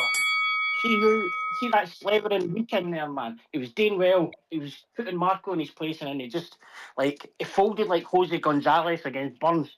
Like he just folded when he got offered the money. Who folded, Caesar or Marco? What happened? Caesar, but Marco, you just talk rubbish, man. Caesar. What did he say? He said I don't understand. He said Marco, you just talk rubbish, man. Right, so I don't understand a Marco, fucking word he said. I talk rubbish. Yeah. What's the rubbish? What's the rubbish? Marco, how does the ring belt get defended? How does the ring belt get defended? It's the In a lineal. fight, It's the lineal. people punch each other. Untrue. No. To fight for the ring belt, it has to be rank 1 versus rank 2. Oh yeah. That's true. What do you say? When Fury, you want one belt, yeah? That's what you're saying. Yeah. You're saying you want one ring belt. Yes. Yeah, but you defend the lineal status though. No. Yeah. Aye, you defend lineal status, but you didn't. The ring belt doesn't go on every fight, yeah. Say what? So when Fury fought Chisora before Usyk, that ring belt wasn't on the line with his belts, yeah. Of course, he always came into the ring with his ring of belt. course. We need to get the bouncing That balls. ring belt was not on the line. But that's what I'm saying. No. You can defend it, but a fighter can't win it unless it's for undisputed. Like right now, hypothetically, correct me if I'm wrong. If Jerron never moved up, and Jerron Ennis would, that would have made Norman lineal. That would have made No, you can defend it, bro. You're wrong. No, of course if you you can. beat the lineal champ, you take the belt. Yes. They give you a ring belt. There's even a physical belt. What are we talking about? You need to be fighting number 2 to defend it, yeah. So like Pacquiao and Marquez fought for it in like 2005, Bro, let's go with the existing. No. Forget history. Let's go with the existing 168 division. Canelo has the belt. So go for the existing one, yeah. So when Tyson Fury. No. That's old. No, that's old. Let's use 168. 8. There's a current undisputed champ who was lineal. He got stripped of the IBF and still was lineal. Yes. And the Ring Magazine belt was on the line in the ring when he fought Skull. And then he undisputed again, only further claiming lineal status. The regulation to defend that ring belt has to be 1 versus 2. 100%. Not after you win it. That's only if it's No. vacant. Right. So listen to them, man. Listen. So Fury was the lineal and the ring champion before he fought Usyk, yeah? Hell yeah. So why was the ring belt not on the line with that fight before he fought Usyk against Chisora? He never fought. It was. Because it's his. Because it's Tyson. He's the lineal champ. That's how he got the every fight time with he fights, Wilder. He's defending it. But when it was Tyson versus Chisora, it wasn't on the line, yeah? It only then went it's back always on the when line. when he fought Usyk. I gotta go though. That was the bell, champ. That was the bell. You the man, Michael Motorcycle. Nah. I mean, you didn't have to. I'm glad you jumped in. I didn't know what the hell Mr. Fire was saying. Whoa. You know how brave you got to be to call in here? Come on, Marco. Juice, $2. I want Caesar for the next Border Wars. Set it up. Man, he's 50 years old, retired vet, 26 years. I still fuck somebody up. 26 years in the fucking don't army, put it man. together. 26 years in the army. Leave that man alone. Put it together.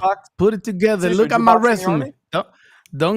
He said, look at his resume. He fought in Puerto Rico, man. I never boxed in the army, but I was a Oklahoma State champion in Taekwondo. Woo! And I did Taekwondo in the army too. Taekwondo. And I still put them together too. You crazy. I don't even look 52. I don't want no problems. And I don't even feel 52. I don't even feel 52. Let's go. Caesar my dog. Caesar my dog, bro. He ready to fuck. Me and Tone can put it together, you Oh, know? no. Tone don't fight. You know, we Tone big don't and all fight. this, you know what I'm saying? Tone don't fight. Yo, did you ever meet Tone? He's big as hell, Caesar. Tone's fighting in He's big as 2029. Tone's coming out of 2029. He's fighting. We can put it together, you know what I'm saying? I hear about them border wars, but I never seen that shit. Yo, Caesar, but I hear you guys do that border wars. Yeah, we got one coming up in 9 days. August 2nd is going down. We got Big Boss in Milwaukee. How the border wars work? How that work? It's USA Boxing. It's amateurs. So you would be a masters. You would need to get your USA Amateur Boxing book. You know, because your age, you got to get an EKG. And then once you pass that, you know, we could set you up with a real fight. It goes on your real book. Hey, this is the name of the manager. I just sent it to you and text the real name. No, the real name. It was a wrong writing. I just got confirmed from the Dominican Republic. That's the name right there. That's the name. All right. Mm-hmm. Jorge Erasmi. That's the name of Carlos Adames Caballo Bronco manager. That's the name. I just got confirmation. I asked the right people. Look, who is the manager? So, that's the name. That's the name. Right there. There it is. That's the name. But so you already made it clear that Louis is the middle guy. He's the one. Same with Canelo. Same with David Benavidez. Exactly. Same with so PBC. If you stop answering Louis, I can't really give you a fight. We don't know that. You know, you got to take. I could text Louis, but I really doubt Louis is gonna be like, nah, man, Turkey's lying, right? No, they're not gonna do that. But this is what I do. This is what I do. I ask Eddie Hearn shit, right? Eddie Hearn answered me all that. I put it out in my program, and some people call me and say, Eddie "Look, Hearn, what? Like anything. It's an example, okay, you know." Okay. And then I put it in my program, and the other part called me and tell me, "Look, this is wrong, right?" So I say, "So what's your version? You know what happened? You want to come on the program and tell me what's wrong, right?" Now, as we are today, not that many people want to come in our programs to talk about Turkey. Like, it's no convenience, right? How much money you gonna lose, right? For a little talk, exactly. Yes, for a little talking, right? Yeah. You know, I got good relationship with a lot of people, right? And they already got business in the middle with Turkey, okay, for a car here and there, right? I'm not gonna make them come and badmouth nobody. I just get the story and I analyze it my way. That's it. And I put it out in our program, right? But that's why I know a lot of stuff that happened over there, and I believe it because I used to live over there in that side of the world, and I used to do business with them, but it was war business. So same thing, you know what I'm saying? So I hear you, man. Yeah. So you got to know the culture. You got to know the culture. Not bad people, but they got a different culture that what we allowed to have and that we fight for in the United States. We fought to have boys to negotiate, right? What these people are doing with this UFC and want to try to get boxing is, you imagine at the beginning, Turkey and them was calling the boxers themselves, you know, they was communicating with the boxers. Go with the color, man. What up, Michael? I'm not having this. How can you actually sit there and claim that you know how the ring belt's defended, yeah? Or how it is? It's got to be the champion's got to face the number 2. It can't be defended any other way. Okay, You so just didn't what defend it, happens yeah? once he wins it, my brother? Explain that to us, So- please. I'll explain it. So he wins it, yeah? Yeah. And he keeps it at that point, yeah? Yeah. So like you could have, so if you're having one belt, yeah? So say me and you're 1 and 2. I beat you, obviously, because Scotland against Latin Americans are quite good, right? So 1v2, right? Two-tone's about 330th in the world, right? I can't defend that belt against two-tone. It will not let me, yeah? Even number 10 in the world, it wouldn't let me defend it. Bro, That's how that belt Canelo works. just defended it versus fucking Skull. No, he didn't. Oh my God. No, that's how that belt works, yeah? Pacquiao beat Marquez for it, and then nobody won it for about 30 years because it dies out of you, yeah? Listen, Dies out of you. is Canelo lineal champion? But, yes. Okay. Lineal and ring are two different things, So yeah? when did he get the lineal champion status in your eyes? Lineal and ring are two different things, yeah? Bro, they No, give you they're the not. ring when you become lineal. What don't It's you the get? same. I don't think he understands No. that. It's the same. Oh my No, God.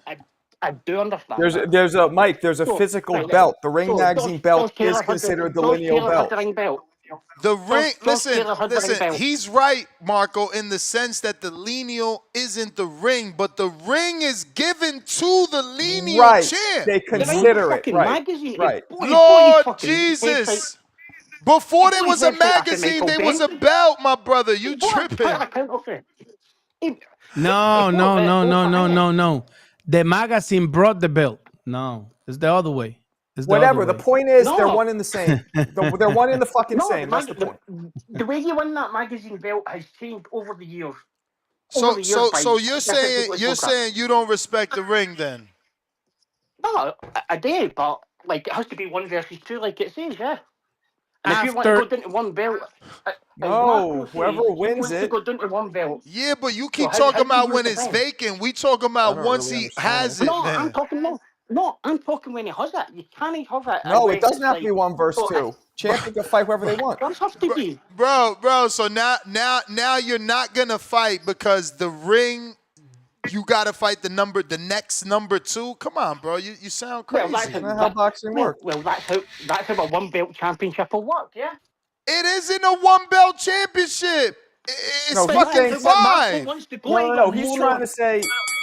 He's trying to say that I said that there should be 1 belt, and he thinks Oh, that's how you it saying should that's work. what Marco wants to do. But yeah, in Marco's world, you got to understand, Michael, in Marco's world, he's talking about the UBO league. So there is only 1 belt. The UFO, that Yes. cunt would never understand. And you don't have to defend against number 2. You Look, win that it. was You the do what bell you do. again, you just player. can't make it up. Huh? Come on, you can't just make it up. You can't just say, oh, he's going to defend against number 4. So you're at a point now. Tyson Fury's rated number 1. Yeah, but Glass oh 2, my God, in the I ring, don't. rated by the Bro, ring. what does it matter after you win? Like It doesn't always go on the line. It's a fact. Just I don't check. fucking understand. Go and what have a you're look. I don't know, man. Go and I have a don't know. look. After you become Fury- lineal, No. So if you're not undisputed, your job is to go after the other champions. Ness, listen to me, though, right? So Fury fights Dillian White. It's on the line, yeah, because he is the lineal champion, yeah. Yes. With the ring belt. His next fight, he fights Derek Chisora. Is that ring belt on the line, or is it just the WBC? Both. No. Yes. No. Yes. Let Let me ask you this question. If Fury would have lost to Derek Chisora, would he still be lineal? The belt becomes vacant. No. Exactly. He lost. I gotta go. That was the belt. Derek Chisora doesn't become the champ, though. Of course he do. How the fuck you gonna beat the lineal champion and not become the champion? Ness, this guy's under the impression that only the number 2 ranked can fight for the belt, I know exactly what he's saying, but he's wrong. That this is. I mean, I know that the ring. Maybe this guy can help us. He claims to be a historian. Maybe he can help us. I don't know. Who's this? Yo, what's good? What's good? Oh, you know who it is? shit! Yeah, and I know the ring and the lineal are different, but they're synonymous. Yo, Marco, don't talk over my call, Marco. Yo, I'm sorry. Roy Jones Jr. is the greatest fighter of all time. That's what Marco says. Yo, Two-Tone. I got a bone to pick with my brother, Two-Tone. Dog, you got us bald niggas down bad, bro. You worded that whole shit wrong. You said dudes that are balding. Dudes that are balding, all due respect, Marco, or people that like George Jefferson. When you got the George Jefferson, yeah, that's a bad joint. And I'm going to tell you from experience, I'm a 44-year-old man, and I still date women that are 24, 25 years old in the country. I don't have to go to Colombia to get them either. And you know what they tell me, yo? They tell me that I give off Dwayne The Rock Johnson vibes or Pit Bull vibes. They don't tell me unk. They don't say that I'm bald. They don't say that I'm short. And if they say that I'm short, I tell them I'm Floyd Mayweather's height, and I could beat up your 6'5" boyfriend. Facts. I got the Brian Norman Jr. left hook. Ask Hamza. He seen my shit. And shout out to my Boricua brother. Finally, we got a Puerto Rican on the panel, a real Puerto Rican. You know what I mean? Round 1 is Rican, but he's a New York Rican. Oye, Boric, ¿qué pasó? Yeah, whoa, round 1. Yo, how you gonna talk? How you gonna talk about round 1 like you ain't a fucking New York Rican? From Boston, first hey, off. buddy, you used to have me here, but Nez one day got mad and kicked me out. I know. That's what happened, but I used to be here. I used to be here. He lying. He lying. He trained me. He got mad at argument. Hey, Caesar, who was right? Who was right? Don't hang up. You was right. You was right. Hold on. All right. And you didn't come back and eat your crow neither. I told you he was going to lose. I told you he was going to lose. But we talking about the David Morrell shit, right? Yeah, we talking. Yeah, I told you he was going to lose. We wrong. Yeah, we talk about it. Ness verbally abuses all his co-hosts. It was just your turn that time. Yo, I gotta ask you because it's all boxing talk. It's all boxing talk. Growing. It's never personal. Yeah, never personal. Yeah. It's all good. Yo, let me ask you a question, Caesar. ¿Quién gane? Yeah. Hector Camacho for 130 to 135 against Loma. No, don't do that. Stop. Say it all in Spanish. Say it all in Spanish. ¿Quién gane? Hector Camacho de 135 con Lomachenko. 135. ¿Quién gane? Héctor Camacho. 135. Of course he's going to say that. Héctor Camacho 135 is a different animal. Lomo's no Camacho, joke. Camacho way bigger than Lomachenko 135. So it's way bigger and faster. It's a different boxing, and Lomachenko can hang with these people these days, but Camacho, something else. Camacho had that pop, too. Camacho had that pop at 35. Ese blanquito Marco diciste a mí, a Lomachenko se gane a Camacho. Diciste a mí, ay Dios mío. He said that Lomachenko beat Camacho. He said that you said that Lomachenko beat Camacho. I didn't say Loma could beat Camacho. What you talking about? Yes, you did. I asked you on your show. Did not. I said who wins? No, I and did you said not. Loma. Yes, you did, Marco. Not. Nope. Bendito nene, ese español. Angel. Look. What up? Yo, can you hear me? Perfect. All right. So Loma wins. I'm gonna just say that now. He Don't beats interrupt my call. Chavez? No, Camacho. No, Hector Camacho. Oh yeah. All right. So this weekend, I worked, right? This Saturday I worked. The past Saturday I worked, and I went to go eat wings at Buffalo Wild Wings. right? And they don't. So what I'm trying to say is, I think Dana White probably has a blueprint that works for UFC, and I think they're trying to use it for boxing, which we all know, right? They're trying to make a league, they're trying to make their own organization, change stuff up. The one thing that before Buffalo Wild Wings used to charge a cover charge for UFC pay-per-view. I went to go eat during my break so I could go back to work, right? And they don't charge anymore because they have a deal with the UFC, right? And then I asked the host, because I was watching soccer, UFC, and whatever else they had on TV, right? And I was asking, and I was watching boxing on my phone. I was watching the Zone a little bit whenever I could. But I asked the lady, hey, do you guys have boxing? And she's like, what are you looking for? And I was like, looking for this. And I was like, do you guys have the Zone? And she looked at me like I was crazy. And I was like, hey, do you have the Amazon Prime for the Manny Pacquiao? Looked at me crazy like if I was just making up shit. I said, hey, you have the Zone? Huh? Do you have Amazon Prime Boxing? Huh? And I feel like Dana White, like I said, has a blueprint. And I think he might get boxing at these commercial places where people like watching fights, people like watching sports. Because I think that's what's missing in boxing. Places that know where boxing's at. Boxing just spread out in all these apps. It's no longer really accessible like ESPN where everyone knows, right?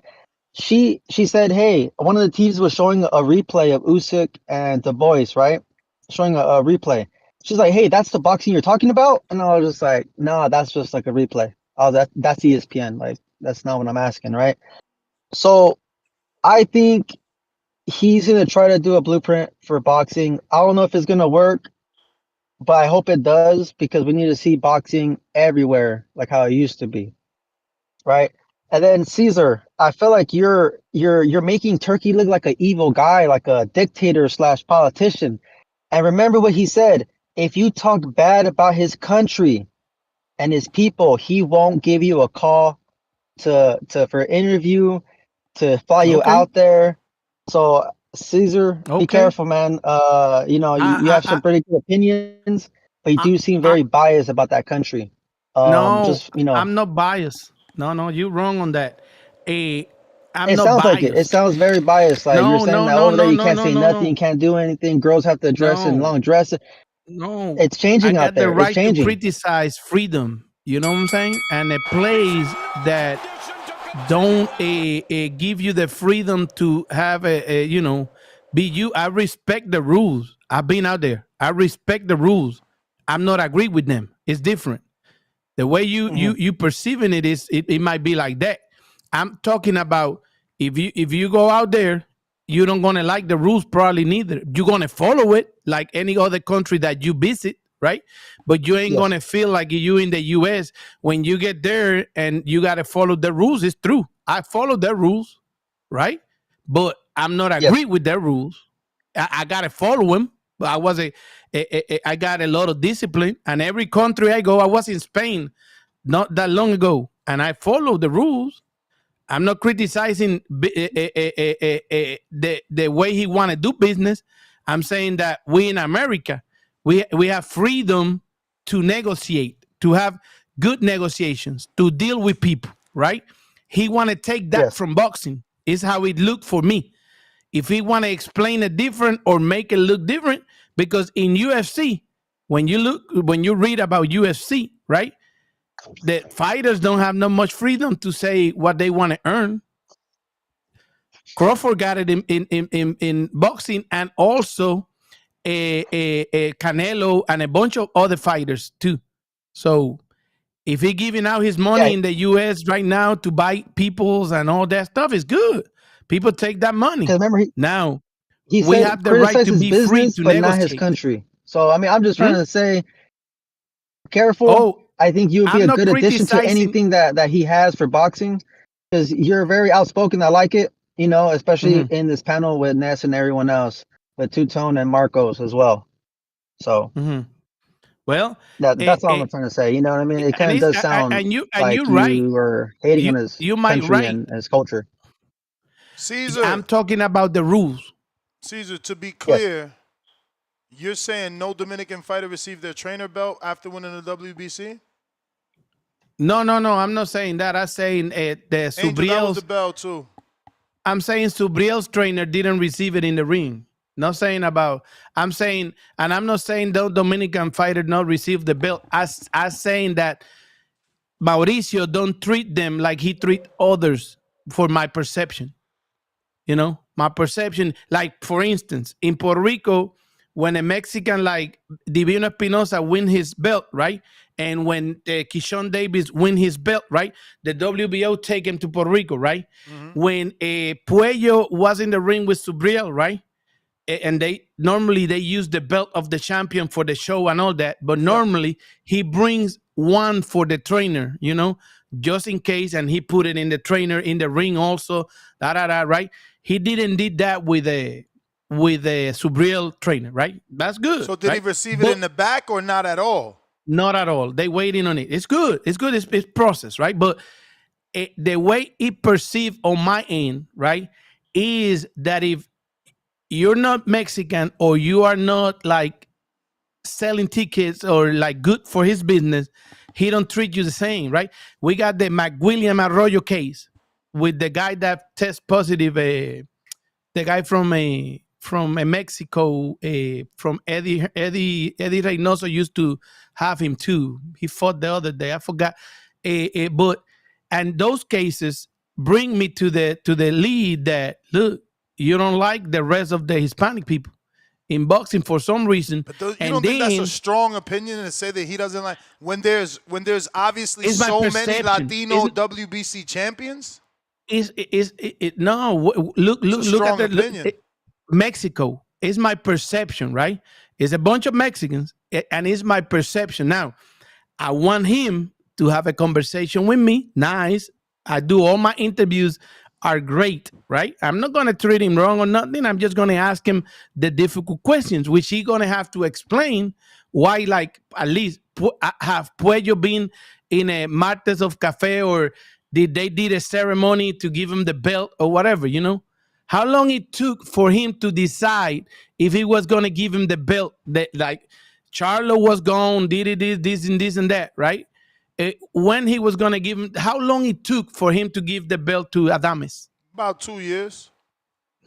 And then if it's another again, way. We interviewed him on that. His response was, Charlo's a WBC champion going through some things, and we're going to stand by him. Put him in recess, and let's keep the thing going, right? But again, his argument to that is, we can put him in recess, but we also gave Carlos Adames an interim title to make great money.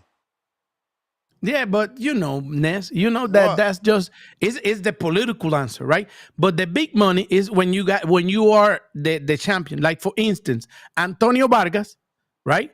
He's fighting on the 30th in Japan, right? He's from the Box Lab, right? And the Japanese guy got hurt, right?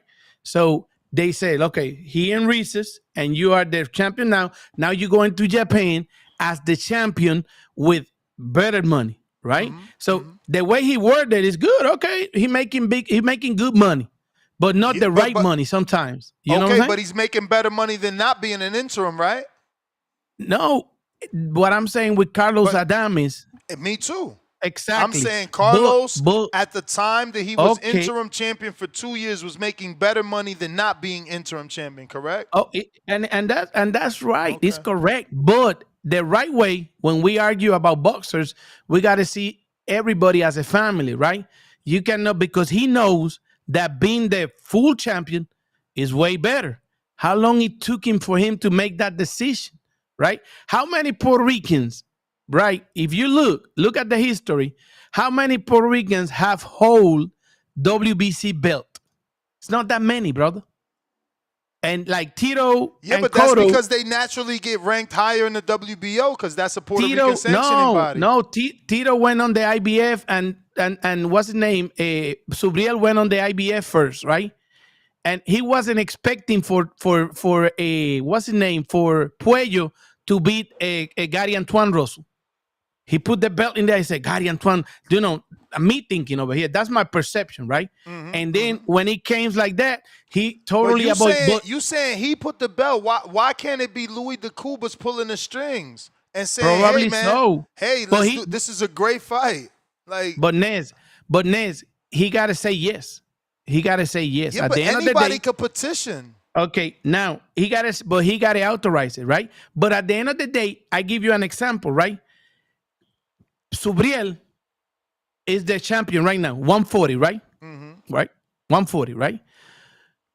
He took Dalton Smith, the number one contender, to Mexico, to Martes de Café, the British guy, the one for the turkey, right? He took him to Mexico to the Martes of Café to record promo out there, which is what they're using right now. Huh? Which champion? No, Dalton Smith, the guy that Dalton they want to put to Dalton Briel, Smith. right? Dalton Smith, right? So he took him. Why he didn't say, hey, Subriel was in Vegas? Why he didn't say, look, Subriel, you the champion, let's make you a ceremony over here, you know. It was a great fight of the night, whatever. And Subriel trained in Mexico for a couple of his fights, right? A lot of people in Mexico, you know, love him. He was with Panda and them, right? He never did that. So my perception is you take the dude that nobody knows to Mexico, like make him a big thing over there, right? And don't take your champion because, you know, for me, it's because it's Puerto Rican. And he, in his heart, right? Unless he told me different, he gonna be polite and he gonna be political about it. But because so I gotta say it this way. Yeah, but look, he ain't gonna have the balls to tell me. Made up. You got your mind made up. No, I don't have it made up. That's why I want to see him. I want to see him and ask him the questions right with now the examples. that he ain't gonna have the balls to tell you the truth. That he's gonna give you a political answer. Your mind is political made up. answer. So in your mind, you Hispanic. Finances. It could be finances. It could be poor. It could be finances. It could be poor organization. And you can take Dalton Smith. But it could more be perception. Excuse me. That's why I say it's my perception. Maybe he didn't believe. I want to clarify it. Maybe he didn't believe because it's a non-profit, the WGC, but that doesn't mean all of them are. But that doesn't mean that you're not supposed to generate money, right? Like being non-for-profit doesn't mean don't make money. No. So you know, maybe in his eyes, as a quote-unquote business, it wasn't worth it to invest in Subriel. Maybe he knew he was going to lose. I mean, not Subriel, Puello. On Puello, okay. Yeah. But he's your champion, you know? And Subriel right now. Temporarily. Did he defend the belt? His last fight was the one before. He defended. As a matter of fact, he defended against Sandor Martin mandatory. And now he's talking about 3 months later, he's saying that Dalton Smith is a new mandatory. When the mandatory for that belt was done with Sandor Martin. That's why Subriel and their people saying, hold on, you know? But again, you're living on both sides of the street because you're mad at the new bill. I'm not mad. You don't agree. Thank you. You don't agree with the new bill and what it could potentially bring to boxing, but what it does bring is one belt and no sanctioning bodies. No, it don't bring that. Bodies. No, it don't bring that. It said coexist with the sanctioning bodies, but they want to do their own sanction body over here. Parallel.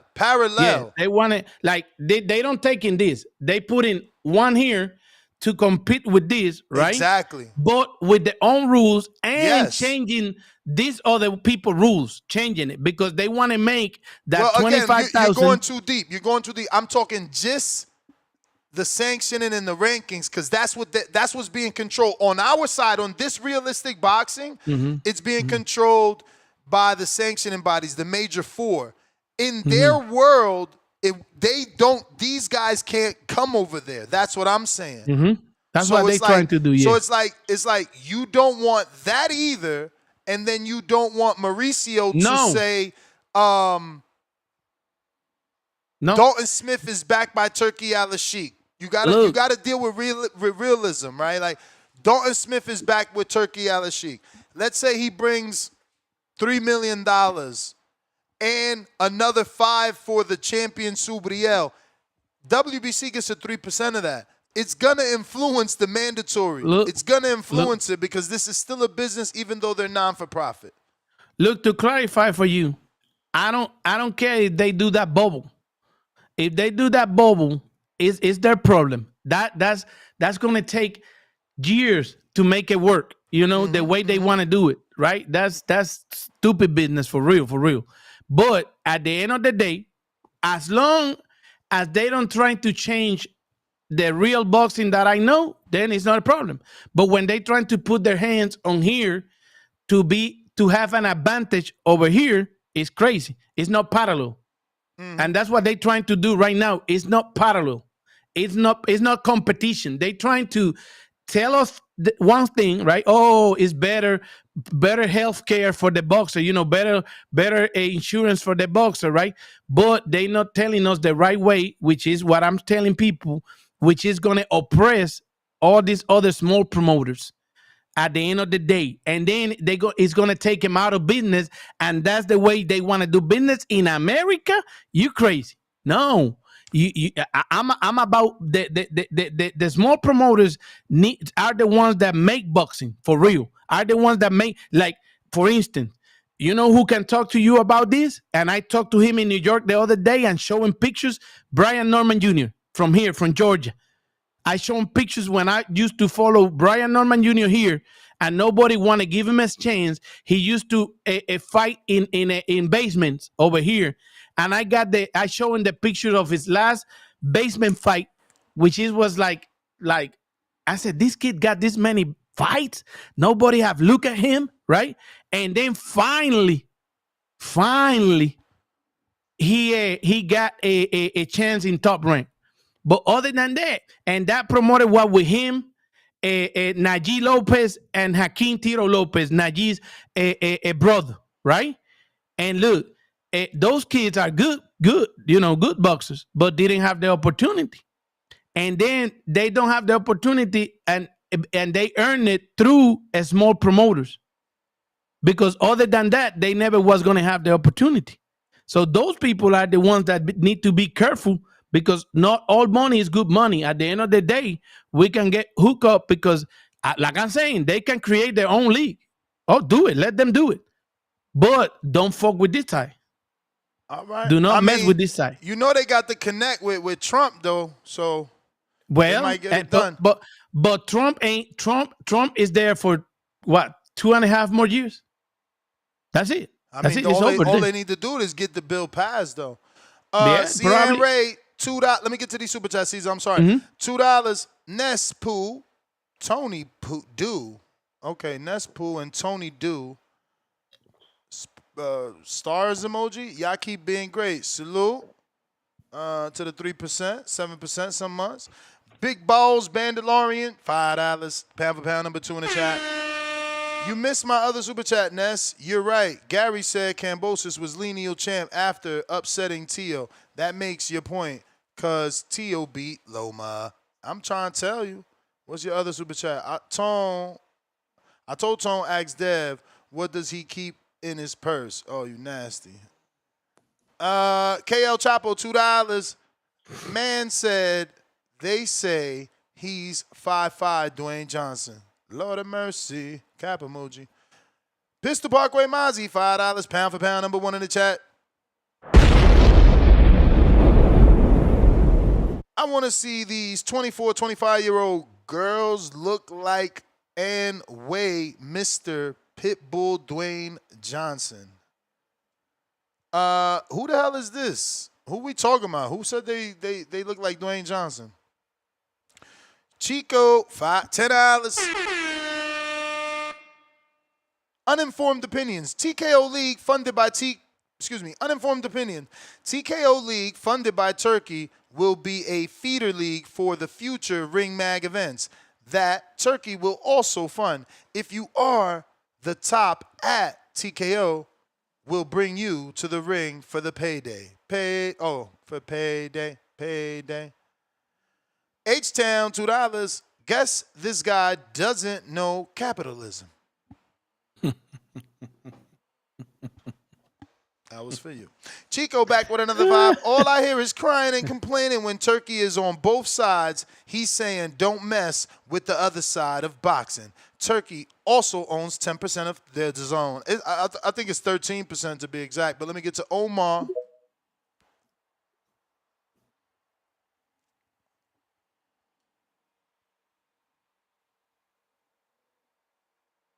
Omar. Oh, they saying that was for Lowe's Nose Boxing, the whole Dwayne Johnson shit? Oh, I must have heard that part. Omar, you got to unmute or jump out and jump back in. Last call for callers. Remember, we got a Border Wars Unguarded show today at 12 o'clock. Rachel Donate. Hey, what's up, Ness? What Can you hear up? me? Yep. So, I mean, I think everyone's entitled to their opinion as far as the belts. I was hearing something about the trainer belts and things like that haven't been given, to Matthias, but I just looked back at the belts that Nonito had received, and I remember the last one where I had my trainer belt and Nonito's WBC from knocking out Nordina Bali at the end of May of 2021. I looked back at my pictures. We didn't receive that package until July 29 of 2021. If it's not a vacant title, they're not going to bring all that stuff. They're only going to, that's why when the belt switches, you get to take pictures with it, but the guy who brought the belt gets to bring it home, and then it takes them a bit.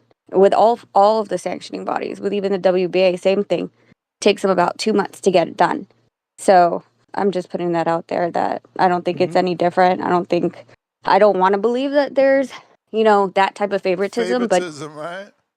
yeah, but just for us alone with what we pretty much the same kind of situation, right? Like we took the belt 2 months for us to receive the package. So that's all. Alrighty then. And that's right. That's right. But in some occasions that is documented, they have one, like sometimes the WBA bring a different belt, and in some cases it's been like they have a belt only for the show on the TV that they bring with them. And but I understand which is right. What she's saying is super right. It takes time for all of them to send them belts out, or they do like sometimes they do a ceremony. They go out there, or they bring him to like Puerto Rico, or they bring him, or like WBA did with Benavides, went to their new camp, went to their new camp and give him the belt and all that. So, but it's right what she's saying. It's right, but in some cases, WBC have done it. And we got we documented. We ask the question. I'm nothing against them. It's my perception about with Puello, at least with Puello and the Caribbean guys. So Rico, what up? How we doing, gentlemen? up? Great show from what I could see. How's everybody doing? Chilling. What up good, with you? Good. What's your thoughts on what's taking place, man? Claressa, I mean, to be honest with you, I don't see anything apart from a KO very early within 3 rounds. The talent pool within the heavyweight division and a lot of divisions within women's boxing is not as in depth as the men. But yeah, I believe that Claressa is the Usyk of female boxing, and yeah, quick knockout. We'll see. Oh, you think it's a quick knockout? Should be. I do indeedly. Nice. Don't you? Nice. Do I? I am not sure it's a quick knockout, but I want to go ahead and bet on knockout, right? Just because Danny Laniels, the first thing she said was oh, I'm going out on my shield. She literally put that on her story, right? So it's that's what she said. So that tells me that it's not going to be long. Yeah. Nah, we'll see, man. We'll see. We'll see. But what about Caesar's new conversation here? What are we talking about? Turkey Al Sheikh takeover, the TKO news, the bill they're trying to pass. Do you think that affects you guys in the UK? Based off the information, did you read any of this or no? Because it ain't worth bringing you up to speed. Believe me. not that it ain't worth. It's just like you have to have read to know what's going on. Yeah, Well, I saw they're changing the law. There's obviously I haven't gone too in depth into it because I just seen what Boxing Kingdom, shout out to Boxing Kingdom on Twitter, had posted. But yeah, well, it doesn't really affect me in the UK because we don't have the Muhammad Ali Yes. Act here. Mhm. So the thing is that why I believe a lot of big fights are moving away from America is because of the legality of that law. I think you can't manage while you're promoting and a whole bunch of other stuff. Obviously, I'm not too privy to it, but it's understandable why they're trying to make it or change it to sort of cater to the promoters and the managers because with Turkey taking away American fighters and with a lot of shows happening on foreign soil because of that act, yeah, you can see it a mile away, in my opinion.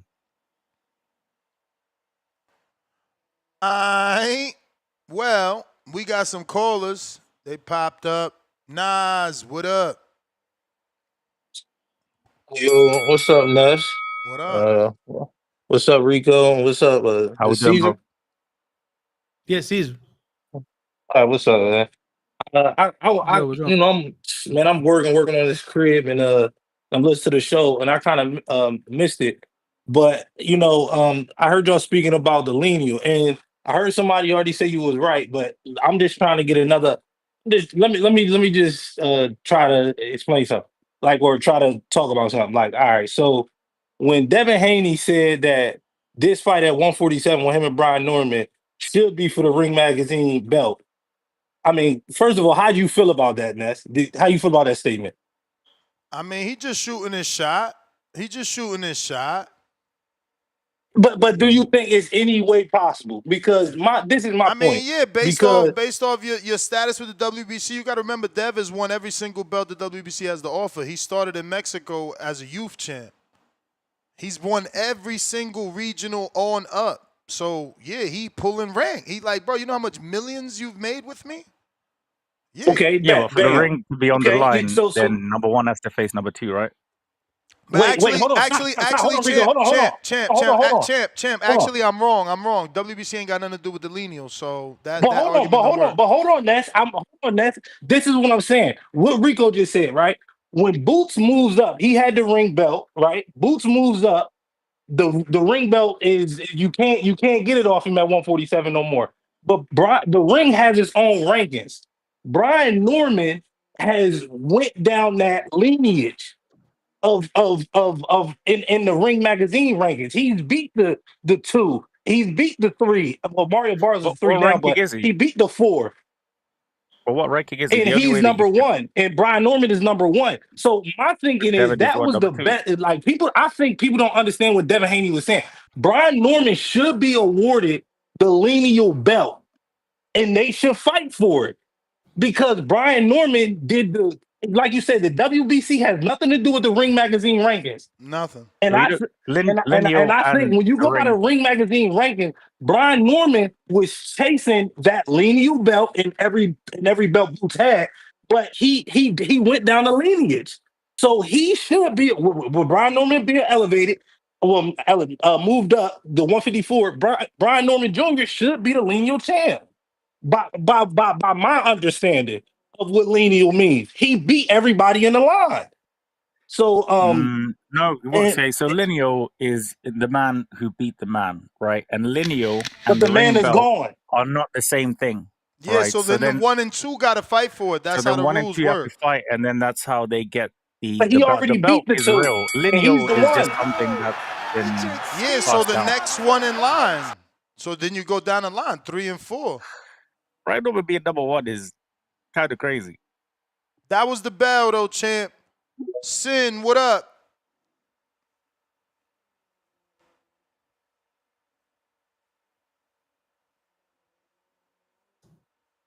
Sin, you there? Yo, PBC, PBC.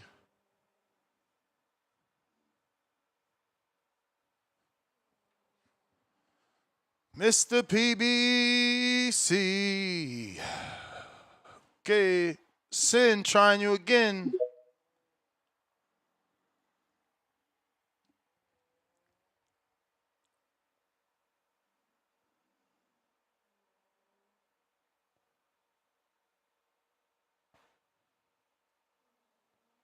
Yo, you can hear me? Yeah. All right, my fault. Yo, so I got a question first, and then I'll jump into the topic. It's been a week already. What's good with your man's Edgar Belanga still posting on the story today talking about they know what they did? Like, why are we still running with this like a week later, and nobody's bringing this up? We already heard reports from Frank Warren. We already heard reports from Hamza Shariz saying that it's rubbish. Like, where's the updated information of people like, all right, at this point, let's wrap it up. I mean, you Can I be can't. honest with you? In Berlanga's opinion, if you don't get a investigation, what is there to wrap up? And as far But as using, there's no as investigation. far as Can I, using Frank Warren and Hamza as like the end all be all, that's the opposing Mm-hmm. side. can I be brutally honest? All right, so No one, go ahead, sir. no one's paying attention because Exactly. he's talking absolute bullshit. Okay, and nobody worth Well, my anybody is thing is listening this to his though. You crap. go to the That's ring, why. you go to the Ring magazine page. You go to the Ring Yeah, magazine page. It's flooded with that, especially in New York, in the East Coast. You go to that, it's all flooded. I'm seeing people reposting. maybe there's I'm not seeing that the much news. I'm seeing the Keith Conley promo right now, paying pages, million follower pages, 100,000 something pages verified, promoting this. Who? So Where you obviously, see it it is a being conversation. promoted? Where? Like, what do you It's mean by easy to find promoted? bots, What do you bro. mean by promoted? First of all, All right, so first of all, you go on Promoting IG. nonsense. There's multiple New York pages Send it to me. posting Send it this. to me. but you B making All right, so I'm gonna assumptions send it saying to that you. Keith Look, Conley is look, paying people. Hold on. EMB on. I'm not making no assumptions. I'm not making no assumptions because people are still talking about this almost a week later after you made a show talking about you just Okay, reporting it. So I just they wanted to follow free. up with you talking about where's the follow. It's not free, especially when you have people that are No, casuals that follow hold these on, pages But you talking saying about that this Keith nonsense. Conley paying for hold on, this? You wildin'. hold on. People Brother, free to at what discuss point are their we gonna topics. acknowledge that? You Go know, ahead. Interfering in the Excuse elections, me? bro. people free to discuss any topics they want. I remember when Margarito fought Yeah. Cotto, it took a long That's not time even the for same. Margarito to get It's not the discovered same. on the It's thing, not the right? And same though. then Hang listen, on. But this is not the same. But this is not the same though, because listen, let me tell you something. We had mhm. this point already where boxing politics, I used to get on here and let's say, oh, boxing politics in his favor when McCory all of a sudden makes the mandatory for Canelo. All this nonsense, right? That's when that Okay. said, oh, politics. Now the Hmm. politics, he whining that it's the other way. Now all of a sudden it don't work on his favor. He whining and He everybody's whines. running with this. No, no, And we no. got No. pages, media. Hang on. We got media trying to act He's a like or whiner, brush it bro. off like it's okay. This is No, incredible defamation right here. my Incredible, man, absolutely So disrespectful. tell him to put a lawsuit like my Pacquiao man. did. What the It's fuck? only a I'm doubt. telling you, man. It's only a doubt how Chirez all of a sudden, you Here we know, go. when I Here we go. interview He Carlos knocked out. Adames, He knocked out Ammo Williams. Adamas is world level. This guy not world level. This dude should have lost to Steve Rose. He should have lost to Gula. no, you He a see dirty that you're fighter. He whining complaining now. about dirty He fights. beat your man. He beat your man in Saudi. Adames beat him, and then when I asked Adames about the strength and the power of Shiraz, he said that nothing. You know, he got a little pop, but nothing. And so it's a doubt how you come from 160 to 168, and damn, you know. But anyway, you know, the rap, well, they can investigate it and see what, and we can see what history tells us later. You know what I'm saying? but it's a doubt in there. It was a doubt when Margarito beat people up, like Santos. He beat a Puerto Rican out twice, couldn't knock him out, but it was like you can see the face difference and the power. You know what I'm saying? And things happen in boxing. New York Athletic Commission is not the perfect one. I've been out there, and it's not the perfect one. It can be play, you know. It can be play, and you never know. Now, I'm not agreeing with that about the taking the hand wraps off, because if you look at for instance, Andy Cruz, when he fought in New York, they took the wraps in the locker room at the end of the day, you know. And I've been with other fighters in New York, and they, you know, but I don't know, the procedure don't say that, which is being an argue, but it's a doubt on Chira's power and the way he did it to Berlanga. It's a doubt in there. So that's it. And people can discuss it. People can Can I say discuss. something? I hear what you're saying. I can't agree with it because, firstly, if you're fighting, especially a fight of that magnitude, there's about 20 people in the room while you're getting, well, it should be anyway, while you're getting your hands Bro, wrapped. that's not an And then answer. That's not an answer because we have historical data showing us that people still get shit past the commission. Like that doesn't make any sense. I Like, seen that's your argument. me- That's no. We don't want like. That's your argument that what I'm saying is 20 not perfect. people are in the room, so it's impossible. That's your No. argument. Come on, It's bro. not. That's Well, I not, mean, that's not obviously, legit. and also, the You said like, they actually obviously. signed the. You said Yes, obviously. bro, So what bro, about from both all the other teams, times that it like, did? Nez, Excuse come me. on, bro. Excuse Let's me. not- What about all the other times that it has happened? I Plus, have nothing to do with that, but it's plus, not one of those No. times in this situation. He got You battered, can't. bro. Come Your on, guy bro. got murked, That's bro. That's all listen, it is.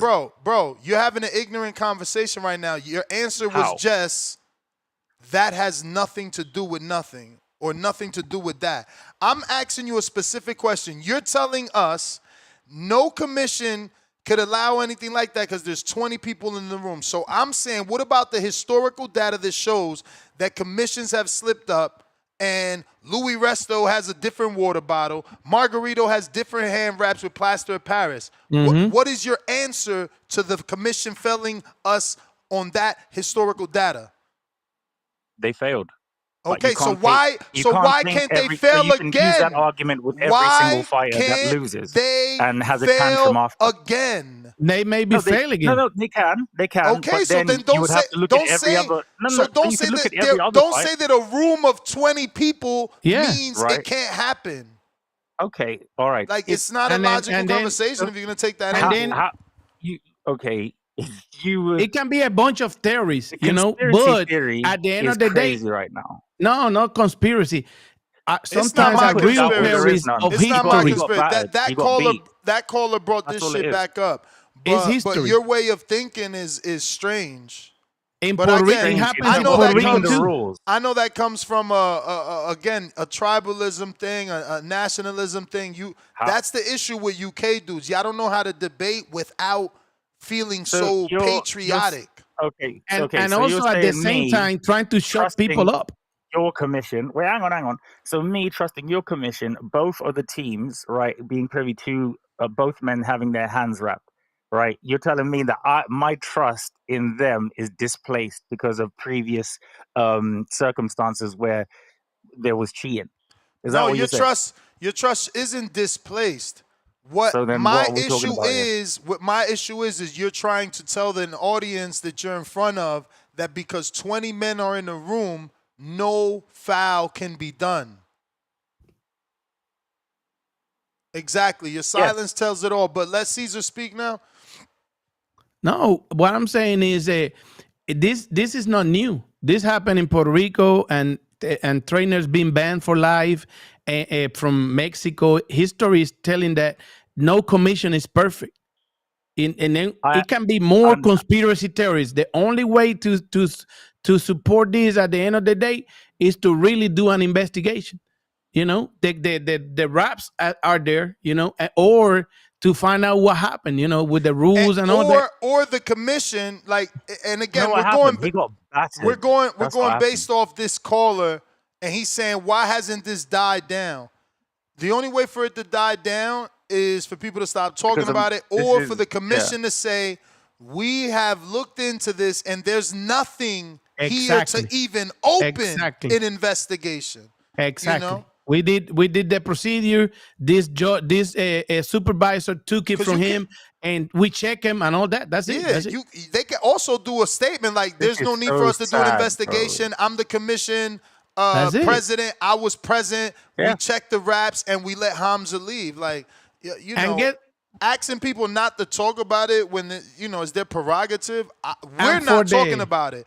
That caller interjected this into the show. We haven't even and for mentioned the this at all. caller and for the caller and you and for the entertainment of boxing is gonna be this is gonna follow Shiraz for the rest of his career. This is No, gonna it won't. follow him, right? And guess what's gonna happen if in the next fight, right? He don't knock out the dude, or the trainer of the dude go check him and want to check him right and want to make him do him again like they did with Margarito and they did with Tito and all this, right? It's going to keep following him. Trainers are going to use that No, against it's him not. forever. And if he don't knock out the next two, people going to say, would you see? He didn't knock out the next two. You know what I'm saying? But Berlanga, yes. Have you And watched all any of that. his And fights? and people going to keep entertaining. I cannot tell people to don't entertain it, and I cannot tell the callers don't bring it back. But the really, really, really thing is that this is going to follow him, and this is going to give him an alibi to Berlanga. Berlanga got to come back and do his thing. If he don't do it, or if he get knocked out by some other, like if he get knocked out by Plant or by Munguia, then we all know, hold on, something wrong, right? But if he came and do a thing, then it's going to be always the doubt of Shiraz, because it's boxing. Yeah, if he goes It's 12 boxing. rounds The with only thing I Charlo, doubt if is this if Edgar goes argument. 12 rounds with Charlo, I'm scratching my head. I'm talking about Jamal. But listen, Chico, Listen, pound for I'd pound love number to have 2 in the the chat. second fight just to see him get battered again. Chico, pound for pound number 2 in the chat.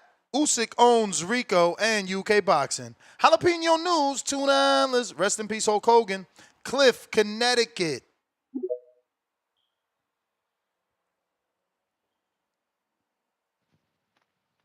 Yeah, I go to sleep and we're talking about Claressa when I get out of work, and then I wake up and now we're talking about Sarah and the hand wrap.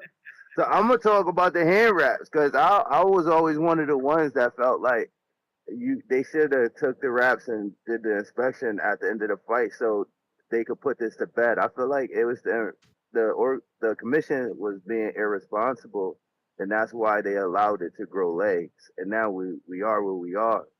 So if they would have just did what they were supposed to do, they would never opened up Pandora's box. But if the raps still exist somewhere, and if I was Shiraz, I would just send them. You would know that those are the same raps. I'm sure there's ways to examine them or test them to know like these raps were the raps used, and just get them looked at so that it could, like, if there's any way to put it to bed, if I was a commission or if I was Shiraz, I would do so because I wouldn't want this on my name and to follow me forever the way your co-host just said. I wouldn't want that if I was Shiraz. I would want y'all to know I'm a clean fighter, and here's the proof. Just like we had Norman, he signed up even though the 2 weeks and shit, he didn't have to. He's like, fuck it, I'm clean. I don't want to do it, but y'all not gonna put this on me. Y'all not getting no leverage. Here, this is what you want. You got it. Shiraz, if you got your rap, man, send that shit somewhere to get tested. Put it to bed. Somebody do something. But if at the end of every fight they grab the raps and cut their bitches off and expect them, give them back to Shiraz or wherever they're supposed to go, this will never be an What are issue. they testing the reps for? What are they for heads, Yo, or what are they testing them for? when I was watching Two Tone's show, Two Tone was calling different commissions. Las Vegas, New York refused to talk to him, but Vegas did talk to him, and they said there is a protocol after every fight that they examine the raps right there in the ring, and then they'll return them to the fighter or whatever. So that should have been done. They shouldn't have cut one rap off and left one on. That now it looks suspicious. Regardless if everybody thinks it's crazy and it's bullshit, y'all gave Berlanga a ground to stand on, in my opinion. And I will use that if I was Man, just if sore I was losers, Berlanga, bro. I would use it. And if the You could be a commission sore don't come and loser, say but it, at the same time, that's it. He's a sore loser, bro. My God. Hey, man, all I know is this, Rico. What the caller stating, based off what the commission said, if you got to inspect the raps, did you do your job properly if you only cut one off? mm-hmm. And look, When when do they cut this rap off? What relevance does it have? Like, I No, don't you're understand. post-fight. You heard him. The commission said the post-fight procedure is to cut it off and inspect the rap and give it back to the fighter. look. If I only took one So, off, so how what? did I inspect it? Right. Has Okay. anybody from the commission or the person who was supposed to test come Look. out and said anything? No, absolutely not. That's what Edgar's trying to do. Make So, enough noise to get it checked. well, Look, these That's are how it raps. works. You know that? That's how it works. These are raps from actual fight, you know, and they've been checked and then give it back to the team. I keep them, you know. So, and I've been there seeing it when they check them and take their test, whatever they do in the different commissions. Now, I got a good question for you and for Ness, right? And for Turkey, when he come back, you guys can ask him about Carlos Adames, right? Yeah. It's a great question. I wish my man and the caller answered me, right? So you make an offer to the man 160 Johnny Beck, we're gonna believe that. A big offer, whatever, right? Now why you don't for the best of boxing and for the name of Chiraz, right? Why you don't say, well, Rematch? Adames, come to 68. We put the money in there, fight Chiraz at 68. Why? I mean, because he got a plan for Shiraz. Oh, okay. bro, So Shiraz, because he wants Shiraz to fight Yo, Canelo, bro. but I don't Caesar, even think Adames is you in the radar like let that. him finish his thought. do you Say think again. Say again. Go ahead, Rico, because I didn't hear you. What'd you say? I said Shiraz has plans to fight Canelo, from what I've heard, and Yes. I don't. And Adames, I believe he's not happy with the purse that he's been offered to fight Janabek. The thing is that you don't really go out there, get another offer from another promoter to maybe match or negotiate. I mean, Hamza Shiraz is not going to fight him next. I can tell you that for a fact. No, for sure, for sure. do Canelo want to fight Chiraz? We don't know. We don't know. Doesn't But matter. again, Canelo signed paper see, with money. exactly. But let's not cut each other off. But yes, I agree with Rico. Canelo doesn't have to want to fight him. You have to present the offer to make him fight him. And even with the offer, you know, but and for what we saw in there with Berlanga, and it's a bunch of other factors. But in boxing, normally, unless I asked you early, right? Did you saw Chiraz and I asked Rico now? Did you saw Chiraz beat Adames or draw Adames? I believe that he lost that fight. Who? Hamza. Yeah, everybody do. So why don't say, look, for my name and for boxing, if I'm secure that it was because of the weight or whatever. Because Caesar, he used the excuse that he couldn't make the weight, so he moved up. Let's do it in 68. And then you know what happened? You're and then he saying moved let's do up it in and he 68. battered Adames Edgar said he going Berlanga. to 68. Well, let Right, but Adames go to 68, or let but this is the Adames thing. contact. Come on, Rico. Come on. You gotta everybody gotta talk. You gotta contact Louis DeCubas and tell Turkey, look, Adames is willing to do that fight at 68. But again, it still doesn't mean Turkey wants to do it. You can't make Turkey any different from any other promoter. Every promoter has a plan for their fighter. Look at Tank. Al has a plan for him. When Shakur was with Top Rank, they had a plan for him. If you ain't in that plan, you not in that plan. And Adames might not be in that plan. It don't make Turkey no dictator. Every promoter do it. Let me give you an example. Golden Boy never let Jerron or Crawford fight Virgil. Every time Virgil was up for a Crawford fight, they say he's not ready. Anytime we wanted the Jerron fight at 47, he wasn't ready. Now they finally accepted it and fucking Jerron's not ready. But you see, everybody got a plan.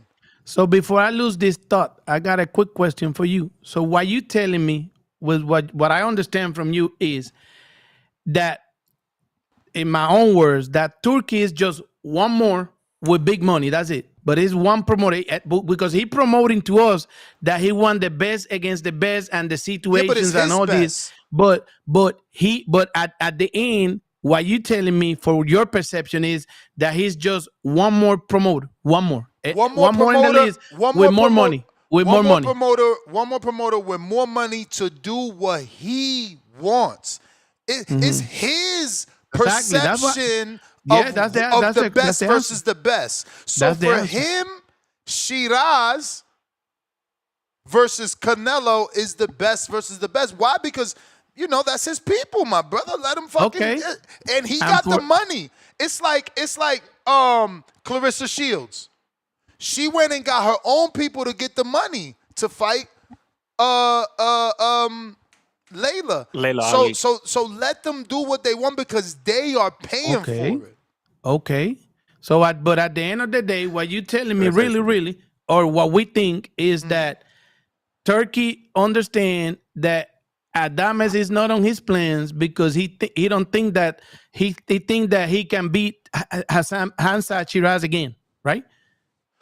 I don't know that Turkey thinks.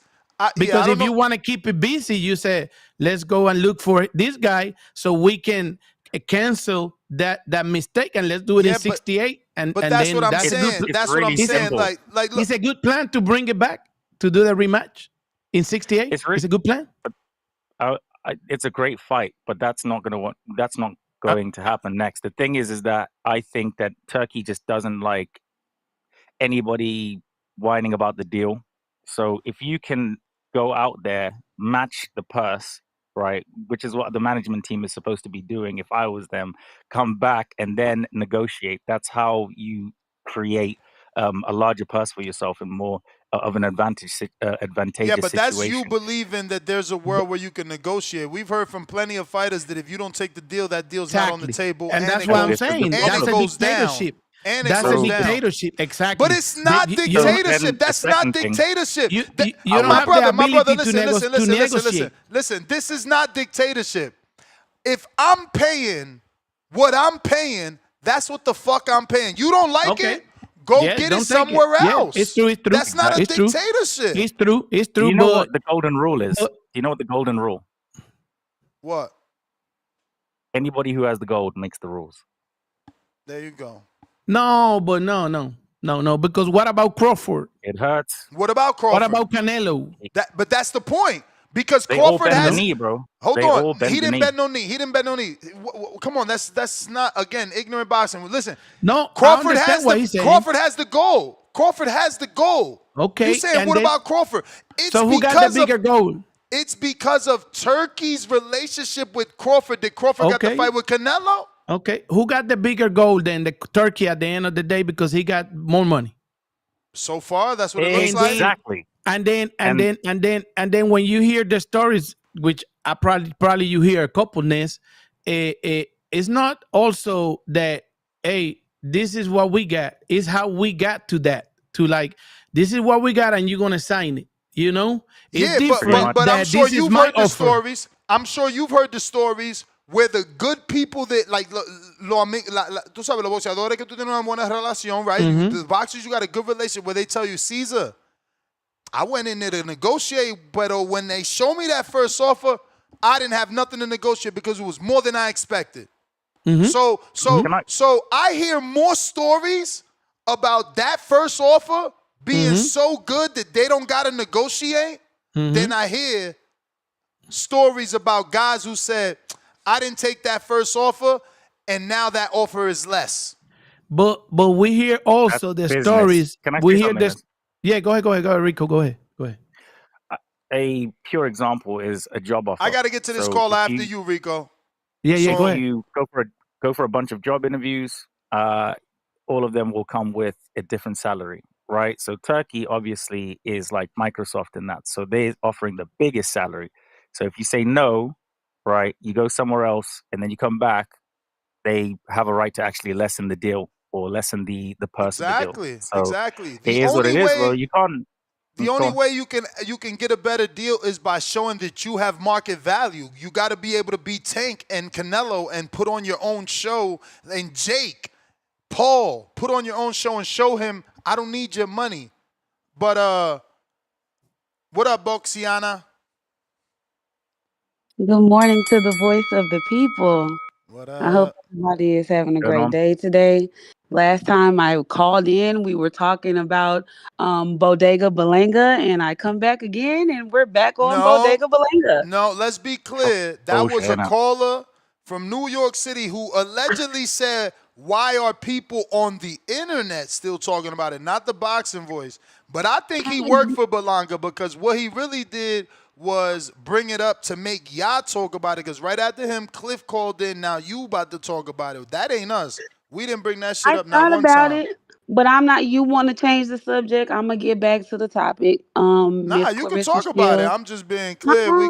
We clearing the air that was not us. Sin did that on his own, and he act like he don't like to talk about it. But this is second call back to back talking about it.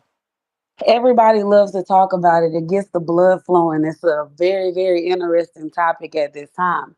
But I mean, to me, in my opinion, I think we can the paint. I think the commission did what they were supposed to do. I think they dotted the gloves. I think they checked the gloves. I think Booty Berlanga just got beat, and he got beat in a way that he didn't want to. And now we got to turn it into a big, huge thing. So, with that being said, I mean, if he gets some justice from this, I don't think this is anything that's gonna stay with Mr. Shiraz. And I say that because a lot of people are not talking about the busted ass gloves that Bud fought in when he fought David Avanesian. A lot of these things get swept under the rug when we get a new topic to talk about. So this won't be something that will be attached to him because technically there wasn't any bad findings, like nothing really came out. The raps weren't bad. That's the last thing that I heard. So with them saying that, we're gonna go with the raps were good. You just are ass cheeks, big booty cheeks, and you got beat. If you want to get it back, call for you a rematch. Cool. But trying to act like this whole glove gate and rap gate, can we move on to something else? They be looking at us Thank you. crazy when we start Thank you, doing these Queen. glove gate conversations because a lot of the times there is no gate behind the glove. This is another one of those things. So I don't think this is going to be attached to Shiraz. Um, I hope Clarissa does her big, huge thing this weekend and she gets some more attention other than what we have to see on a daily basis. So shout out to her. I hope she go down and get with the real smoke. The girls are calling her name down there, and I think she should answer instead of reaching for a 47-year-old Layla Ali. So shout out to the voice. Y'all are doing a fantastic job. Thank you. I hope everybody have a great day. That's my call. Hey, Caesar, go ahead. I know you wanted to say something before I got to that caller. No. I was on that same page of why don't give the opportunity to Carlos Adames. You know what I'm saying? Like I'm just like Rico and the caller are putting out for their team. I'm putting out for my Caribbeans too, because I believe that Adames earned it. You know what I'm saying? But I'm not agreeing the way these people do business, you know. But if some people, and also what you were saying on the topic of you hear the stories back of the first offer, right? We also hear the stories back of that at the end of the day, that first offer backfired too. When when you look at the whole complete thing, you know, and when you take the 20 hours flight, the weather over there, all kind of other stuff that happens in over there, right? And people Right. wish to fight in the U.S., you know, and now they Well, want to bring the thing to the U.S., right? For mainstream, but do it their own way, not respecting boxing. You know, they want to do their own rules. And for me, until they prove me, which you can prove me wrong doing it right. It's the only way. We got to see What would better prove you results wrong? than what we got today in that UBO thing, right? And that's it. If you show me results and people happy and people that can negotiate, not like in the UFC, that is no negotiation. I'm paying for it. You a slave. You pay, you fight the way I'm gonna pay, and that's it. In box Yeah, but that doesn't the fact that you in have to boxing pay? never happened. Yeah, but doesn't the fact that you have to pay for a sanctioning fee for a ranking defeat the purpose of actually winning something? Because maybe the best fighters might not be able to even pay to be, on that ranking. I think that's just fucking a little bit weird. You Go on. go ahead. Finish. Go ahead. No, carry on. I think you got the wrong perception of paying for ranking. They not paying for no ranking. They not paying for no sanction. They paying for the prestige of the belt, right? And it's for themselves at the end of the day. They paying that 3%, but also what rank a fighter in any of the WBA, WBO, right? Any of the organizations is fight for their regional titles, right? If you have a fight that is competitive enough to be for a regional title, it's lowest regional titles, highest regional titles, right? And that's what's going to put you up. Let's say you fight for the NABO belt of a WBO. And if you fight for this belt with somebody that is on the ranking, right? It's going to put you on the top 10 or in the top 15, right? But and some belts put you in the top 20, top 15, right? And that's what you're doing. You're earning your stripes through the promoter that pays for those fights. The promoters pay for those fights because they trust their fighter. Hey, I got a good fighter. I think and they go to the conventions and to the regional conventions and say, look, I got this fighter which have done this regional locally here. I want you to consider him to fight for the NABO belt against this other guy, and so we can earn to get in the top 10.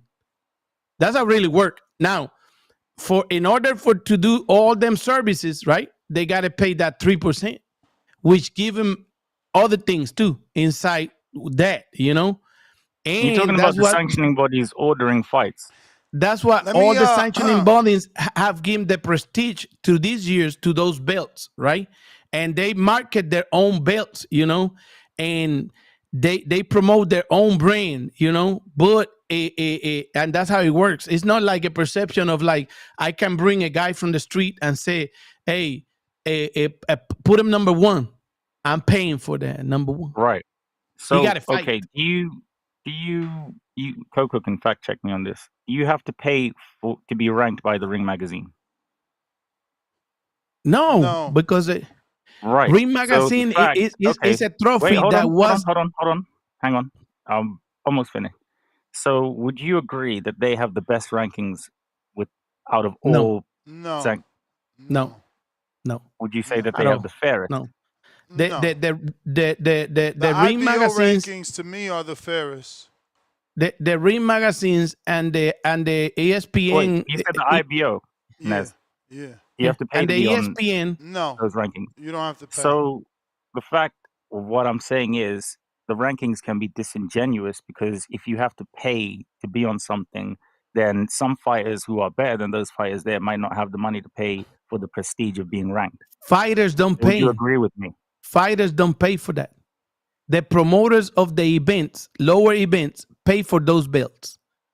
They call the WBA, the WBO, and say, look, these fighters got the merit to fight for one of your regional belts.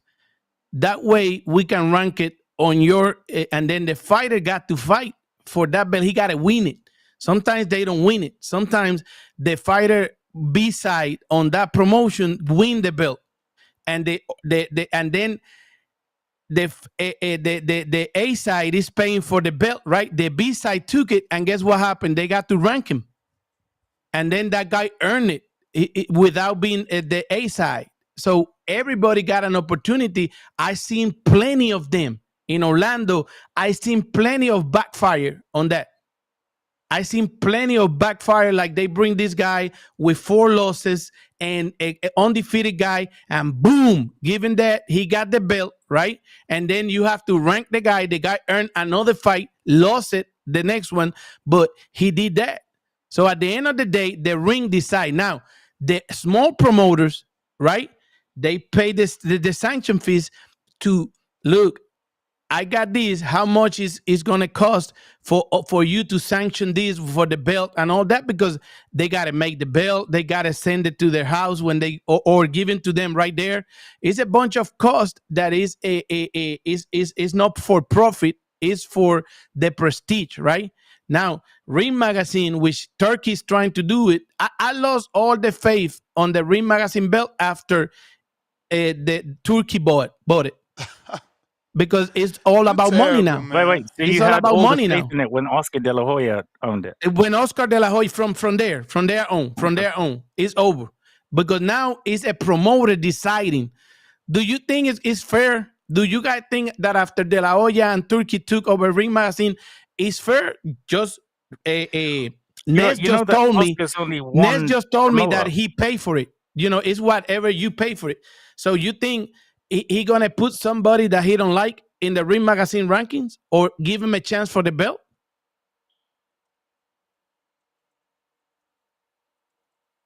What? Talk to me. Do you think it's gonna happen? Ness just told me that he a promoter, so he's the promoter, the owner of the magazine, right? So you think he gonna put Carlos Adames in there?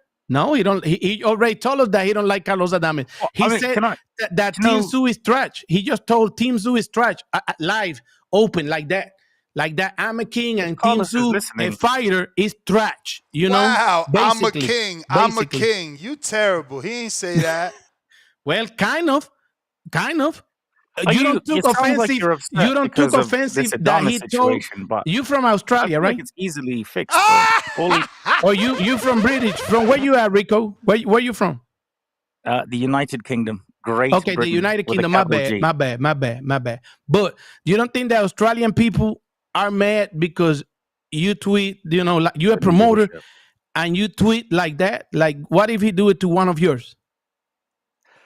Game is the game. That's why I keep independent. I keep doing my thing. I earn my shit. I can talk. I can say it. I interview everybody with respect. If I have to interview Turkey, whatever, we're going to do the interview. I have to interview a guy from Cuba. I'm assuming you're not going to be holding the hand, are you? You wouldn't hold his hand if you had like a one-to-one interview. No. Hey, I had to interview people from Cuba, in Cuba.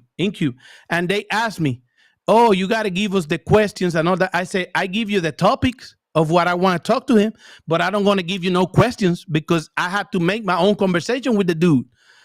Agree or not agree? If not, I don't give a fuck. Okay, let's do it. Because we got to be able to negotiate. You imagine if everybody come here and say, Nez, give me your questions if you want to talk to my guy. No. People do that to me all the time, Caesar. Can I ask you an honest question? And you all do the it? time. And you do it? If a dumbest. It depends who it is. I really hate it. I really like. You give him the topics, right? No, bro. Sometimes, like literally this week, off the cuff. I was told like, yo, no crazy questions. No, I tell him if they don't want to answer some, say it. And sometimes the difficult ones like that, I say, look, let's record the guy. I write it. Hey, look, it's in writing, right there, my word. Let's record the interview. Let's do a recorded, not live, right? And if you don't like it, then it's good. We don't do it. Wait, so can I ask you an honest question? We don't post it, right? I wish Turkey and Mauricio Sulaiman clarify all my perceptions. And we record it, and I go by the rules. I give him the topic. This we was can a talk, dream and of they my can father clarify to create. the Hispanic people. Can you hear that? Can you hear that? So if Turkey hold up, Rico, and Rico, Adam, hold up, Rico. You can y'all both hear this? This was a dream of my father to create a belt for the trainers. And in order to get one, you have to crown a neither one has acknowledged that they can fucking hear it. Lord have mercy. Yeah, Bad I hear it. podcasting. No, we hear it. Because we were I was listening, hearing. bro. What Bad the fuck? podcasting. I Bad was hearing it. podcasting. champion, I've which he, is a belt I can hear it, of Nez. I can hear it. Okay, you can stop talking over it now. You should have been Sorry. told me you could hear it. champion, which is a belt of recognition. In boxing, the fighter gets the belt, gets all the recognition, and not the trainer. So this is basically a belt. When you crown a fighter, you get your belt as a trainer. You heard it, That Caesar? was You heard it, it Caesar? was lovely and expected. I understand that. That's not my question. That's not my point. Maybe my English is, I used it for 26 years in service, but my point is not that. I understand what the fuck is the belt is, right? I understand it clearly. I know what the belt is. It's the act. It's the act that he do. It's the way he act with So what's certain the beef people with Turkey? and with certain done. That's Cutting it. people off, Rico. Sorry. That's it. And that's what I want to clarify. I talked to him about the McWilliam Arroyo situation. And then he gave me one answer. I got it recorded. But then at the end of the day, he did something else, And it's crazy. And people don't discuss it. People want to take all their answers like is the right answer, which is not. We have to audit all that. We have to talk about it. We have to discuss it. And we got to get to a point where we know, oh, look, and which a lot of people do. This is wrong and this is right. And that's it. It's a discussion. They're going to still do whatever Mauricio Sulaiman, going to still do whatever he wants. Yeah. It's his show. It's his belt, right? Yep. I can criticize it the way he act with my people, with my Caribbean people, with my Hispanic people. I can criticize it. And then I invite him nice and neatly. Look, come see me. Let's talk about it. And you can tell my people why he's scared, why. And we got to say like that. What is the problem? You're never going to get it saying he's scared. But listen, let me get to some callers. I got to mix in some callers. But you choose some strong stances, bro. I mean, I do too. So I guess, and I'm way more vulgar than you. Well. Go ahead, RC. ¿Qué onda, Ness? What's up? How's my audio? All good. Hey, what up, Rico? Hey, is it Cesar? What's going on, champ? Caesar? Yes. Hey, nice to meet you, man. That's the first time on the show, I guess, right? Like I haven't seen you before. He been ducking, man. He been ducking. Yeah, no, I like the energy, man. I'm like an hour behind on the show. I started listening an hour late, so I just wanted to talk about I don't quite understand the whole thing about Dana White and Turkey, but I'm guessing they're trying to just monopolize it, right? That's what I'm getting, kind of like, and it seems like they're trying to bring the UFC over to boxing, basically. And I am super against any kind of monopolization of anything, bro, especially in sports, because sports is like my biggest passion. I don't like it. I don't like it because I think, Ness, you were talking about, like, you were agreeing with Cesar that it was gonna, like, really, really screw over, like, the small promoters, right? Like that's what if the insurance, if the Ali Revival Act is approved and the numbers are correct for the insurance, then yes, there will be an increase for the smaller promoters because they have less of a Top Rank does 29 shows a year, right? They can negotiate a rate with an insurance company. Mm-hmm. If you're some small dude doing a pop-up show every chance you get, you're gonna be paying premium. Mm-hmm. Yeah, that's my thing. But that's normal. That's normal. That's normal capitalism. Like, think about it. Like Apple iPhone, they did that. They gave it to one provider for a certain amount of time and charged out the wazoo. And then after that contract was up, they let that phone be sold by everybody. But they gave exclusivity to whatever that first provider was. Lord have mercy, AT&T. Yeah, I get it. But man, things gotta be bad before they can be good. I'm not with that.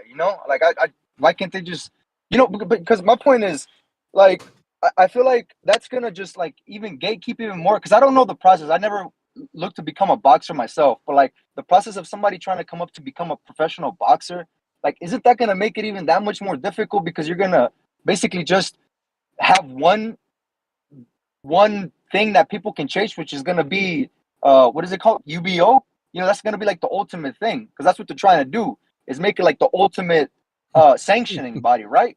I No, feel like that's just gonna. UBO is their own league. Now the IBO, that's what they're trying to do with the IBO. They want it to be the biggest sanctioning body ever, bro. Trust me. Who? IBO? No. It's a joke. I just don't like because don't you think that would I think it would be lessen amazing. opportunity for upcoming boxers? Like they're just gonna have one place to go, you know, instead of having the small promoters. Is what the angle I was trying to take. Yeah, I mean, I just think boxing is worldwide, bro. That's not gonna work, bro. It's not gonna work. Like, but that was the bell. You know, in Brazil, they don't get paid as much for MMA as they do over here. That's why they join the UFC. It's just different in boxing. Boxing, America pays well. The UK pays well. You know, depending who you are, Mexico pays well. Like, bruh, it's not dependent on the UBO. Mr. PBC. Yo, what's good? Yeah, man, shout out to Claressa.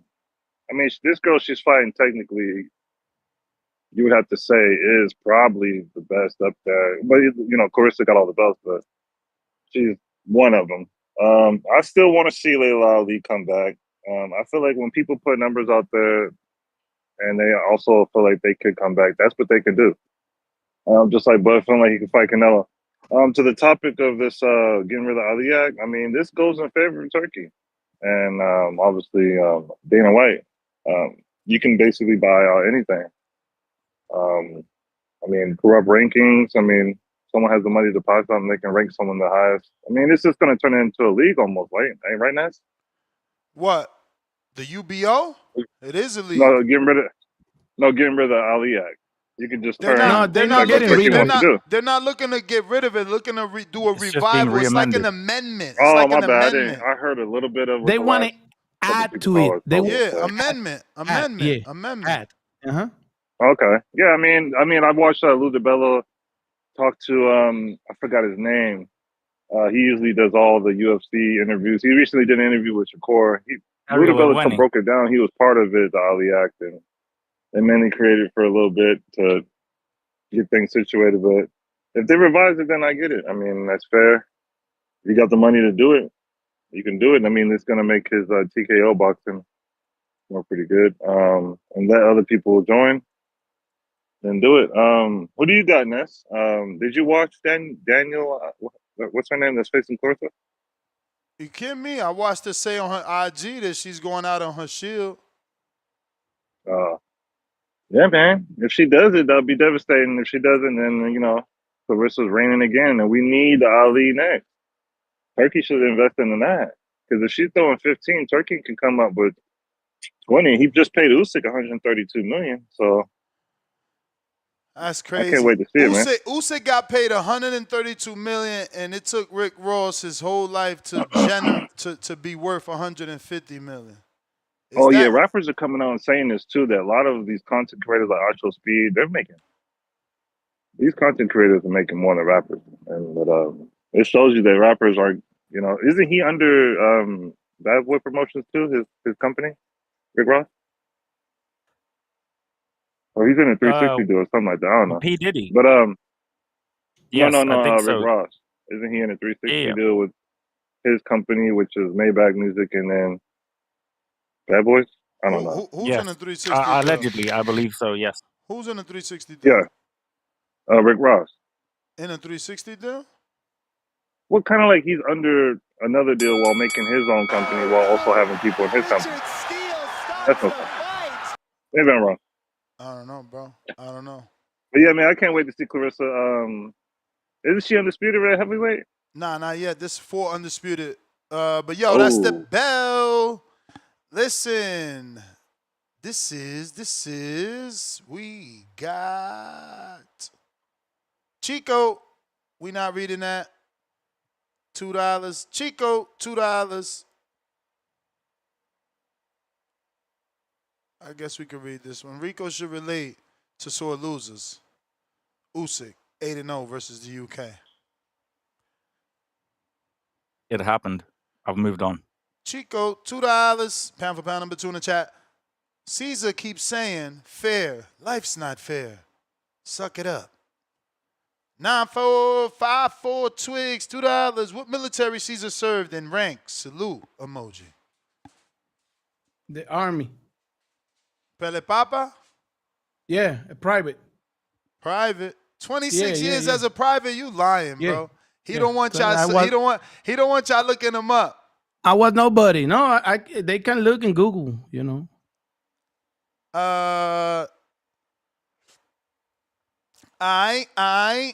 That is the show. Nest GTO, Instagram, and Twitter. Listen, I'm right back at it in like 20 minutes. I don't know. I didn't get no messages from Michael Bowie, so I figured keep this show going versus canceling. But he and I were supposed to do the Unguarded. I don't know if he's available. Michael, make sure you DM me so we could get this one going.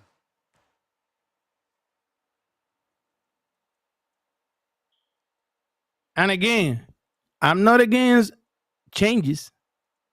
I'm against be fair and do the right thing. You know, that's it. And like I said, I got a lot of perceptions, right? And a lot of doubts. You can come and change the perceptions and say, look, this is what we got, and we can evaluate it and talk about it with the Hispanic community that watch my show, Boxeo Urbano Network, right? And that's it, you know.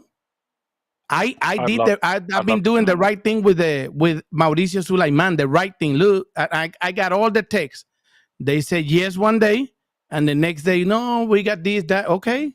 I mean, so he probably, you don't want to come. You know how it is, bro. Like haters send people messages of what you say all the time, bro. I've lost hella relationships like that. It's same thing happened with you. Like, oh, Mauricio, don't do an interview with Cesar. Look at what he said. Yeah, I know. It doesn't matter all to me, the time, bro. That happened to us, to everybody, right? But it's on them to decide. Like all the other presidents come to my program, all the other boxers come to my program.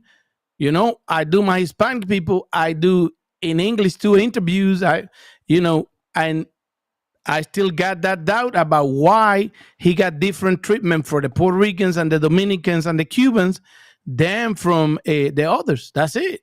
He can tell me, no, that's a perception of you and it's wrong and all that. And this is the answer and this and that. So he answered you that question. He sent you an audio about the belt, right? Yeah. So ask him about why he never invited his new champion, Subriel Matias, with Dalton Smith to Mexico. How you take Dalton Smith to Mexico and don't take your champion? That's kind of suspicious, right? Say, you got a new champion that you can say, look, I invite you to Mexico, come and let us meet and greet you and give you your belt or do some, for you, right? Which is the only thing it's suspicious for me. But the next day, you got Dalton Smith over there with press conference and all that. And that's not your champion. But you know why? Turkey paid for that. I'd love to come on as a guest to speak to the Hispanic community. Turkey paid for that. But listen, we are out. Anytime you're ready. Peace. What, you speak Spanish, Rico? I can for that show. I think it would be amazing. Let me hear you say that you can for that show in Spanish. I am not a performing monkey. Follow me on RIKO. We're not inviting you on our all Spanish podcast. You bring in on Friday? You coming on Friday, Ness? Where? Yes, 8:15 p.m. Eastern time. To your show? Yeah, 8:15 p.m. Eastern time. What's that? That's 5. That's 5 my time. I will have to end my show early, but yeah, I want to do an all Spanish show, man. I was on Joel yesterday, forcing myself to only speak Spanish, and it kind of worked out. All Spanish, and we talk about all these topics, and let's see if Mauricio wants to end up being there. Because I just need to sort my Spanish out a little bit, and then I'll be on there. But like next episode, he for said, sure. Sort my Spanish out a little bit. Yeah. You Tomorrow, funny. 8:15. Hold on, fellas. Hold on. We might not be going. Let me see. Oh shit. Oh shit. Oh shit. Okay, we gonna Oh, get shit. the OTX guys on. Damn, we extending shows. We extending shows. It's a Puerto Rican fighting, debuting in there. It's a Puerto Rican debuting in the OTX show here in Georgia. And they never answer about, I asked them about credentials and they never answer, but it's a Puerto Rican that is going to debut in You there. got it now, bro. You with Papa Ness. And it's a Puerto Rican I that is got going to you. debut in there that he was going to debut in New don't York. tell them, hey, I'm here and I think the OTX don't treat Caribbeans No, good. no. They treat me good. It's just that Papa Nez. this time they never Papa answer. Nez. I've been in their show. I covered their show before, but in this one, which is that Puerto Rican debuting, he was going to debut with Turkey on July 12th, but they never can get it. He went there, but the commission never approved their opponents, and now he's going to end up debuting in OTX. He's a juvenile medalist, a Puerto Rican, and he's good. He is good. He's fighting on that show. OTX. I'm following him. His people good with me. They just called me while we was on the show. What's his name? Yandiel Lozano, El Chinito, Yandiel Lozano. He was What in weight US. class? How do I spell I that? think he's doing 30 or 26 or something like that. I don't know, but he's gonna be a 26. But I think he's doing a little bit more because of it's a debut.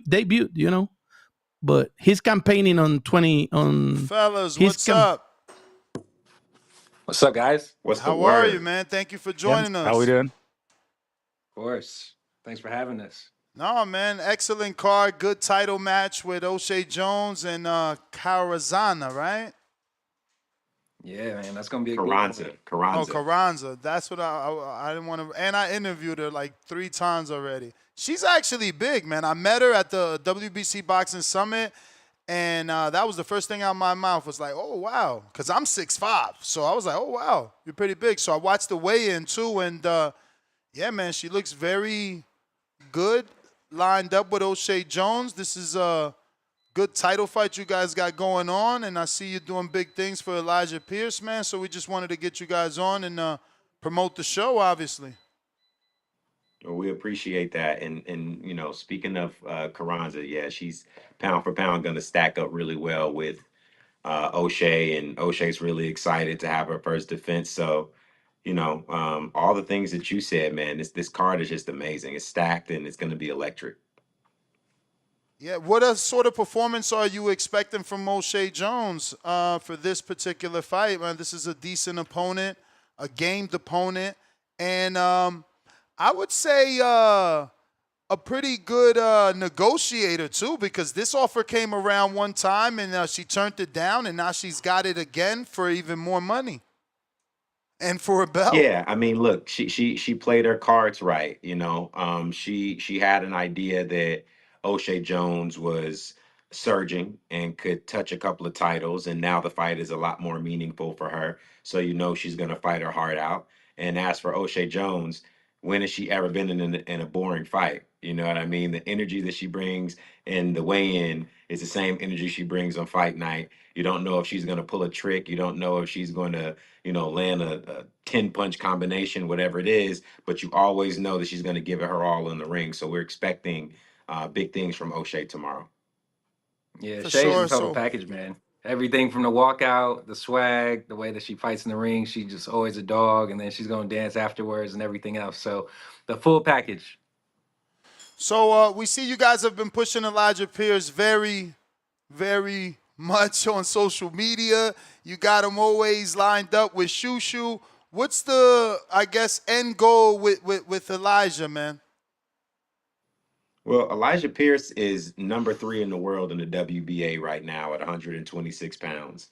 And when you talk about someone who's surging, and you talk about somebody who is right there on the cusp of a world title opportunity, you're talking about Elijah Pierce. He's right there. So obviously the idea is to keep him winning. Everybody that we put in front of him, he always, he steps on him. He walks him down and he does his thing.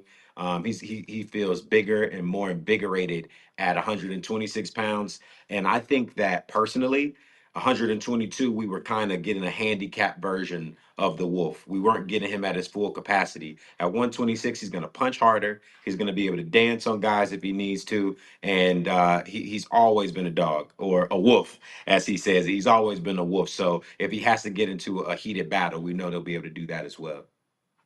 Man, with the news breaking yesterday of Turkey Al-Sheikh and Dana White trying to do a revival of the Muhammad Ali Act, have you guys looked into the changes that they're trying to implement, and do you have any thoughts as a promoter? Because my co-host Cesar says is on, and he feels strongly that if this bill does pass, it could affect smaller promoters. Not taking shots saying y'all small, just saying it's based off the amount of shows and fighters you do. So, you know, if you don't have a lot of shows, then it's harder to negotiate an annual rate on insurance. But again, you're paying insurance now for fighters. I don't know if you guys have looked into this at all. I know it's fight week, but yeah, what's your thoughts on this revival of the Muhammad Ali Act? What's let me add a little bit on that. What's the minimum? If I've been investigating all the minimums because different states got different minimums. Is Atlanta, Georgia here is 10,000 like per fighter? That if you guys know. I think it is. Don't quote me on that. I think it's 10,000. But from our perspective on this stuff, look, we pay attention to it. We pay attention to everything because we're in the sport, right? But when we have our team meetings and our sessions, we want to think about new things, innovation, continuing to do new things, right? Like we came with the smaller ring, with the overtime round, with the bonuses. We have this new concept called pink slips, where it's two unsigned prospects who go fight each other. The winner gets to come back on OTX. The loser doesn't get to come back again. So we're just always coming up with new things and running our own race. We're not really always concerned about what everybody else is doing. Definitely innovative because the smaller ring has been implemented now in the bigger fights with Turkey Al-Sheikh for sure. One of the things I like is the bonuses. I just feel on a higher level it won't work. Like I can't see Canelo, because they tried to take that idea from you guys as well for the Canelo Crawford fight. I don't know if you noticed the press conference, but it's like I can't see Canelo or Crawford. They did what? You said they did what? They took your ring bonus idea. I mean, I'm not saying you guys started it because Golden Boy did it too. I mean, you said it. You said it. I was just I mean, to clean things up, technically, Golden Boy did it once upon a time as well. But yes, you guys are consistently doing it, so you get more credit. And yes, they have piggybacked off that or tried to piggyback off that idea for the Canelo Crawford, but I guess the question is, can you see those guys on that level actually going for a knockout in the first round or the last round because there's a couple extra dollars when their checks are astronomical as it is? In my mind, these guys are prize fighters. This is what we know. We know that they're prize fighters, and at the end of the day, if Canelo can ever get a knockout, he's going to go for a knockout. Terrence Crawford, you already know he's a killer. If he can ever get his opponent compromised and he can see that he can knock them out, he's gonna go for it. I think the best thing you can do is incentivize a professional who's great at doing something that they do, incentivize them more and see if you don't get just that extra bit of determination or execution in the job out of them. We saw a lot of people, try to implement these knockout bonuses. But when we do it and we roll out knockout bonuses and we have the fighters participate on our platform, you always see fighters going for it. So I think that a fighter is a fighter is a fighter in any ring that you put him in any city, state, or country.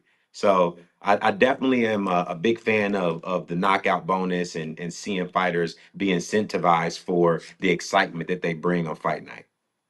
But Ness, it's a big difference. I've been there twice in OTX. I live here in Georgia.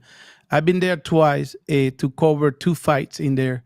And it's a big difference when you there, when you see the atmosphere, the way these people do it. And it's like a lot of promoters should go in there right, and see it, because it's not only that people, the fighter thinking about the bonus that you put it out in the press conference or in the news or whatever, is the pressure they got when they in there, the clock running, the guy talking, everybody in there, and people pushing. Like it's been like being in cockfights in Puerto Rico. Like it was, if you've been in cockfights in Puerto Rico, you know what it's been in the OTX arena, which is crazy. The twice I've been there, and like it's a different atmosphere. What makes you, I got a couple of videos. I never shoot it because of the respect of we record them in there, of they got their own Instagram and a bunch of stuff going.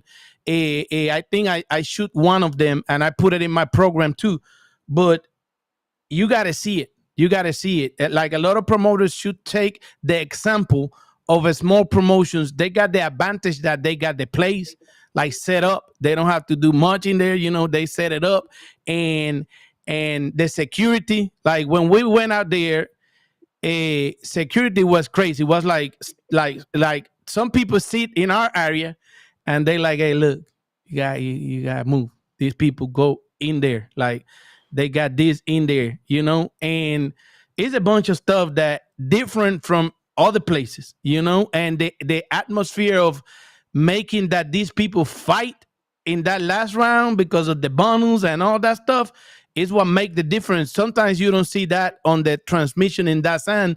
You got to leave it right there. You got to see it. It's true, right? Or I'm wrong?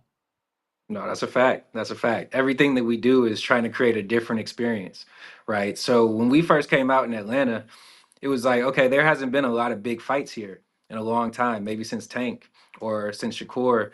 So we thought, okay, why don't we make it an atmosphere almost like a club, right? So you have to get your section, there's bottle service, there's lights, there's dancers, there's a whole experience around it, so that you're not just coming for the main event and missing the rest of the card. You actually want to show up from the beginning to the end, because there's going to be amazing fight action, but it's also just going to be a dope night. Like you can come with the boys. We've seen ladies come just with groups. Like it's just a vibe in there. So that's what we try to create. And now we've been bringing it on the road. So we've done San Diego, Houston, Philly. Now we're back in Atlanta. So now we're translating what we did here and bringing that city to city in places that don't get as much boxing, right? So we become the biggest show in town in every city that we end up going to, and have a good mix of local fighters, OTX fighters, but we always have competitive matchmaking and great action. Yeah, and maybe we don't want to have these bigger promoters come and see our shows in person, because as you can see, the ideas are starting to bubble up a little bit, and we're not getting the credit for it. And the fight that I went, one of them that I went was the Cuban guy that was one of the overtime rounds, and the Cuban win it. I saw him losing, but he win Simpson. Simpson, Lorenzo Simpson, and the Cuban guy. Yeah. That was the overtime thing and all that, and people. I went upstairs to get a drink, right? And some dude stopped me, like three of them, right? Like, so who you got in here, Papi? I'm like, I came to cover the Cuban, man. I'm media. And they do, let's put $20 on there. I'm going with, I said, man, I'm going to take your money. My man going to beat him. And at the end of the fight, I got the $20. Like, we lose this fight in the overtime, and they give him to the Cuban. But I saw him losing, but they do like, get your $20. Let's go get a drink. It's a great atmosphere what you see in there, you know, and a bunch of Puerto Ricans been fighting in there. I haven't been able to go cover all of them tonight. You guys got Jandiel Lozano, which is debuting for Queensberry. In there, he was going to debut at the Turkey fight on the 12th, and it couldn't happen. So they said, for sure, we debuting in Georgia on the 25th. They just called me. They wasn't there. They sent me the picture of the weigh-in, because I'm supposed to have them in the show tonight and all that. So yeah, but it's great. It's great. But by the way, I was telling Nez that I am not there to cover it, because I tried to talk to the last contact I got, which is the matchmaker, to see how I can get the credentials, but never got an answer. All right, well, you're talking to the guys right now. I was about to say, we got to have you in the building. You got to pull up. No questions asked. I can pull up. It's tomorrow, right? It's tomorrow. Yeah. Hey, if you guys put Caesar Seda in there like the last 2 times, I'll be there. We be there. Yep. My guy. We Um, got you. We're gonna take care of you. Ness, what about you? You pulling up? man, I'm still in Vegas. Okay. But I'm I would 45 love minutes to. away. I would love to, man. When I get back to Florida, it's a little simpler. But I did want to ask, man, since you're looking for that credit, I'm gonna give it to you again. I don't know which one of the two of you deserve it. If it was a thinking cap thing where you both came up with the idea, but they stole your sparring session idea, man. Come on, I need more. This is video audio. We need more than just nice grins, man. We need more than just nice grins. I remember that. Look, I remember that too. here's the thing, right? We started the proving ground. Everything that we do is authentic to us, right? So I was doing the Golden Gloves in New York. So and Britain was helping me get ready because we both boxed. He's boxed for a very long time. So every city we pull up to, traveling to pick a venue, traveling to go to a show, we would pull up to the Poppin' Gym and go get sparring because I was actually preparing for my own fights at that time. So that's kind of how it started, right? Very authentic. Then we started bringing the social media in. Then we started naming it the Proving Ground, bringing a whole groundswell. So it's been honestly, it's been cool to see the things that we create. We had an article about that and see different. No, not just the one that happened in New York, but a lot of different people have started throwing sparring events, filming them, promoting it in a different way. So it's cool to be, someone who's kind of the incubator of what's going on, what's new in boxing. I feel like that's our lane. That's something that we can own. We can keep doing new stuff, running our own race, and hopefully, as fans, everybody wins, right? If we keep bringing new stuff, innovative things, and that permeates through. And I'm excited to see an overtime round in a world championship fight, right? Like Yeah. one day that's gonna happen. No, and we're gonna know. and I think that happened really before. helps. That what on a real fight? I mean, not a real Tito- fight, but a world title. Tito Trinidad, Tito Trinidad, and Stephen. Is it Tito Trinidad and one guy was the first test of that by the IBF. They tested that. It didn't get to the whole route, but it was available. Like if it was a draw, it was going to be an extra round. They did it on that time with Tito Trinidad. Now that it's been proven, like you guys did, it's the first time I've seen it. And I was there for one of them. I was like, I was covering the dude, the Cuban guy. It's our program. Crazy, wasn't it? Hispanic. It was crazy as hell. And I was there. Like I told people the next day, and I got the guy in the program, and because he was coming from Orlando from giving another surprise at the convention of the WBA. He beat another undefeated guy, and all this. I don't know how Lorenzo Simpson picked him up or whoever matched him. Didn't know about this guy, right? And he surprised that night. I saw him losing that night. But the judges said different. But the excitement of the extra round, and it's not the excitement, it's the way you guys push it out. Like somebody's running the mic, somebody's talking. Yeah. It's crazy. Now, I was going to tell you guys, is a thing out there that we used to talk about you guys all the time, or every time you guys got fight like this guy, Yandel Lozano. But in the Hispanic world, you guys don't have much in Spanish, and you guys got a lot of Mexicans giving you guys hell of fights in there. I've seen them, like Mexicans and Mexican girls going against these girls, right? But it's almost impossible for us to sell it because you guys don't have much in Spanish. You know what I'm saying? And it's a lot of Hispanics in this side too, in Atlanta, here in Georgia. Right. I live in Georgia, but like I just know that Elia Carranza going in there, which is dangerous. It's a dangerous fight. It's a dangerous fight for Shea. It's a dangerous fight. It's sellable like crazy. But I'm going to talk about that tonight. Because I didn't know. I've been seeing her since in Miami and Orlando and all that, right? When he called the name, I look in BoxRec, I said, hold on. And I didn't want to tell you like this, but Elia can surprise O'Shea tomorrow night. So people gotta like see it in that sense, see what's gonna happen because this is a good fight. And you guys That's got all that we other do. girl. That other girl that surprised. What's her name over there? Eddie Guy Hearn and them. Nicholson, Tierra Nicholson, Brown. right? So Yeah. Yep. the other fight that I went, it was her fighting in there against well, I got the recording and it was a crazy fight. Yeah. It was That's all that we girl. do is crazy fights, Ness. That's the That point. And I girl. appreciate That you. girl. I No, appreciate you I'm for gonna giving us send the you a platform to video. talk about it. Nah, I'm gonna send you a video next. I I'm still gonna got send more you a video. questions. I hope y'all not pressed for time because we got to talk about the Michael Harris, and obviously Haven Brady, man. Haven Brady, I got a couple callers that love Haven Brady and wanted to see him in some other fights. I think specifically Carmel Moulton, but this is a step up for both. I mean, I wouldn't say for both. I feel like Michael Harris should be a step above Haven Brady, but I don't know. What's the betting line looking like in this? How you guys have it in terms of probability? Well, I don't know too much about the betting line. Unfortunately, I'm sorry I can't answer that question directly.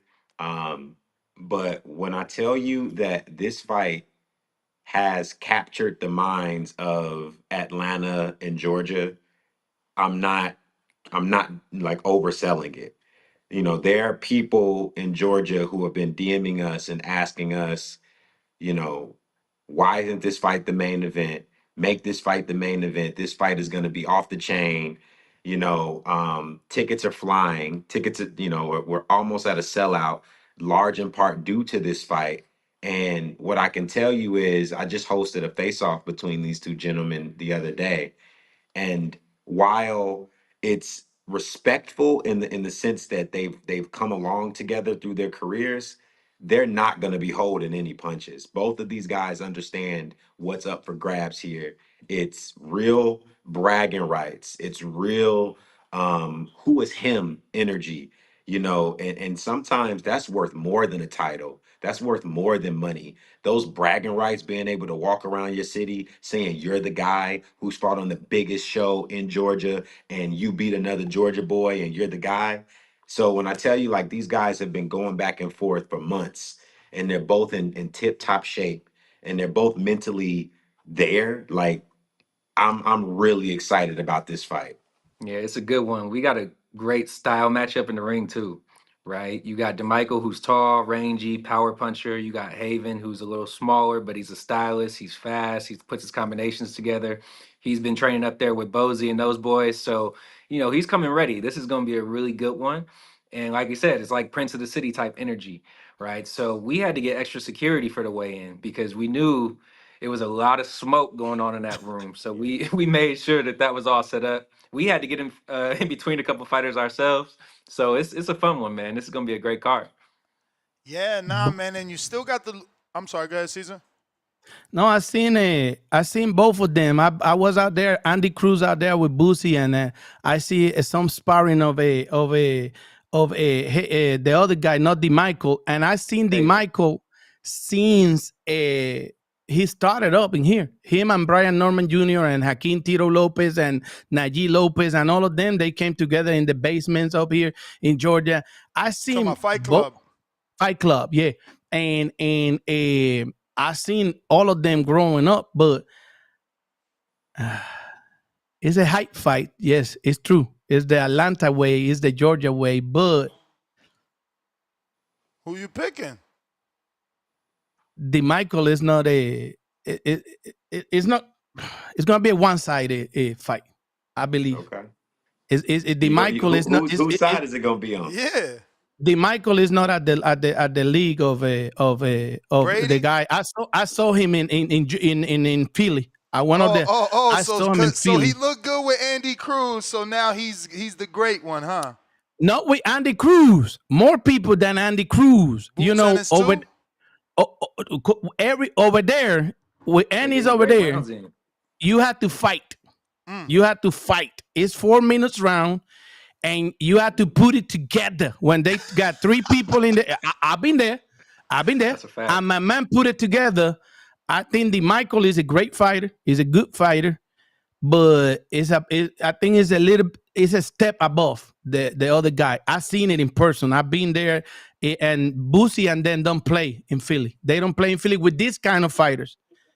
No, they don't play at all. They don't play at They all. don't You're play at gonna all, see the man. difference. He's getting rounds in with Boots. He's getting rounds in with Fulton. He's getting rounds in Mm-hmm. with Cruz. Mm-hmm. And me and Britton have been up there too. And Bozy will jump in the Mm-hmm. ring and whoop your ass if you don't. You know what I'm saying? So And when that's you Philly, man. That's Philly. and when you can hang in there with Andy Speed, when you can hang in there with Andy, it's crazy. And he hang in there with Andy, you know. So when you can do that, when you find a way, because he got to find a way, the way they explained it to me, that my man found a way to keep in there, watch Boots and Andy what they do and learn. And that's how he growing. And that's how he going to show up in boxing. And that's how you got to sell him too. That would be good for him because remember, he was with Top Rank and they had high expectations and then, they released him. So he got linked up with Bozy. So this would be the turnaround story for sure. It's crazy because DeMichael has his own storyline. He's been grinding, like you said, forever in that Atlanta area. And he started to get more and more shine because of his affiliation with Jake Paul. So this is his, time to show that he belongs. So crazy. But you still got the Lugo brothers, man. We need to talk about. I don't know how much time y'all got. Again, just making sure. But yeah, I love what you guys are doing with Nathan Lugo, man. I mean, I guess it's more what he's doing because he's like his fighting style, and then he's in the Marvel and the whole superhero things, the ring outfits. I love it. I mean, that kid looks like he can be a star, if he can continue to win. What's your guys' thoughts on not only Nathan but the brother as well, Elijah? Well, I mean, we've seen, historically, brother combinations do really well in the sports. You got the Charlos, you got the Klitschko's, and look, I'm their promoter, so I'm going to weigh in heavily, and I'm gonna say that I think that they could be up there with that, echelon of brother combinations in the sport. The balance that Nate has, the natural ability, the way that he can just navigate a ring, and it's his heart. He has a very unique style. I love the angles that he cuts and all of that is in and out motion, but it just clicks for him, and it's his heart. It's something that you can't take away from him. And Elijah, you guys haven't had the opportunity to see it yet, but what we see in Elijah is he's the master of adaptability. You can put him in there with a lot of different styles and he's going to be able to figure it out. And you got to understand that both of these guys are very young, and I know what I'm saying seems very far-fetched, but somebody had to believe in the Klitschko's, somebody had to believe in the Charlos. We believe in these brothers in that way. And we just so happen to be very invested in the market, Atlanta, Georgia, this area, where they have already galvanized a huge market and a huge support system. So you just wait and see what we're gonna do with the Lugo brothers. And I'm telling you right now, you have two future superstars on your hands. I love that you guys are willing to work with other promoters. I see that you're doing cross promotion with Shushu and Top Rank, and aren't one of the Lugos co-signed with Top Rank or co-promoted with Top Rank? No, we have another fighter, Julius Bala, we just signed, who's co-promoted with Top Rank. So he's the first fighter to come out of the amateurs to ever sign with two promoters at once, Overtime and Top Rank.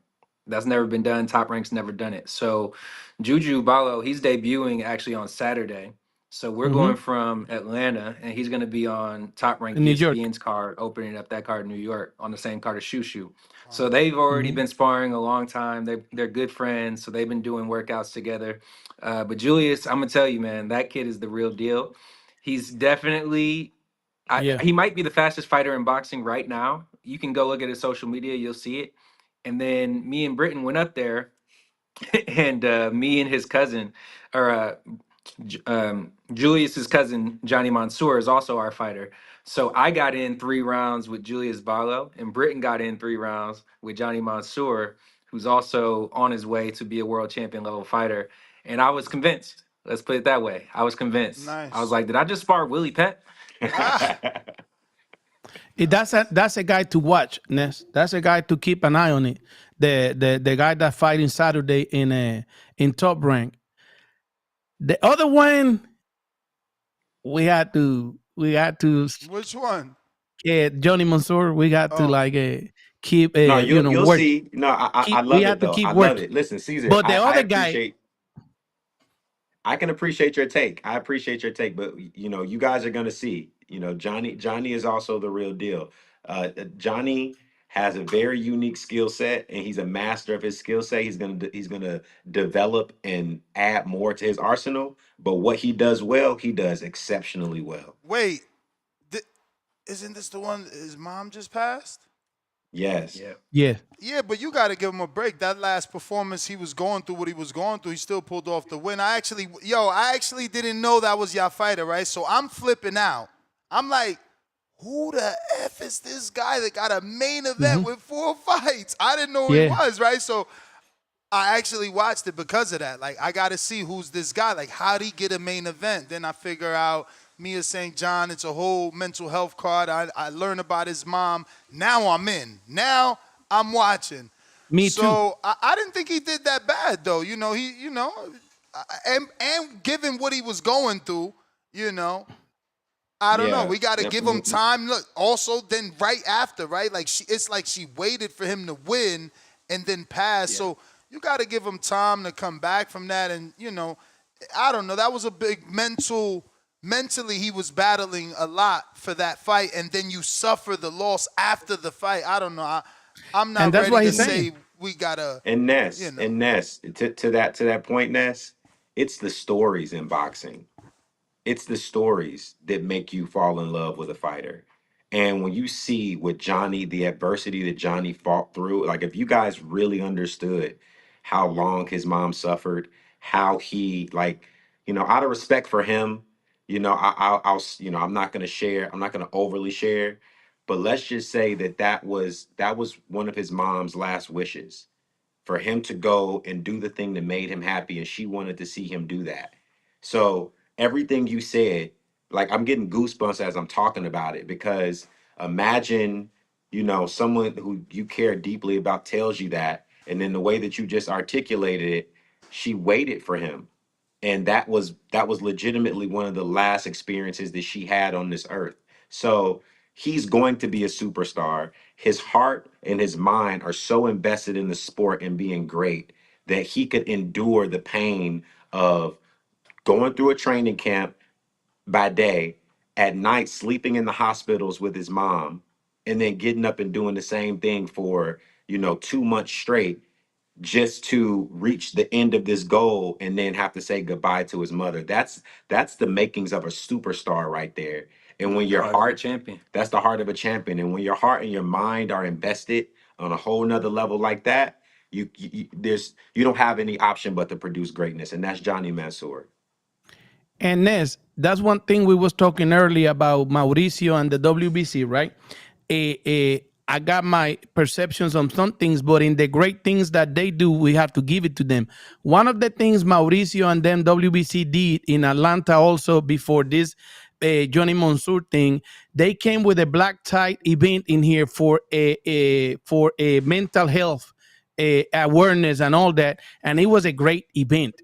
All these kids that we mentioned early, they was there, the same promoted and all that, and that was all by Mauricio Sulaiman and the WBC. The same thing that they did with Johnny Mansour that caught our attention. It's like he was saying, the story which these people are learning how to and growing into how to tell us the story and make us look, because I didn't know about Johnny Mansour until I see the story. Right? I didn't know about the story till I seen he was I'm a hardcore. I follow the schedule, so I'm like, who the hell is Johnny Mansour? How he get a main event on the zone with a 6-rounder? So that made me do the research. Yeah, and then I watching the telecasts. They informed me about the mom, and I'm like, okay, wow. So it was, and that's a good thing. But like I said, it's got to keep promoting to like in Spanish, in other language, so people understand the story. So basically, he's saying y'all not targeting the Latinos enough. Is that because you're based in Atlanta, you think, or what? Oh, okay. No, because well, give him the 2 nights that I've been there, it's been Latinos in there. These jokers know who Bad Bunny is. They put it in there. They jam our shit in the event. You know what I'm saying? Yeah. They know they got the people in there, and they know it's two sides. You know of the. It's like I tell you, it's like a cockfight experience in Puerto Rico, but a different environment. But it's like that experience, right? And it's a lot of Hispanics in there too. You know, so but. Boxing. So what are you saying they need? A Spanish announcer? Because you're saying the DJ's catering to Hispanics. So what is it that you're looking for? So what, all day, but we don't first we don't receive their press communication, none of that. We have to keep in the schedule and see OTX. I didn't know Elia Carranza was here. I know about this card because of Yandiel Lozano. And I communicate so you need to be put on the email list. But if I knew Elia was there against Ochea, which I seen it fight and the whole thing, bro, because we talk about female boxing, we talk all the Hispanic part. That day that guy, that Cuban, gave the surprise to Lorenzo Simpson, because in this side it was an upset. You know? Let me just bring them up to see. So, Brendan and Britton, what's happening is that Cesar Cesar has his own program. He's just joining me today. We were having a conversation on what took place with the revival of the Muhammad Ali Act. So, he's obviously not on your he's obviously not on your email list. So, that's something simple. We could hook you up. Okay, Caesar, we can change that about you being on our email list. What I would say is give us a little bit of grace. We're just under 2 years as a boxing promotion. We'll be officially 2 years next month. And when you think about the innovation, you think about the progress, 2 world champions, you got, 15 shows, most if not all of them have been sold out. We've been able to move into various markets and be the biggest show in those markets because we know that they're underserved. We hear you, and we love opportunities to speak to our audience like this face to face, because you got to understand that just being under 2 years, we got a lot to pack into that time frame. But now that we hear it from you, we're going to course correct and we're going to do something different. And the next time you see a show, we're going to make sure that we cater to the things that you're talking about. Brother, I've been talking about you guys since them 2 fights. I've been there all the way to Orlando, to them people, like, because people think that that's the only corner, you know what I'm saying? And I've been saying, look, where I'm from, when I'm in Georgia, is these people, right? And I've been saying it. It's just that finding who is it. I talked to your matchmaker. That's the one who got me like the credentials the last 2 times, right? The times I've been there, but never have like the formal communication like with other people, like with PBC, with Top Rank, with everybody. So, but I'm giving you guys all the props because of the situation that I seen in there. I tell you that the second time that I went there for the Cuban fight, it was a last minute thing, and the people at the door, I showed them the text message from the matchmaker, and they catered me like right quick, like, oh, we got you. And I was in with my daughter. My daughter do a lot of content for boxing, right? And we was in, and we was like, oh yeah, this. And then after the fight, we went to the locker room with the guy, and got the interview and the whole thing, and got our content and put it out and all that. But it was only for that one. Like, I've been talking since like a month, trying to get the Yandiel Lozano team to find who we talk. And look, God put me today here with Ness, because this is improvised. Yeah. Ness and me text each other. He sent me the link, and we start talking about this, More backstory for you guys. He also creates Spanish-only content. So joining me is like a crossover thing. When he does his show tonight, it's Spanish-only. So he does cater to a different market that, he needs to be able to give direction to for sure. Every about day, your shows. Every day, 2 hours. He's forcing himself to speak English here, and I'm telling him, like, I just did an all-Spanish show yesterday. I'm like, yo, you got to have me on so I can force myself to only speak Spanish as well. I was in the military for 26 years, but I do every day 2-hour show, only Hispanic, right. But it's boxing. It's not that I'm not going to discriminate. Too. He gives great numbers. And I put the numbers out. Don't worry about the subscribers. People worry about the engagement. I got the engagement. I bring these jokers want to have subscribers. I got engagement, and it's true. It's true. It's 2 hours every day, and it's real. And then we follow all these guys. Like I told you, Joaquin Tito Lopez and DeMarcus, I seen him when he got that draw, and I seen him to the ups and downs, and I talk to him all the time. Like when I see him, they remember Najee Lopez, bro. Great Brian Norman Jr. I saw him in New York, and I show him all the things. That day that the Cuban fought, you guys got Brian Norman Jr. on stage. That day, you Yep, guys got that's our Brian guy. Norman You Jr. were in the building. coming You were in the from building. and interviewing him, and people went crazy and all this stuff. And he was just coming from I think he was just coming from become a champion. Yep, it was his That was first. the day, and Yep. a lot of it, and he wasn't even noticed like that big until that. You know what I'm saying? And he was in the sound with you guys the few nights prior. He was being a champion and all that. I was there, and I told my people, oh, this happened. I talked to him in there too. I saw him. I said, I talked to Brian after he got the championship and all that. So that's what I'm saying. We had to have that interaction with because I cover a lot of the box lab promotions and MVP in Orlando. Drive from here to Orlando 7 hours. And we covered a lot of that, and my daughter is covering New York. So now I've got to remind her that Balo is there, because I've been trying to find out when he was debuting, and look, I got to tell her, look, get this guy. I want to ask, since you I was brought gonna it say, up. tell her to say hello when she sees us. I'm gonna un poquito de español también. When we get in contact, I'm gonna send you so you can see her info. Yeah, he said, hablo un poquito español. I did want to ask you, Brandon, since you brought it up, when is the next proving grounds, or is it Pink Slip? Because people are hitting me up right now that are listening live. They want to know, and where do they pull up? How do they go about it? We got something special in the works. It's going to be in Atlanta. It's probably going to be in early August, but we're going to announce the date on social media. As soon as we announce that, they can just come through. We're going to put the gym out. The address is going to be pros. Whoever wants to come and get an opportunity to mess with OTX, that's where we scout the talent. So that's the whole idea of it. Come out. Every day I get a DM, Britton gets DM, people hit us up. How do I get signed to OTX? And it's hard because we only have a certain amount of slots. We have these top amateurs who want to work with us, right? So we're obviously going for the cream with the crop. But the proving ground is where we get to see, like, okay, you've been DMing us, but are you about it? Are you going to prove it in the ring, right? So that's what we say. Pull up to this. We're going to see you spar against somebody who's at your caliber, and then we're going to see who rises to the top. You guys invite media to that? Absolutely. Because I can be there, and I give it to Nest also. Whatever Nest know that I send it to everybody. How are you choosing, I guess, who gets an opportunity?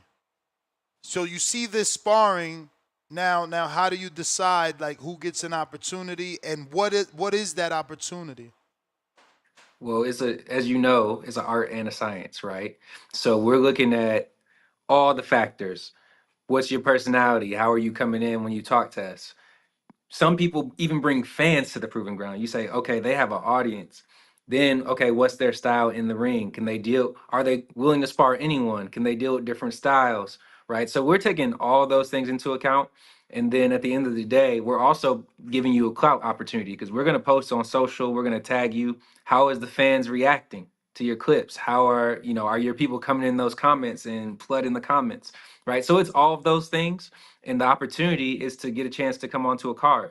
So Mo Millions, who's on this card in our Pink Slips fight, we first saw him at the Proving Ground in Georgia. So he sparred. Actually, Britton got some rounds with him. And we saw him spar, and we were so impressed that we put him on a card. And then he got a knockout in the first round. And then now, about a year later, we're bringing him back again.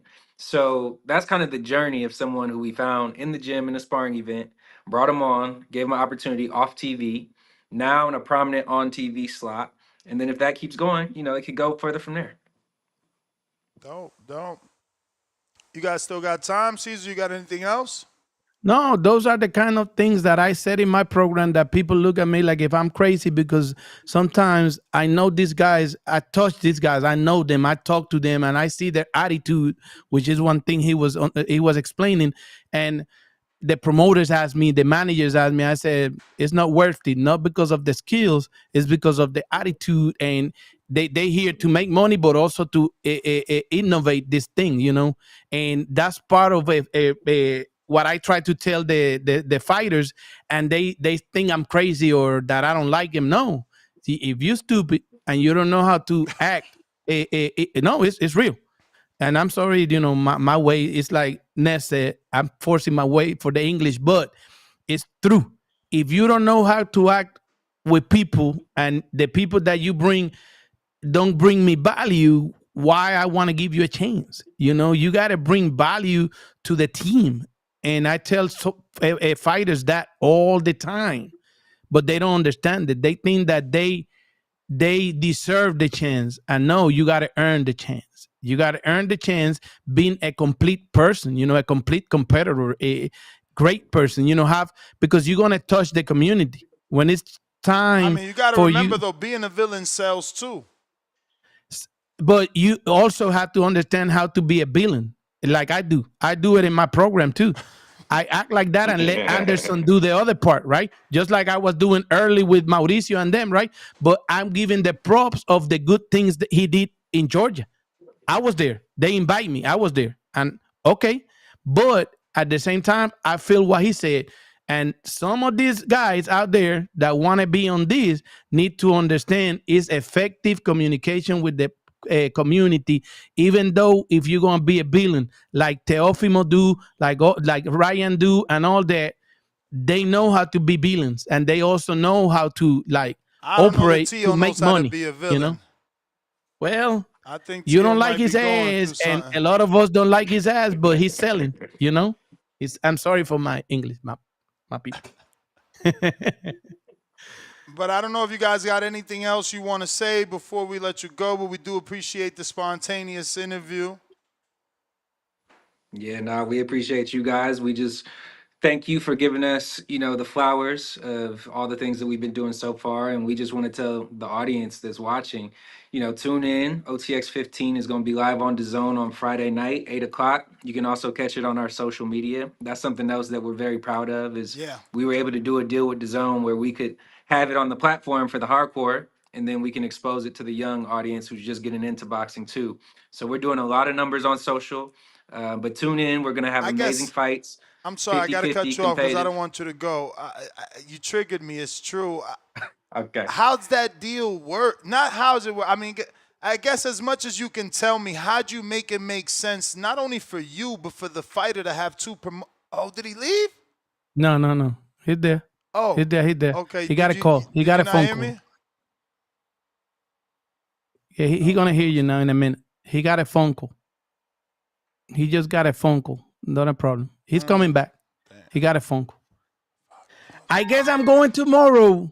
Over there. Yeah. Hello? Yeah, I hear you now. So I just wanted to ask you, if you could give me as much as you can. I guess there's obviously things you don't want to say, but how'd you make it work for OTX and Top Rank, and how'd you make it work for the fighter, right? Because on the outside, the surface, I'm like, wow, so he's got to pay 2 percentages for 2 different fighters. Like, how'd you make that work? With Bob and Top Rank, who they're great, but they're not young and innovative like yourself. So you had to bring this idea, I'm assuming. Whatever you can give us, just because that's kind of new, right? It's never been done. Well, we have a great relationship with Top Rank. Like I said, when we first came into the game, we'll work with anyone when it makes sense. And I think Top Rank and us, we have a mutual appreciation for what each of us does, right? Like when we first got to meet Bob, it was an honor for us, right? He's someone who started with Muhammad Ali and has done incredible things. And Top Rank's been one of the best companies in the game. So it would be foolish for us not to work with them and learn what they have to offer. And likewise, they see that, we have this new way, we have this way with social media, and they appreciate that. So when we brought those two ingredients together, and then we had a young fighter and family who is very successful in business and understands all of the workings of business themselves, and a great management team with Jay Prince and Baby J, everyone kind of came to that idea. And I think, Julius himself, I know that Jay Prince would tell this story. He asked Jay Prince, what did you do with Drake to help him pop off? Because they discovered Drake, right? His son Jazz Prince. So he said, I could have just signed him to my own label, but I signed him to multiple labels to help push him in a different way. And that's what we're doing with Juju, right? We have a world-class talent, the #1 pound for pound amateur coming out of the US. And you have Overtime who can push him in the way we do it, and Top Rank who can push him in their way. They're the best traditionally at matchmaking, moving fighters along. We're the best in social media promotion. We also do a hell of a job matchmaking and putting on amazing shows. So he gets to fight on 2 platforms. He gets to fight with Top Rank, and then he gets to come fight with us. And that's just more shows, more opportunities, and more fans to be in front of. Yeah, And and I is think it that goes to what you were saying about us being willing to work with multiple promoters because, as you see, I don't think that the days really exist anymore where a promoter can just go off and try to do their own thing and incubate within house. You have to work with additional promoters and you have to lean on the strengths of other promoters who know the market or know a platform or a technology or whatever it is to essentially raise the tide so that all the ships can rise at the same time. Because you look at the media landscape, even on the zone part, which you talked about. Like if you understand the way that millennial, Gen Z, and Gen Alpha are um, consuming content, you'd be remiss to try to put a paywall for a sport when they can go and watch just about anything else for free. So the opportunity for them to be able to watch the fight and be exposed to it on a platform like Instagram where they essentially live, or TikTok where they spend a lot of time and indoctrinate themselves in this new sport with these new names. And then for the hardcores, like Brandon said, to be able to watch on DAZN, it's a beautiful marriage of how the boxing content space the media space is going to survive and then thrive. I just got hit up that they saying y'all boy Mo Millions about to get slapped. Hey, look, I like that the fans have an That's opinion. a You know what tight I'm fight saying? They're though paying too. attention. It's 55-45, but man, my better's out there. I don't know. I just got hit up by his spawn point. He said, man, Max fucked me up in 2 rounds. Max is like that. Yeah, he Mo is is. like that. And Yeah. and if you look on the social clip, man, they had that energy, right? Like the pink slips thing is becoming, this is our first time doing it, but it's already becoming a thing. It's like 2 guys who are hungry, who are both undefeated, who want an opportunity head to head. Winner gets another shot. Like that just makes so much sense, right? Toss up fight, man. Toss up fight. But we appreciate you guys, man. Thank you for jumping on. And best of luck. I will make sure to send his email to you. This way you can throw him on the email list. And Perfect. also, Thank you. And we'll see you in the building tomorrow, Caesar. who I talk to? I'm going to give him the email. You give me? Okay. Yeah. All right. Too easy. All right. Thank you very much. Appreciate you guys. Nah, of course, of course. Yeah, just text me your email and I'm going to forward it to them right now so this way I don't forget. And looks like we got to everybody. I got 2 super chats. Pistol Parkway Mozzie, $5. Pound for pound, #1 in the chat.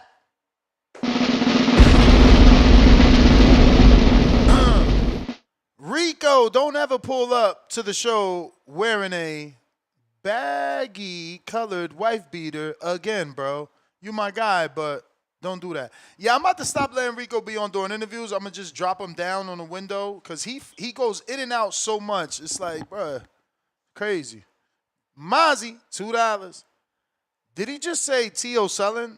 That's what I meant earlier about facts versus emotions. I know. I let that slip because I ain't want him to have to debate in front of Brandon and Britton. But yeah, Caesar's totally crazy. He knows T.O. ain't selling nothing. They talking about him. If people talking about him and discussing him, talking and selling is different things, and discussing him, that's selling. He on their mind. Talking and selling is different things. But send me the link to the channel too, so I could just send them all the information at once. Okay. I know you sent it like that, but it's better to give them the link instead of having them search. Yeah. I got you.